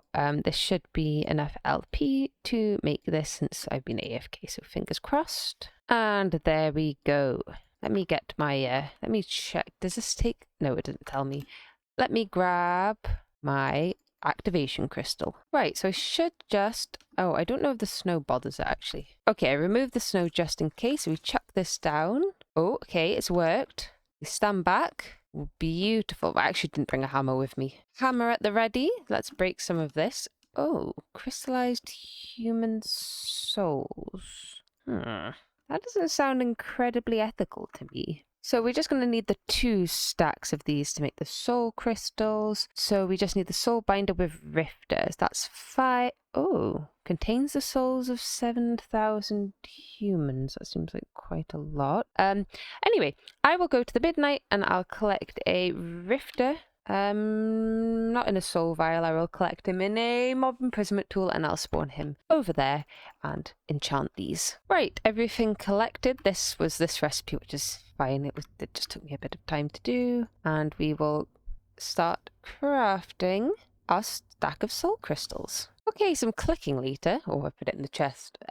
This should be the thing that we want. Yes, perfect. Let me go around the front. Oh, it's slow. Okay, lol. While we wait, I will make this. We've already made these, enough of these. That's just more of those. That's fine. Yep, so this should be fairly easy for me to make. And we just need to make another one of those, which we've already made before. Now that you have procured the soul crystals we need, it is time to summon Sanguis Nihil, the sightless eye of the void. It is a slightly hostile star, which has started forming a black hole. Don't look at us like that. We know. By now you are complicit in the prerequisites for summoning Sanguis Nihil.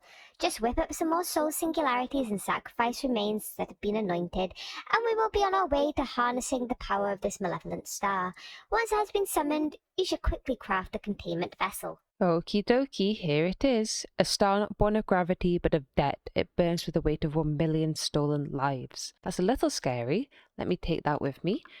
Oh, we've got Gaze of the Void. I don't know what that does. Let's head home. I have gathered everything to be able to turn this into our black hole containment vessel. Perfect. That seems a little less scary.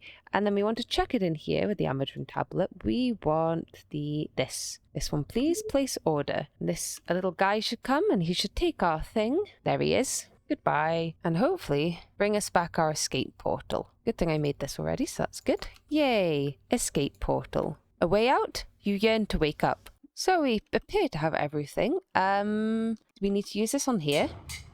Perfect. That's it, XE443. The road to freedom is straight ahead. Just give us a black hole containment vessel and we will let you go. Don't think of the consequences, just think of breathing real air for the first time. Okay, here goes nothing. I assume this is the way home.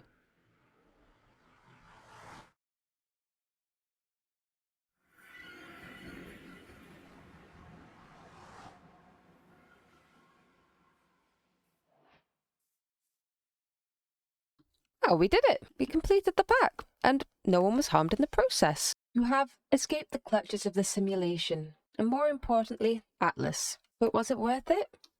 You don't know.